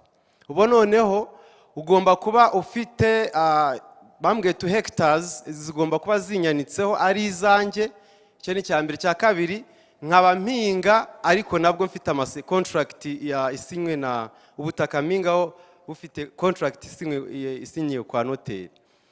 Nsanga hari ukuntu amakuru sibye natwe kuba tutayafite neza nk'urubyiruko, ariko na banki hasi mu byaro iyo ngiyo iwacu hari ukuntu nabo bashobora kuba baba baragizeho misunderstanding. So mwumva rero icyiza twahugurwa, ariko na banki nazo zikagira buryo ki zihabwaho amakuru ahagije kugira ngo noneho rwa rurimi tuvuga twese tuze kuruhuza. Ibyo yari kuri Kataza hose kugira ngo nabandi tubaho. Reka nsoze kuri access to finance. Access to finance baje kudusura, baje kunsura kuri company Access to Finance Rwanda AFR. Dusinya memorandum of understanding, ariko twayisinye mu kwa 7. As of now nago tuzi what is going on. Ntago badusobanuriye niki, nago badusobanuriye. So memorandum of understanding tugiye gukorana gute, nago tuzi. We don't know what is going on. Thank you so much. Urakoze cyane. Ibyo bibazo biri very specific. These are very specific questions. Ntago nshaka kujya ku wundi muntu ntaramva icyo babivugaho. So Claude, sinzi niba ari uvuga kuri Kataza. I think tugira ibintu byiza byo kwita amazina, right? Kungahara, Kataza, guhaza, guhanga. Ni nka za products za hahandi. Ariko when it comes to making them work, we need to really be more intentional. Sibyo? Kuko ibintu avuze biri very specific. So nagira ngo bagire icyo babivugaho, ndene na Roger aratubwira impamvu iyo MOU ikiri mu kabati.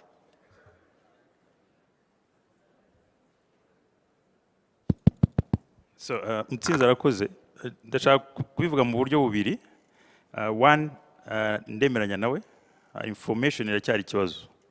So uko bitangiye bisaba kwigisha, usanga kuri some of the branches information of itariyo, ibyo byo turabizi no muri ya cross ntuza zose. Ariko icyo ndashaka kuvuga uko nabivuze Kataza twatangiye as a pilot, ubwo dushaka kuyikora ikaza ari product iri uko nabivugaga yihuse. So twatangiriye ku gihingwa cy'ibigori maize, dutangirira ku district zimwe n'amasako zimwe na MFI zimwe uko nabisobanuye.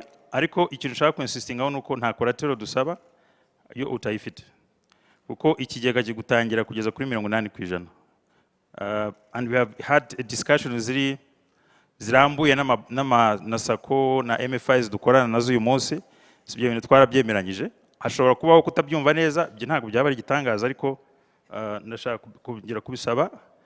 Ushobora kuba ufite ubutaka bwawe, ubwo butaka bwa ingwate, ariko ushobora kubona kodesha ubutaka ugiye gukoreraho. Icyo gihe kubukodesha si ubwawe ntabwo ubwawe ingwate.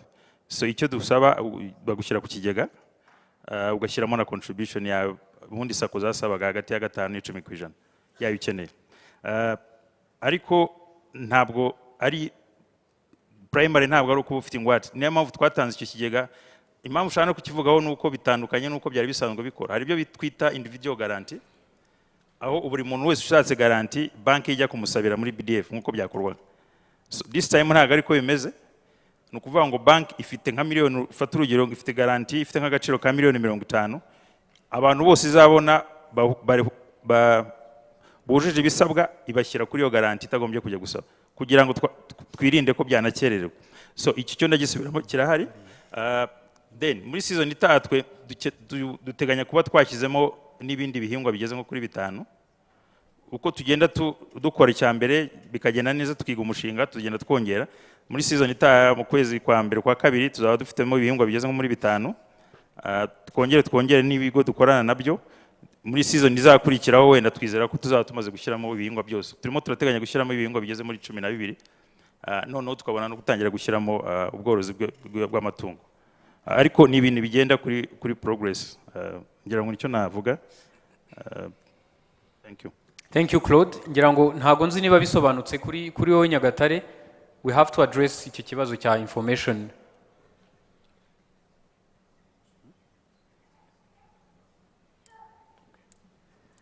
So murumva ko barimo bambwira ngo tugane ku musozo. Ibibazo ni byinshi ndabizi. Ariko ngira ngo niba bidasobanutse neza, note takers nagira ngo mbasabe murebe ukuntu muza guframinga some of these recommendations kugira ngo niba Kataza is one of those flagships twumva ishobora kuba yafasha abantu bose bayimenye kandi bayigireho contribution. It's not only about BRD n'abandi ba players na government ushobora gusanga hari uruhare igomba kugira ngo Kataza ikore neza.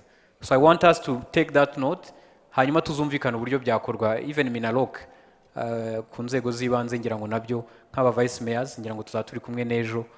These are some of the key recommendations tugomba kumenya uburyo packaging neza kugira ngo tuzabashe kuzishyira mu bikorwa.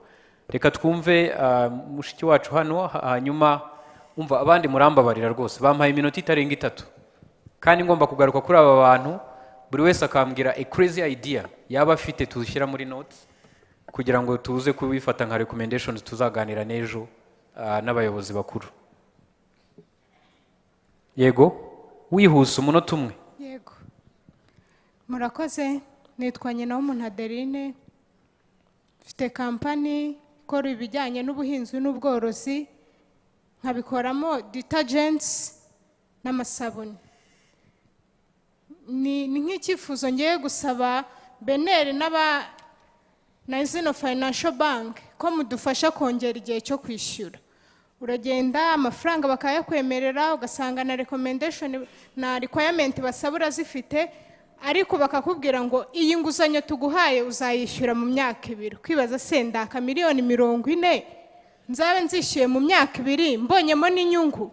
Niba mwadufasha kujya kongera igihe cyo kwishyura wenda range kaba hagati y'imyaka 5 n'10 byazadufasha nk'urubyiruko. Murakoze. Urakoze cyane. Ngira ngo kirumvikana. Sinzi niba ari cyo bari bubivugeho ariko ngira ngo ni ikibazo cyumvikana. Icyanyuma kubera ko nayo nabyemeye hari inyuma hanyuma abandi niba mukeneye aba panelists nidusohoka mu bashake mu babazi ibindi bibazo hanyuma na nyuma ya saa sita nkuko Sakina yabivuze muri clusters muze kugira ibyo mushyira hamwe nabyo biza kudufasha kugira ngo tuzabashe kubona imyanzuro. Yego so mwe mwitegura hano 30 seconds each that crazy idea that you think would transform youth participation in agri-food systems. Yes.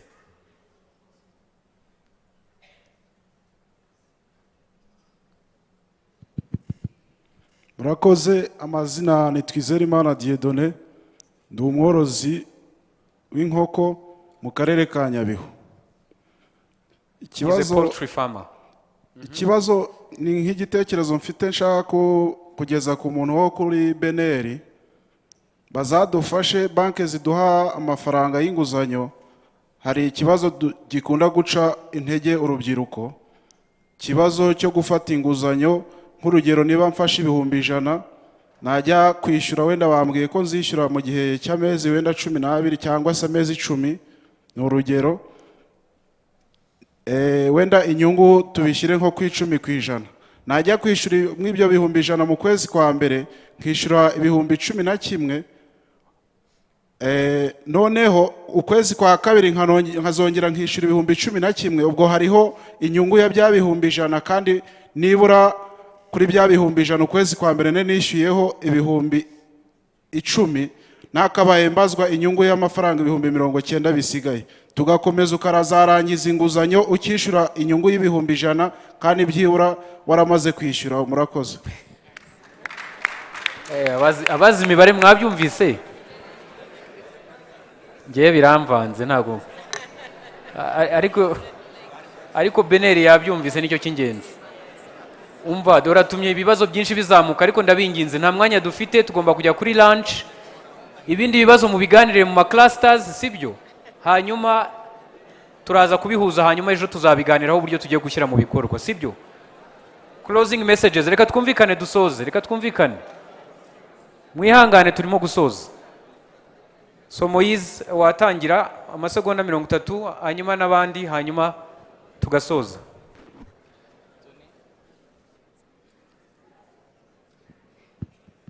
Bakagabo nibo babiteye badutwariye iminota.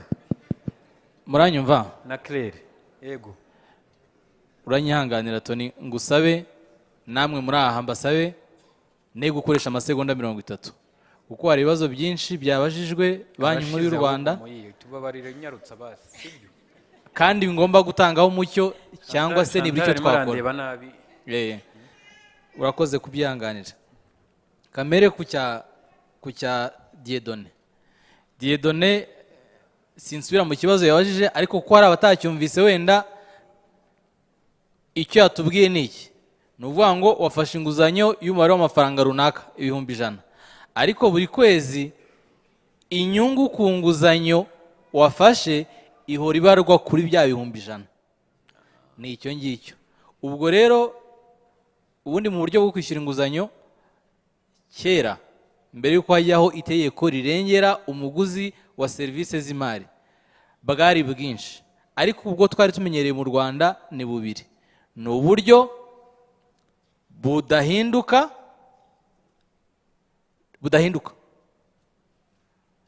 ugafata ibihumbi 100 bagahoraho kubarira inguzanyo inyungu kuri bya bihumbi 100 kugeza igihe birangirije. Hakabaho n'uburyo buhinduka ariko bwigabanuka.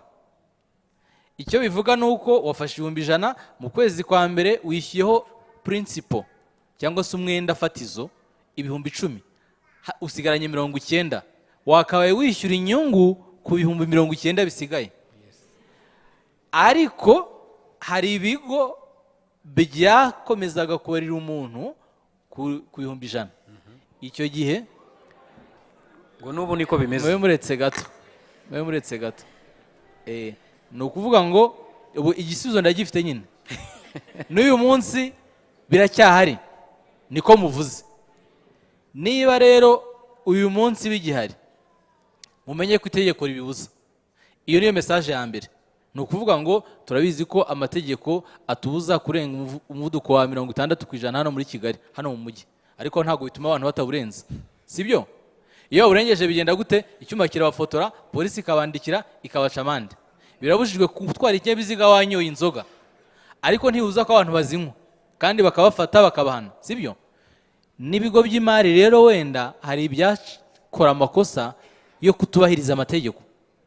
Nimwohereze ubutumwa ku intumwa. Nimujye ku rubuga rwa Beneri, murabona akantu kazaho ka message kitwa intumwa, mugakandeho karahita kabaza ngo murifuza ko tubafasha iki. Musobanura ikibazo cyanyu ko giteye, mwerekana ikigo cy'imari cyakoze iryo kosa. Dieudonné ntukivuga ahangaha, ariko ushaka abana kivuga ntacyo bitwaye, ariko aho ngaho kitubwire. Ubwo butumwa buragenda bugere kuri icyo kigo, butugeraho natwe nka Beneri. Bagomba guhita bakosora icyo kibazo ako kanya. Niba batabikora rero, niba batabikora bazaguhamagare cyane.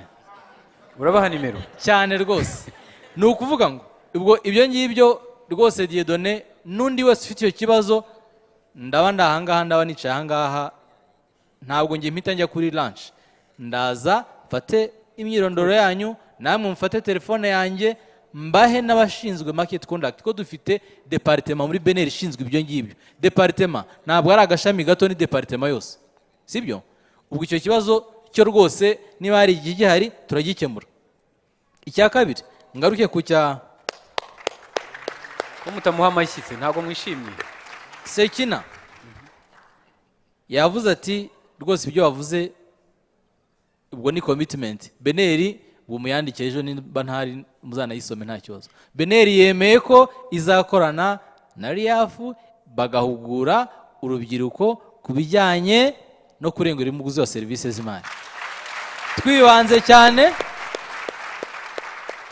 cyane ku bintu byo gusinya kontra. Ibyo rwose iyo commitment muyifashite, natwe turabishyira muri business plan yacu y'umwaka utaha, hanyuma turakorana, ndafata nimero yawe, ufata iyanjye, nabo dukorana dutegure neza uko ayo mahugurwa azagenda, uko tuzagenda duhura n'abantu batandukanye, kuko twaranabitangiye nubwo nyine turagera henshi. Dufite training of trainers, twatangiye ku bintu bimwe kuko wenda tutari tuzi ibyo mushaka cyane. Twatangiye ku bwishingizi, kwizigamira, gukora budget, ariko aho ni kuri individuals, mwebwe ni kuri business. Ibyo rero rwose turabyemeye, tuzabikora. Dushobora kutagera ku bantu bose bari muri Riafu mu mwaka umwe, ariko nibura tuzakorana plan yuko tuzagenda tugera kuri benshi bashoboka. Umwaka utaha tuzabibabaza, ariko ntiwasoza Moise kugira ngo tuwe n'abandi dusoze. Ikindi planning ushaka kukomozaho cyangwa niya crazy idea navugaga? I don't have crazy ideas, but I want to give information that is useful to you.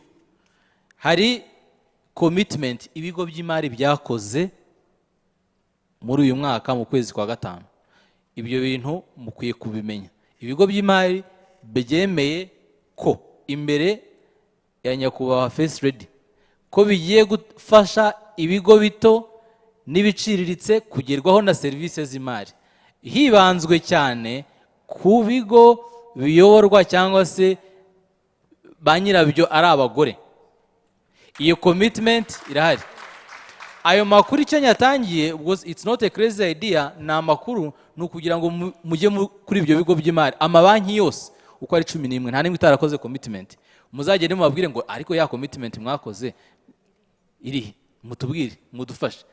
Bafite baraziduhaye zanditse ku rubuga rwa banki nkuru y'u Rwanda, dufiteho chata igaragara, mwayisura, mwatubaza, tukavugana n'ibyo bigo, bigomba kubashyiraho service zisubiza ibibazo byanyu. Lastly,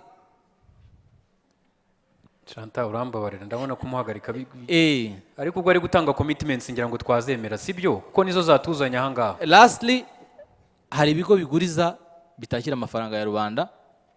Ibyo nabyo murabizi mu mategeko byagiyeho, nabyo mwabimenya. Kandi banki nkuru y'u Rwanda iri gushyiraho uburyo bwo koroshya process ikaba digital, ku buryo umuntu najya gusaba umwenda ataza gutegereza cyagiye kirekire ngo sezo izamurenge. Ibyo ngibyo byo biri muri muhazaza, turacyari mu nyigo, ariko nibiza bizasubiza ikibazo gituma abantu batinda cyane kugerwaho n'izi nguzanyo. Twese twizeze imbere, tuteze imbere igihugu cyacu. Murakoze. Thank you so much Moise. Ngira ngo icyo ngicyo cya digital yari yakivuzeho na Claude, avuga ko bafite iyo service ya digital kugira ngo byihutishe. So turagushima cyane kuri commitments. Vivian, akantu ka crazy reka ngakureho kugira ngo bitaza gutera ubwoba. Ariko byibuze cyambere n'amakuru. Thank you. Yes. Thank you Moise. Commitment je twakora, I want to meet uriya Christian ufite wari wambwiye abanyamasheke. Christian yagarutse ari hehe? Yes, dore nguri yari hariya. Turaza guhura nkubwire bya grow to scale, turebe ukuntu twagufasha iriya mashini yawe, tuzagufashe gukora whatever it takes. Uje muri bank iyo mashini baguhe inguzanyo cyangwa se tugufashe turebe ikibazo cyari cyo, because product urayifite. Maze nuriya basabye imikoreshe y'imari, yabajije ikibazo yakohereje, nakubaza arashaka kubyiga, arashaka gukora raporo, arashaka kumenya uwo ari we, nawe azaze kuri ESP. Ndacyahari ndi hano tuganire turebe ukuntu twagufasha. Lucy yaramfasha arareba ku rubuga tumenye uwo ari we, hanyuma nawe tumuconnect. So commitment twatanga ubu ni ukureba, hari nabivuze kare, navuze bya supermarket. Iyo kenshi nuko benda benshi hano Kigali twija muri supermarket. Ejo bundi twahuye n'umukuru wa supermarket imwe, ntabwo nza kuvuga iyo ariyo, introducing mu entrepreneurs bahinga umuceri, bazana packaging byose, hafi companies nka 20. Aratubaza uyu mukuru wa supermarket, kubera iki winjiye muri supermarket Kigali ntabwo mu Rwanda ntabwo ubona umuceri wo mu Rwanda, ni Pakistan, ni Tanzania, ni India. Je ndashaka kubaha iyo challenge, tureke by'umuceri mwese muri hano nimuva hano hari Simba hano hafi hari Sawa City hano hafi mwinjire murebe ni iki kiva hanze twakora hano mu Rwanda nimumva ko hari ibenda business idea mukeneye ideation mushaka ko tubafasha muri business plan cyangwa guhura na Gertrude muzaze muturebe muri ES partners bafashe kunoza benda icyo gitekerezo cyanyu niyo commitment natanga. Thank you Vivian. Urakoze cyane. Gertrude, few seconds. Yeah, thank you so much. Mine is just a commitment. I want to commit on behalf of Catalyzing through I&M Bank. We are committed to finance women, young women. Now that's the commitment Moise was talking about. And then from next month, we are going rural to finance young women. And whoever has a business, when I come mu Kinyarwanda, umuntu wese ukora ikintu kijyanye gifitaho gihurira n'ubukerarugendo. Abakora detergent, bari muri poultry, ba supplying ama restaurant, buri muntu wese yumva ashobora gukora ikintu gifitaho gihurira n'ubukerarugendo n'amahoteli. Tuzaza mu cyaro, tuzatanga inguzanyo ku bagore bato cyangwa ku bakobwa bato, amafaranga atari make pe, guhera kuri miliyoni 25 kumanura. Ubwo ngubwo iyo niyo commitment kandi turareba ko twatanga kugeza kuri nk'abantu 90 cyangwa se urubyiruko rugeze kuri 90 across the country. Ubwo ni ryari? Guhera ukwezi gutaha. Mu kwa 12. Yego. Good. Suko mutamuha amashyi. Nta badamu bato hano bakeneye amafaranga. Roger, over to you. Few seconds. Murakoze. Nahera kuja Mutsinzi. Tuzagaruka ahangaha Mutsinzi yarabonye MOU biri bya MOU yarabonye ubufasha buri muri MOU. Uretse na Mutsinzi n'abandi kuko turabizi. Aba bantu mubafatirane bakiri hano. Kuko turabizi. Abafite ibindi bibazo namwe mubegera. Yes. Byafashe igihe ariko ubu ngubu biri gusubizwa. Mbere y'uko uyu mwaka urangiza bazaba baguhamagaye kugira ngo haze umuntu agufashe mu bijyanye n'ibijyanye no kukongerera ubushobozi banarebe naho ukeneye ubufasha bw'amafaranga bakuhe ubufasha bushoboka bwose. Icyo ni icyambere. Icya kabiri ndatangira wenda kubijyanye ntekereje nyuma y'ibyo gutanga amafaranga icyo bitanga na committinga yuko nka muri Access to Finance Rwanda mu byo dukora byose n'aba partners batandukanye tuzafasha ko utuzi tugera ku 3500 tuzaba twabashije kugumaho cyangwa twabaye created. Ikindi yes, I don't know if you understand what I'm saying. Like 3500 by'utuzi ku bantu batagafite ubu ngubu cyangwa n'abagafite gashobora kuba kabura ko kazaba kagumaho bizaba bigaragara nibyo mvuga ntaga n'amagambo bigaragara mu bushakashatsi nzabibereka mu mibare. Ikindi bijyanye n'imwe muri banki turi gukorana ubu ngubu hari umushinga uhari ku rubyiruko urubyiruko 50 urubyiruko no kuvuga ngo abafite urubyiruko rufitiye ibigo biciriritse ibigo byabo biciriritse MSMEs 50 bazaba babonye inguzanyo muri icyo kigo ntago naje gukora publicité muri icyo kigo tuzakorana umwaka utaha 50 babonye inguzanyo ku bijyanye na agro business sibyo kandi babonye n'ama financial products zijyanye n'ibyo baba bifuza zitajyanye cyane kuvuga ngo barashaka ingwate bamubona loans zitajyanye no kuvuga ngo mukeneye gutanga ingwate mu byo mukora ndiva ari byo ngibyo nata. Thank you Roger, urakoze cyane. Izo commitments nazo turazandika then we'll see how to follow up. Claude? Thank you. Just small comment kuri munavuze ku kintu cya tena which I totally agree. It's a challenge. Iki igihe cyo kwishyuramo baba cyo kwishyura inguzanyo. Yes, ngira ngo gikunze guteza ikibazo cyane. Nibyo twanabonye actually umuntu asaba amafaranga yo guhinga bakayamuha ari ku kwezi gutaba gatangira kumwishyuza kandi azasarura mu mezi ane. So muri Kataza wenda no muri CDAT icyo birimo no gufasha cyane no kugira ngo twadressing iki kibazo dufasha urugero rw'ibigori kuko ariyo twahereyeho ubu umuntu yishyura mu gihe cy'amezi 9. So nta mafaranga umuntu agusaba ngo yishyura ku kanya urakora usarure ugurishe then ubone kwishyura. Ngira ngo na CDAT nayo ifitanga igihe gihagije ku buryo bitagitera ikibazo. So icyo navuga nuko next season muri Kataza zaba harimo izindi value chain duteganya gushyiramo zirenze ibigori. Ikindi nuko dukomeza gukorana cyane n'amasako muzabibona na presence yacu noneho ariko through amasako izaba nini cyane aho tuzajya dufite umukozi mukuru bisobanuye muri buri district kudufasha kugira ngo izi program dufite zihariye z'urubyiruko cyangwa abadamu zibashe kujya mu bikorwa. Akantu ushaka gutangaho recommendation maybe muri iyi nama iyo urebye ibintu tuvuga kandi izi forum zibaye kenshi ni byinshi, ni byiza, abantu benshi bafite information nyinshi zitandukanye nk'uko twabivugaga. Hari uburyo bushoboka mushobora gukereya platform iri digital yajyamo urubyiruko rwose ruri mu buhinzi, value chain zitandukanye.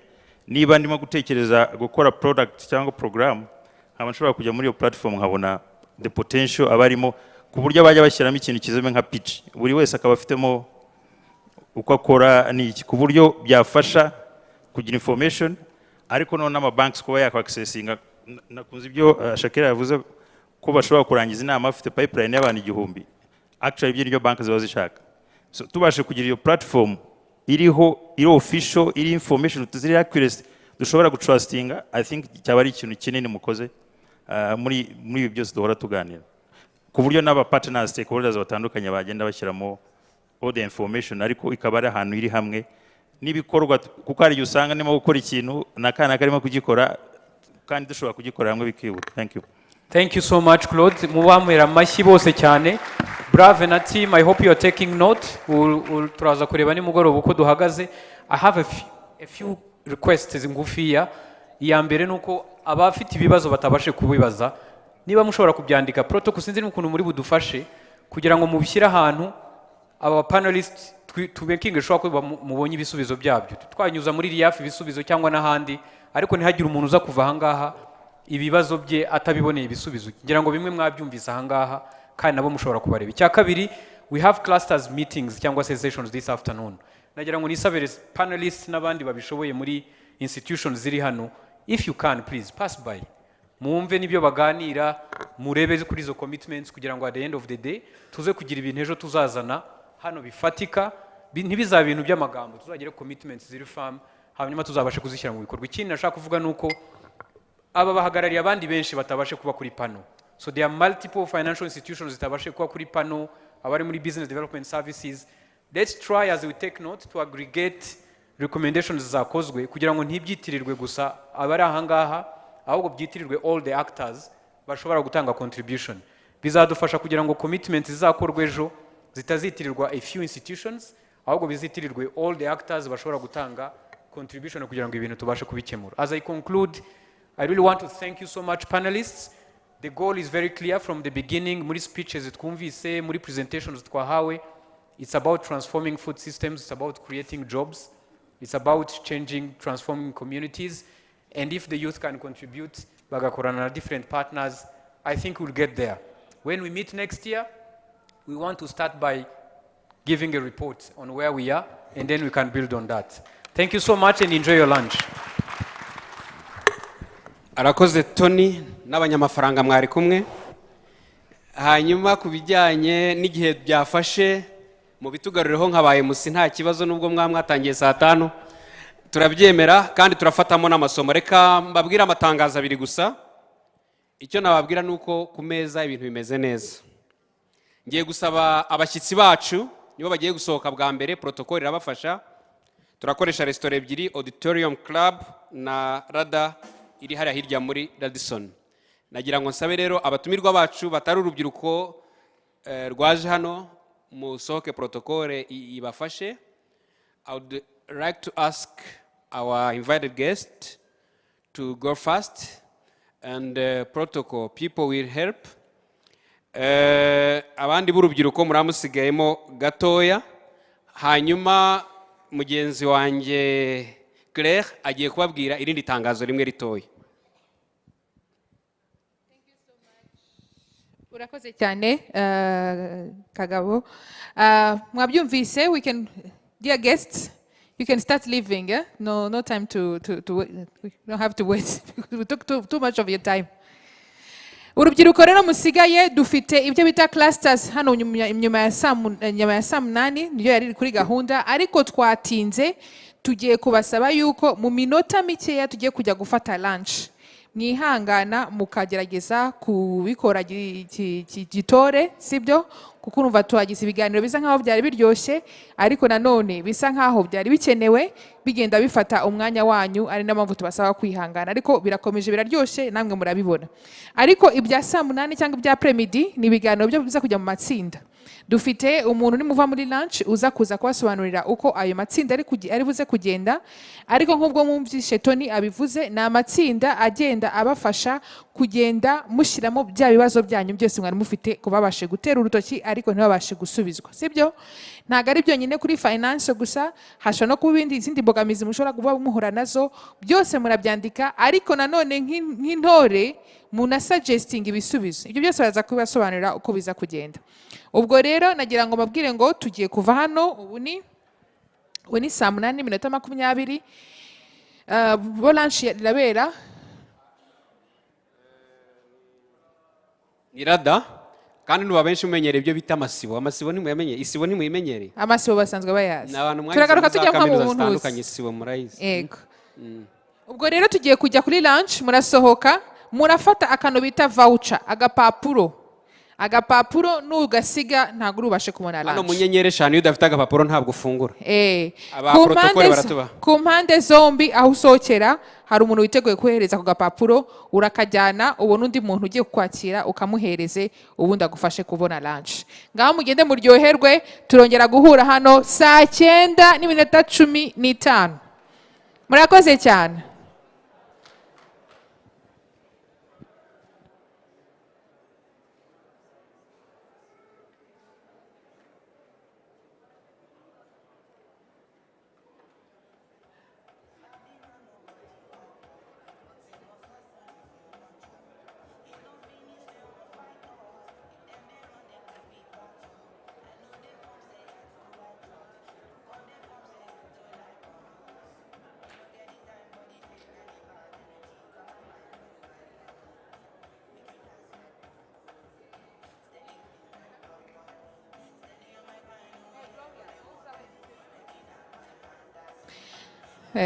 turabibutsa yuko abantu basigamo ibintu hano byaba byiza mubitwaye abafite amalaptop abasize amasake yabo ku ntebe nimuyagendane kugira ngo twirinde ko habaho ikindi kibazo ndabona abasize udusakoshi dutoya rwose two ni udusakoshi dutoya dusanzwe nimutugendane aho mwicaye haraba hari intebe nta kibazo sibyo kubw'umutekano ariko numva nta kibi kirimo cyangwa iki ku buryo atagira impungenge ariko kubw'umutekano wanyu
So I chatty get in a one.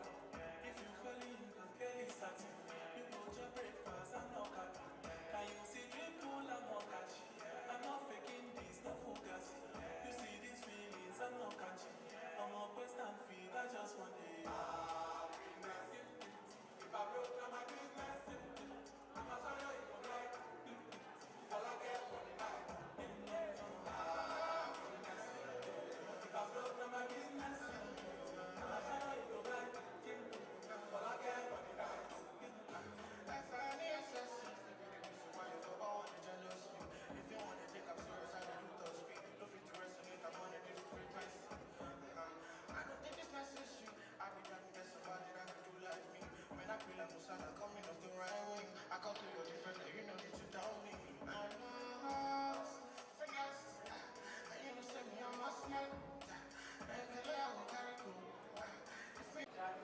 kugira ngo tutangire tubibike neza. Hari mentors waba wasoje nga tubimburire? Yego, hari abasoje. Abandi namwe nimureke dusoze vuba. Iyo groupe yasoje muhita musohoka mujye gufata kofi hano hanze, mwebwe murabyemerewe. Ubwo n'abandi mugire vuba kugira ngo musohoke mujya gufata akantu ko kunywa.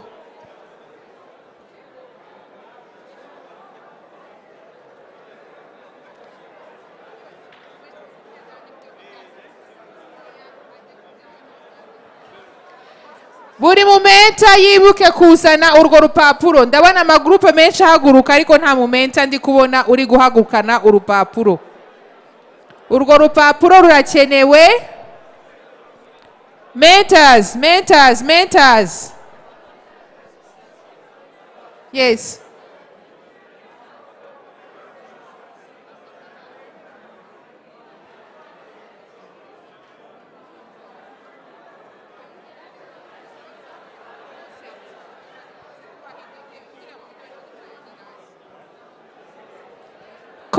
Iyo kofi murayifata mugaruka iminota 5. Ni ukuvuga ngo amasaha yageze yo gutaha kandi dufite sesiyo yindi imwe isigaye kugira ngo dusoze. Kandi turagira ngo tubarekure butarira, sibyo?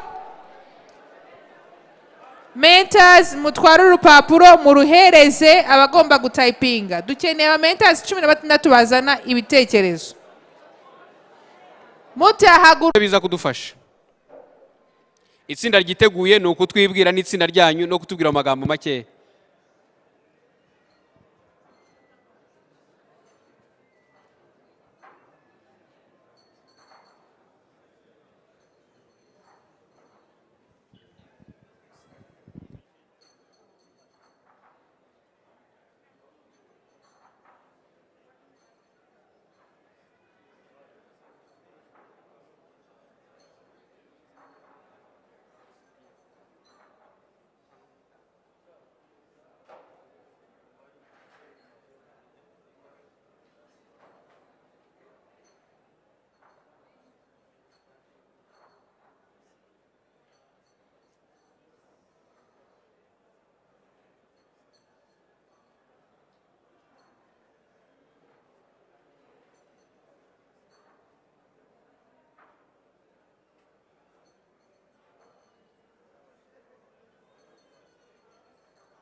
Alo, mwagarutse?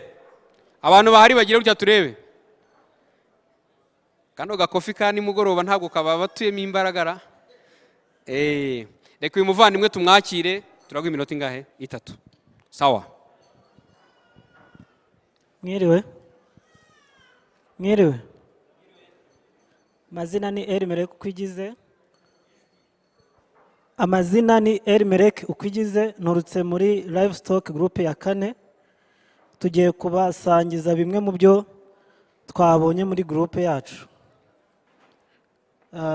Amahirwe amwe twabonye ari mu bworozi. Twasanze leta yaragiye dushyiraho ibikorwa remezo bidufasha mu bworozi bwacu, harimo imihanda, amazi n'amashanyarazi bibasha kuboneka. Andi mahirwe twabonye hari ni uko leta yadushyiriyeho ubwishingizi bw'amatungo igashyiramo nkunganire. Kera wasangaga amatungo agira ibibazo ariko agapfa, ugasanga ibihombo biriyongereye, ariko aho nkunganire yaje mu bwishingizi bw'amatungo byagize icyo byongera ku musaruro w'aborozi. Ikindi twabonye ko hari amahirwe mu kubona icyororo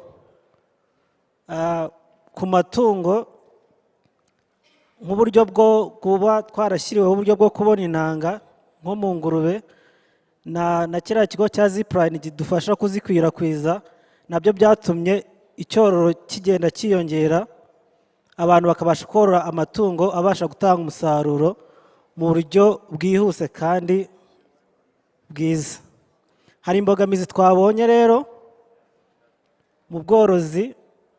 Muri groupe twasanze hari uburyo bwo kubona igishoro, cyane cyane ku batangira imishinga yabo. Tubona ko bikigoye kubona capital yo gutangiza imishinga y'ubworozi bw'amatungo. Indi mbogamizi twabonye, twasanze hari ibiryo by'amatungo birahenze cyane kandi bigenda bihindagurika umunsi ku munsi.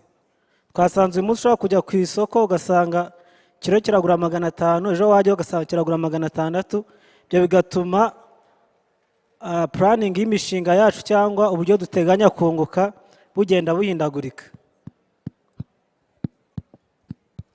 Indi mbogamizi twabonye nuko ibiciro by'umusaruro natwe tuba twabonye nabyo bigenda bihindagurika, cyane nk'aborozi b'inkoko, aborozi b'ingurube. Usanga nimba uyu munsi ikiro inkoko ugasanga iragura 5,000, ejo ugasanga yahise imanuka ijya kuri 4.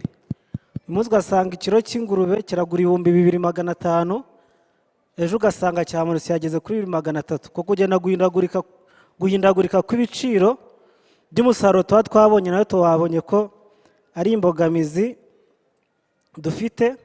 N'imbogamizi twabonye nuko hari inkingo mu Rwanda zitaboneka, cyane nko ku bworozi bw'ingurube twasanze hari inkingo zitaboneka kandi indwara zo zikaba zihari. Ibisubizo twabonye ko kimwe mu byo twakora habaho kwibumbira mu makoperative cyangwa mu ngaga. Ibyo bikaba byadufasha kuba habaho gusetinga ibiciro by'umusaruro tuba twabonye, ariko leta nayo ikadufasha kongera gukurikirana ibyo bintu, hakabaho kwabaho kuregulariza ibiciro by'imisaruro yacu tuba twabonye, nk'uko byakozwe mu bindi bikorwa nko mu buhinzi bw'umuceri, ubw'ibigori n'ibindi. N'umusaruro uturuka ku by'amatungo nayo hakabaho igiciro fatizo. Ikindi ni ukoroherezwa kubona inguzanyo kugira ngo ya mishinga yacu ibashe gukomeza gukora, ndetse n'abashaka gutangira nabo bakomeze nabo batangire bashore. Icya nyuma ni ukongera guhabwa amahugurwa cyangwa kongererwa amahugurwa cyane ku bigendanye na business planning. Ikindi n'amahugurwa agendanye no kunoza ubworozi bwacu. Numva ari byo twabonye. Murakoze. Aborozi mubaha amashyi. Ndabibutsa yuko n'ibitekerezo mwahurije hamwe n'ubundi bizaguhurizwa hamwe muri rusange. Turagira ngo tugire gusa igitekerezo rusange cy'ibiganiro uko byari bimeze. Nagira ngo nsabe itsinda rikurikiyeho aze gukoresha 1/2 cy'iminota we yakoresheje, kubera ko uyu nguyu yatweretse ko byagomba gukorwa. Uhitemo iby'ingenzi cyane kurusha ibindi. Abiteguye ni bande? Turaza kwakira amatsinda. Iri ni irya mbere, irya kabiri ni irihe? Yego, karibu. Tunyarutsa nk'abasore rwose nk'urubyiruko, ntitwabonye ko turi faster.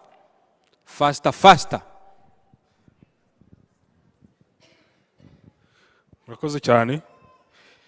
Nitwa Diogene Nkurikinka, ndi muri groupe ya service, specifically ngewe ndi muri mechanization. So groupe yacu ikintu cya mbere twabonye nka opportunity nuko nka groupe ya service twari imwe duservicinga abantu bose. So that's the first opportunity twabonye, nuko hari high demand tugomba kubyaza umusaruro. Second opportunity nuko nko muri mechanization hari ama pilot project yatangijwe mu Rwanda. For example, mechanized agriculture phase 1 yabaye launched mu Rwanda. So that's an opportunity nkatwe turi mu rubyiruko to pilot projects nk'izo ngizo. Muri groupe yacu hari harimo n'abatanga service mu bijyanye na veterinary. Bavuga ko hari some programs like veterinary sanitary mandate zibafasha twakwiye also gukoresha take advantage of those opportunity. Another thing twabonye as mechanization nuko mu Rwanda, as said in the PSTA 5, 1% of the land need mechanized. So dufite akazi kenshi. And it's another opportunity tugomba kubyaza umusaruro. Ikindi muri service akenshi ni twebwe the first line of information.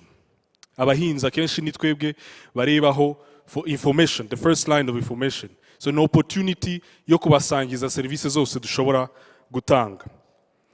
Ikindi kubatanga different services, hari VAT exemption ihari tugomba taking advantage.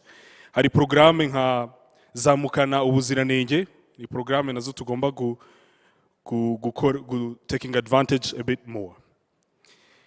Ikijyanye na challenges, muri groupe yacu ya service harimo abatunganya ibiryo by'amatungo processing. Ikintu cya mbere nka challenge bagira ni obtaining S-mark standardization. The process is very long, ni challenge ya mbere. Ikindi akazi kacu most of the time kabari seasonal, kaza rimwe na rimwe, ni challenge tubona. Hari ikibazo cya adoption, abo duha service kwakira iyo service cya kumva akamaro k'iyo service tubaha, kumenya awareness kuri izo service dufite, nacyo ni ikintu kitaramenyekana cyane. Indi challenge dufite ni infrastructure zidahagije, nk'abari muri veterinary bavugaga cyane amalaboratoire adahagije, ari challenge bakunda guhura nayo. And then hari na topography igihugu cyacu, especially twe muri mechanization, bituma kubona a solution yafasha abantu bose bigoranye, bisaba customization.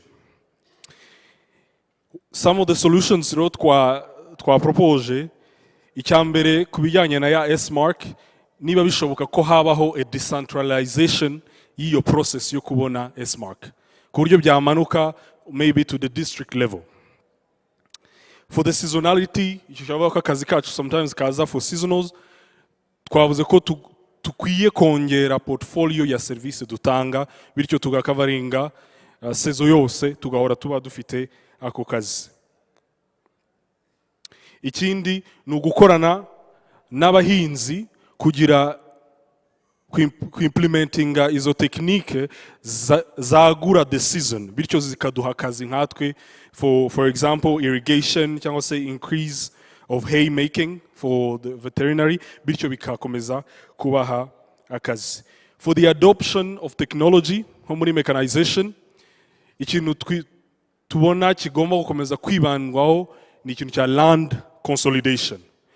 The more dufite ubutaka bunini bukorerwa hamwe, the more service yacu yumvikana igahabwa ku gaciro.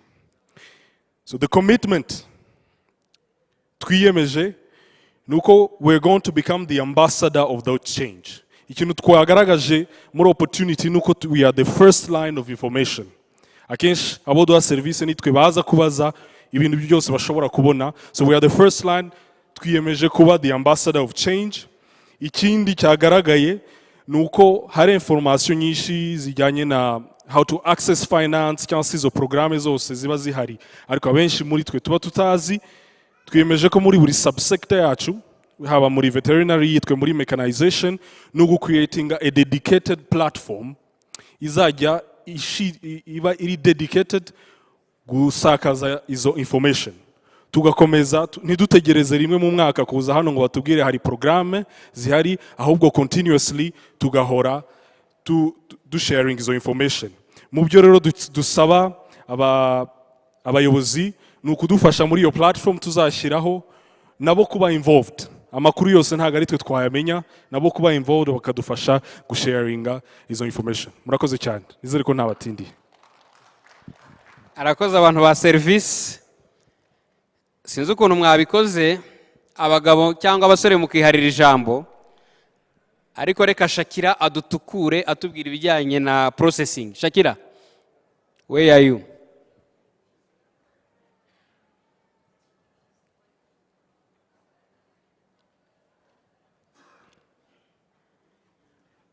Karibu.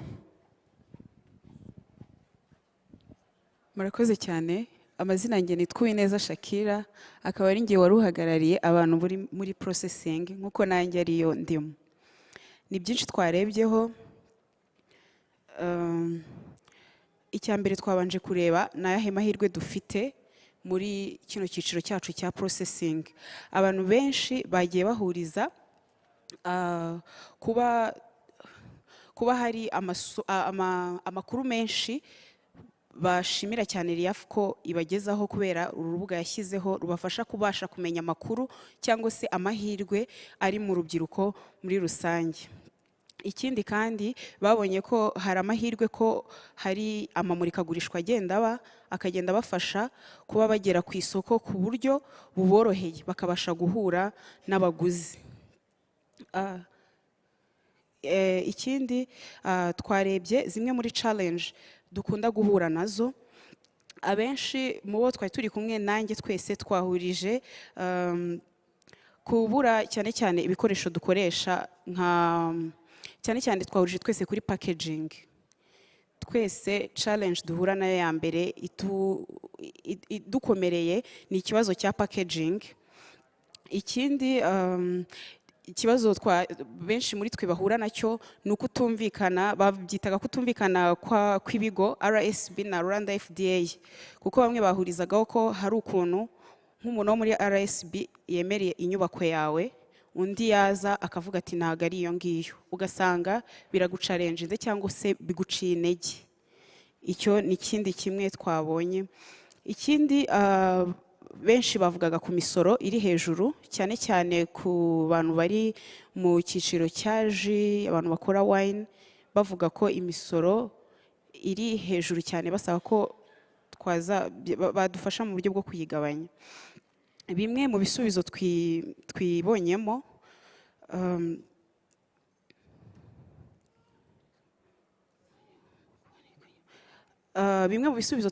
twemeje ko tuzajya cyane cyane kugira ngo tubashe kwaccessinga ku bigo by'imari. Twemeje ko bamwe muri twe kubera ko nta ngwate tuba dufite ko twazajya dukora nk'amatsinda, kubera ko ngo nibyo bumva cyane kuruta umuntu umwe. Iyo muteranyije mugatanga make make hari uburyo bigendamo, bakagenda baha amafaranga ku muntu, noneho tukajya tuvuga uyu munsi ni wowe, ejo undi, kugira ngo bibashe kuba byatworohereza. Ikindi nanone twanzuye ko twazajya twishyira hamwe nk'abantu bari muri processing, tukazajya tubasha kuba twahuriza hamwe kugira ngo tujye tubasha kubona packaging zituruka hanze ku buryo butworoheye. Abari nko muri wenda mu maji cyangwa mu rusenda, ku buryo twakwishyira hamwe tukazajya dutumiza izo packaging bikabasha kutworohera kuko bitugoye hano iwacu. Imwe mu mihigo twebwe twihaye ni iyo ngiyo ko badufasha bakaduhuza n'abandi bantu bakora ibindi, wenda haba babashije kuza hano cyangwa batabibashije, kugira ngo bijye bibasha kutworohereza.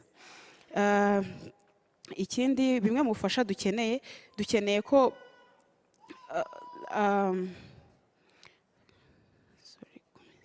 murambabarira ndi kubihindura, biri nabishyize mu Cyongereza ndi kubihindura mu Kinyarwanda, niyo mpamvu hari gucamo kano gapoze.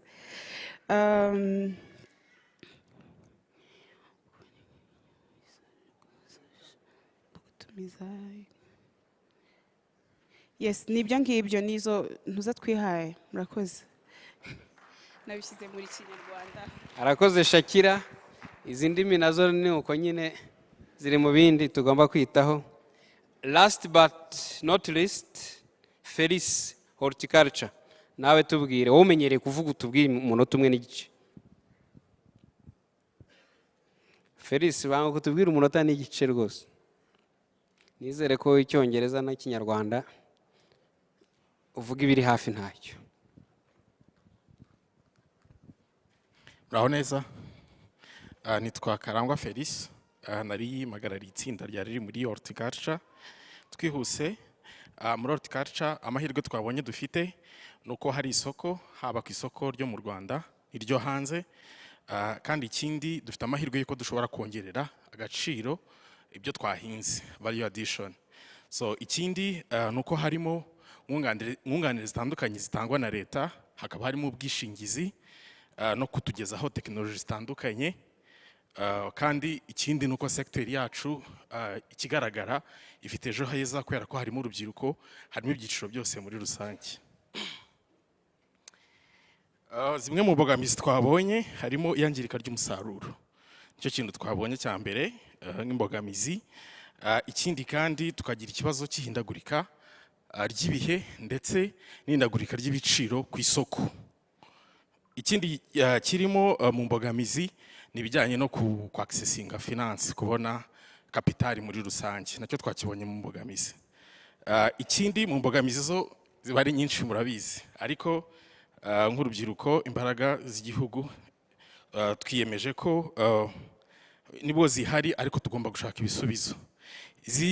Izindi mbogamizi twabonye harimo nko kutabona imbuto zifite karite nziza cyangwa se input zihenze, amafumbire n'ibindi bitandukanye dukoresha duhinga, kandi hakazamo n'ibikoresho bitandukanye bihenze. Ikindi no kuba tutabasha kubona amakuru ku gihe cyangwa ya nyayo. Mu bisubizo n'itsinda ryo muri horticulture, icya mbere nuko twabonye ko dufite ibisubizo kubera ko ibyo dukora bishobora kongererwa agaciro. So mu rwego rwo kurinda ko wa musaruro wacu wangirika, tuzawongerera agaciro. Ikindi tuzagerageza kwadaptinga technology zadufasha kubungabunga neza, harimo nk'ama cold room n'ibindi byo byadufasha kubungabunga ntiwangirike.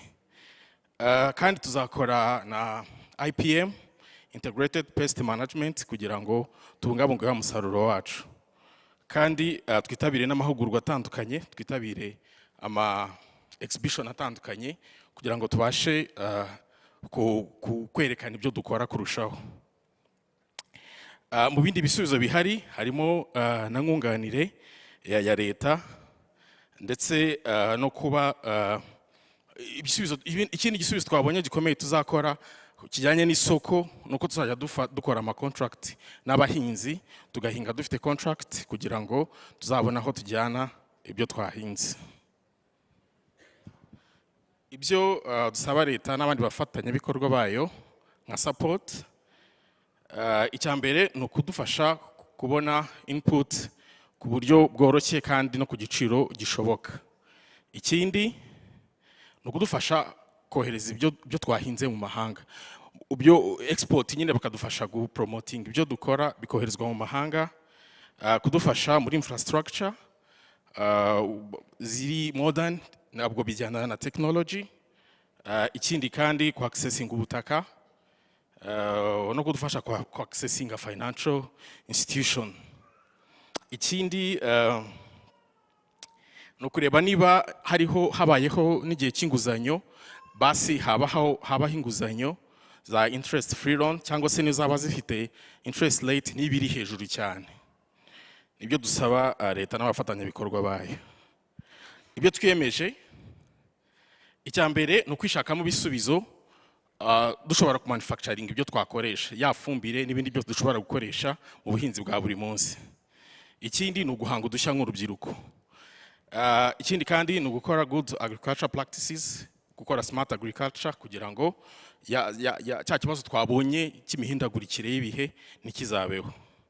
Ikindi ni ugukora recordinga, kugira record keeping mu byo dukora byose, kubera ko ejo n'ejo bundi tuba dukeneye kureba umwaka ushize byagenze gute, amezi 6 byagenze gute, nitugiye no kwegera za financial institutions cyangwa n'ibindi bigo tuzabe dufite record z'ibyo dukora.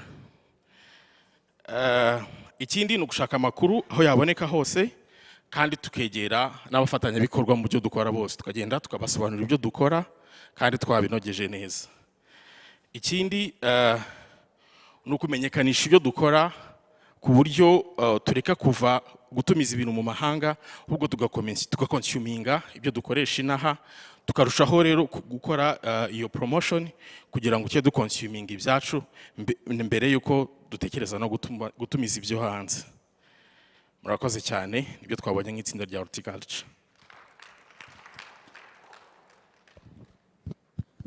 Mwongeye kwirirwa, reka twihe amashyi kubera ibitekerezo twegeranyije twese. Mbabwira yuko umwanditsi wabyanditse neza mu buryo bugezweho nawe yabihurije hamwe kandi bizafasha. Nagira ngo muri uno mwanya munyemerere mbere yuko inshinge zirebana duha umwanya umujyanama mukuru mu bya tekiniki muri Ministeri y'Ubuhinzi n'Ubworozi Dr. Alexandre Rutikanga agira icyo atubwira. Ni inshuti y'urubyiruko, ari mu kizuru cya Ministeri mu bijyanye n'ibyo Ministeri dupangira. Ndacyakoresha imvugo zo mu kinyamakuru, nta kibazo. Once a journalist, always a journalist. Nagira ngo rero CTA tubahe umwanya mugira ijambo mubwira zino mbaraga z'igihugu zubaka neza kandi vuba. Yes. Yeah.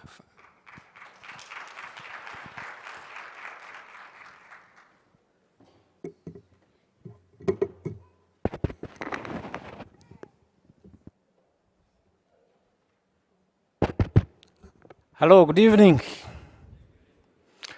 Distinguished leaders, partners, and our vibrant community of young agri-entrepreneurs, on behalf of the Ministry of Agriculture and Animal Resources, it is my pleasure to deliver a wrap-up, call to action, and closing remarks for day one of this unique Rwanda Youth Forward for Agrifood System Transformation Forum 2025. A round of applause to you, please.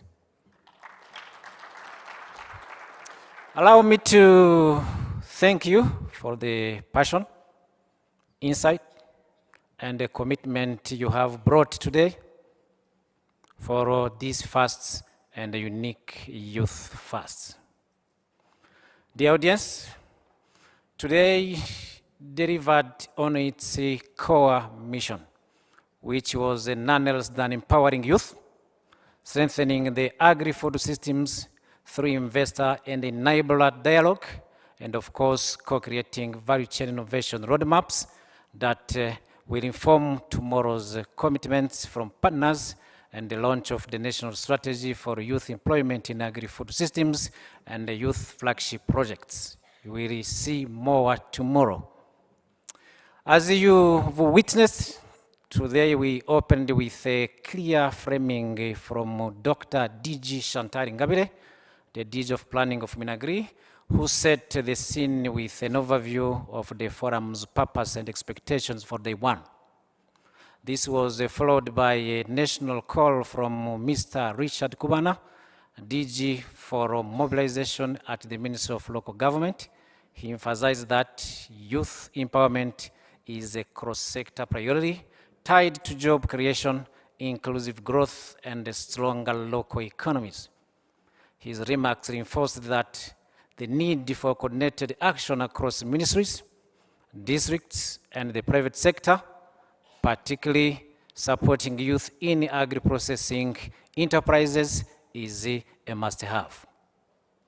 This was followed by remarks, opening remarks of the day by Honorable Dr. Transformational Menye, the Minister of State for the Ministry of Agriculture and Animal Resources, who underscored that this is the opening of a revolutionary event, which is positioning youth innovation and entrepreneurship under PSTA 5, which is our Bible to transform agriculture in Rwanda. Honorable Minister of State highlighted that the modernization, digitalization, and climate resilience goals of PSTA 5 depend on the creativity and the leadership of young people. And he also rated that achieving impact requires deliberate coordination, avoided duplications, and a strong alignment with national frameworks to avoid working in silos. Our session on shaping Rwanda's agri-food future, youth as a system builders, led by experts from the Institute for Innovation and the Public Purpose of the University College of London, reinforced why food systems approach is essential for youth-centered transformation. We sincerely thank Professor Reina and Dr. Kate for indicating that innovation is political. Do you remember this? And thanks to them for the Kaina Triangle model. Their engagement demonstrated how young innovators can drive systems-wide change across markets, technology, sustainability, and policy. The audience, the interventions from RIAF agripreneurs were so inspiring. Thanks to Janvier.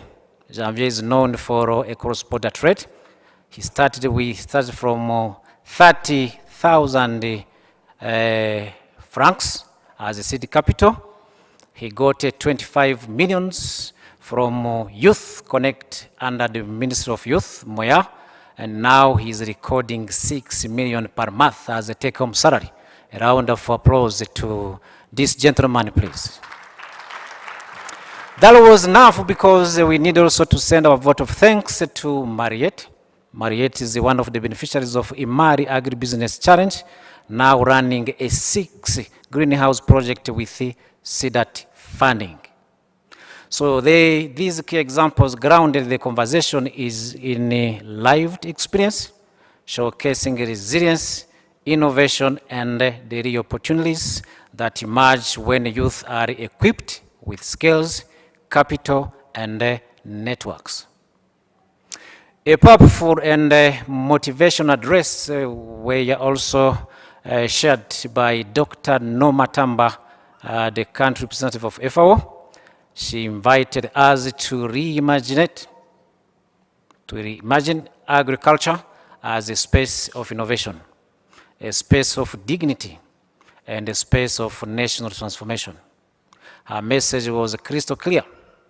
Youth are the engine of transformation, not beneficiaries, but co-architects of Rwanda's agri-food future.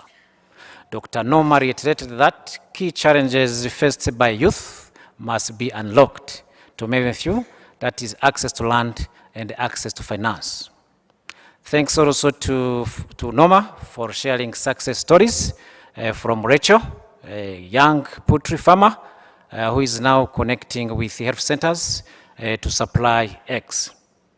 Thanks to Felice, he just spoken here. Felice is the MD of Coffee Connect Center, so this is really a real example. The panel on unlocking finance and business skills moderated by Mr. Tony Sanganila. Thank you, Tony. Brought financial institutions and business development providers to the table. They presented financing models, tailored products, and investment opportunities that can propel youth-led agri-businesses. This was reinforced during the afternoon sessions by youth value chain cluster sessions facilitated by Guns Africa. A round of applause to Guns Africa because it is a team of youth.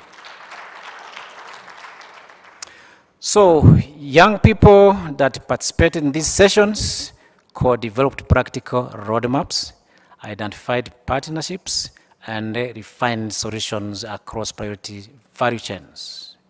The audience, their youth, as we conclude day one, we invite every actor to translate today's insight into action.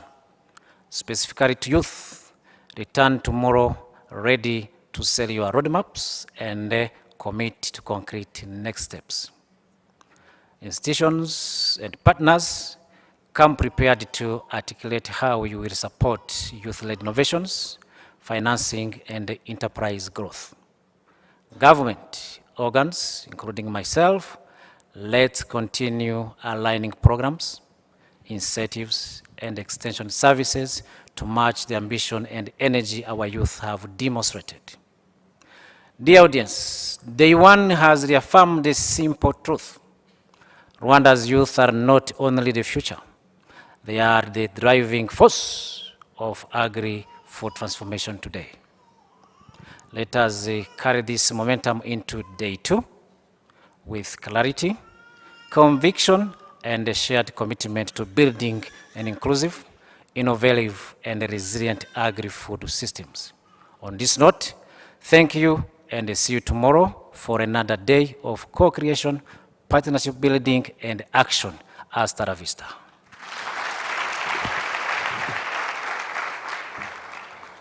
Arakoze CTA for a very well structured wrap-up. As a senior lecturer, as a leader in the ministry, he has just summarized what we have gone through since morning up to now. So, what a fruitful day, what an amazing day. I'm very excited to have been your co-MC today, the first ever experience. I want to extend my thanks to my co-MC, Claire, and everybody for his participation, engagement, and my key takeaways is that everything is possible. All what we need is putting together our efforts. Dushobora no kwimura imisozi dushyize hamwe imbaraga zacu. Ijambo rimwe dusigaje kuvuga gusa ni ukuvuga ngo ejo mu gitondo tuzahura saa 3. Sangahe? Ariko hari abantu bazasangira icyayi ariko bakagisangira mu muhezo. Abo ni abashoramari mu buhinzi. Ariko nibamara gusangira icyo cyayi bazatubwira ibyavuyemo. Umunsi w'ejo rero uteye amatsiko cyane, ni umunsi ukomeye kuko ni nabwo tuzavuga ibyo twagezeho muri iri huriro ry'urubyiruko ruri ku isonga mu kuvugurura ubuhinzi. Dufite amatsiko yo kuzumva Ministre w'urubyiruko aganiriza urubyiruko. Ni bande bafite ayo matsiko? Dufite amatsiko yo kuzumva our very own Minister of Agriculture avugana natwe imbona nkubone. Ni bande bafite ayo matsiko? Bizaba rero ari ibintu bitangaje ku munsi w'ejo. Icyo navuga, mugira umugoroba mwiza. Mwirinde ibyuma, mwirinde ibyuki, muryame musinzire, muruhuke. Cyakora mushobora gukora ka siporo mu mihanda ya Kigali mureba uko bimeze, ariko mwirinde ibyo bintu bibiri, ibyuma n'ibyuki.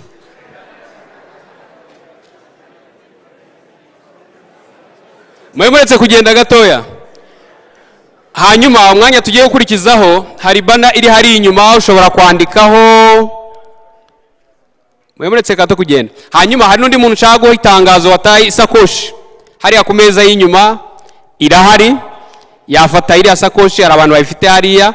Hanyuma rero munyure hano mwandike ibitekerezo byanyu uko dushaka kuzaba tumeze mu gihe kiri imbere, aho dushaka kugera, ibyo tuzaba twibuka mu bihe biri imbere. Reka twihe amashyi rero twishimire, mwakoze cyane.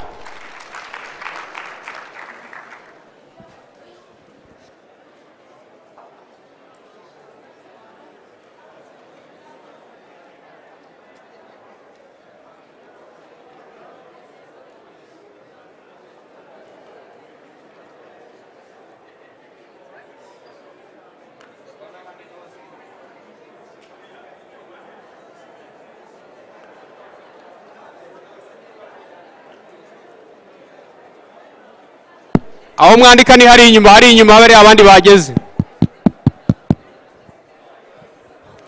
Ngira ngo mwahabonye hari inyuma.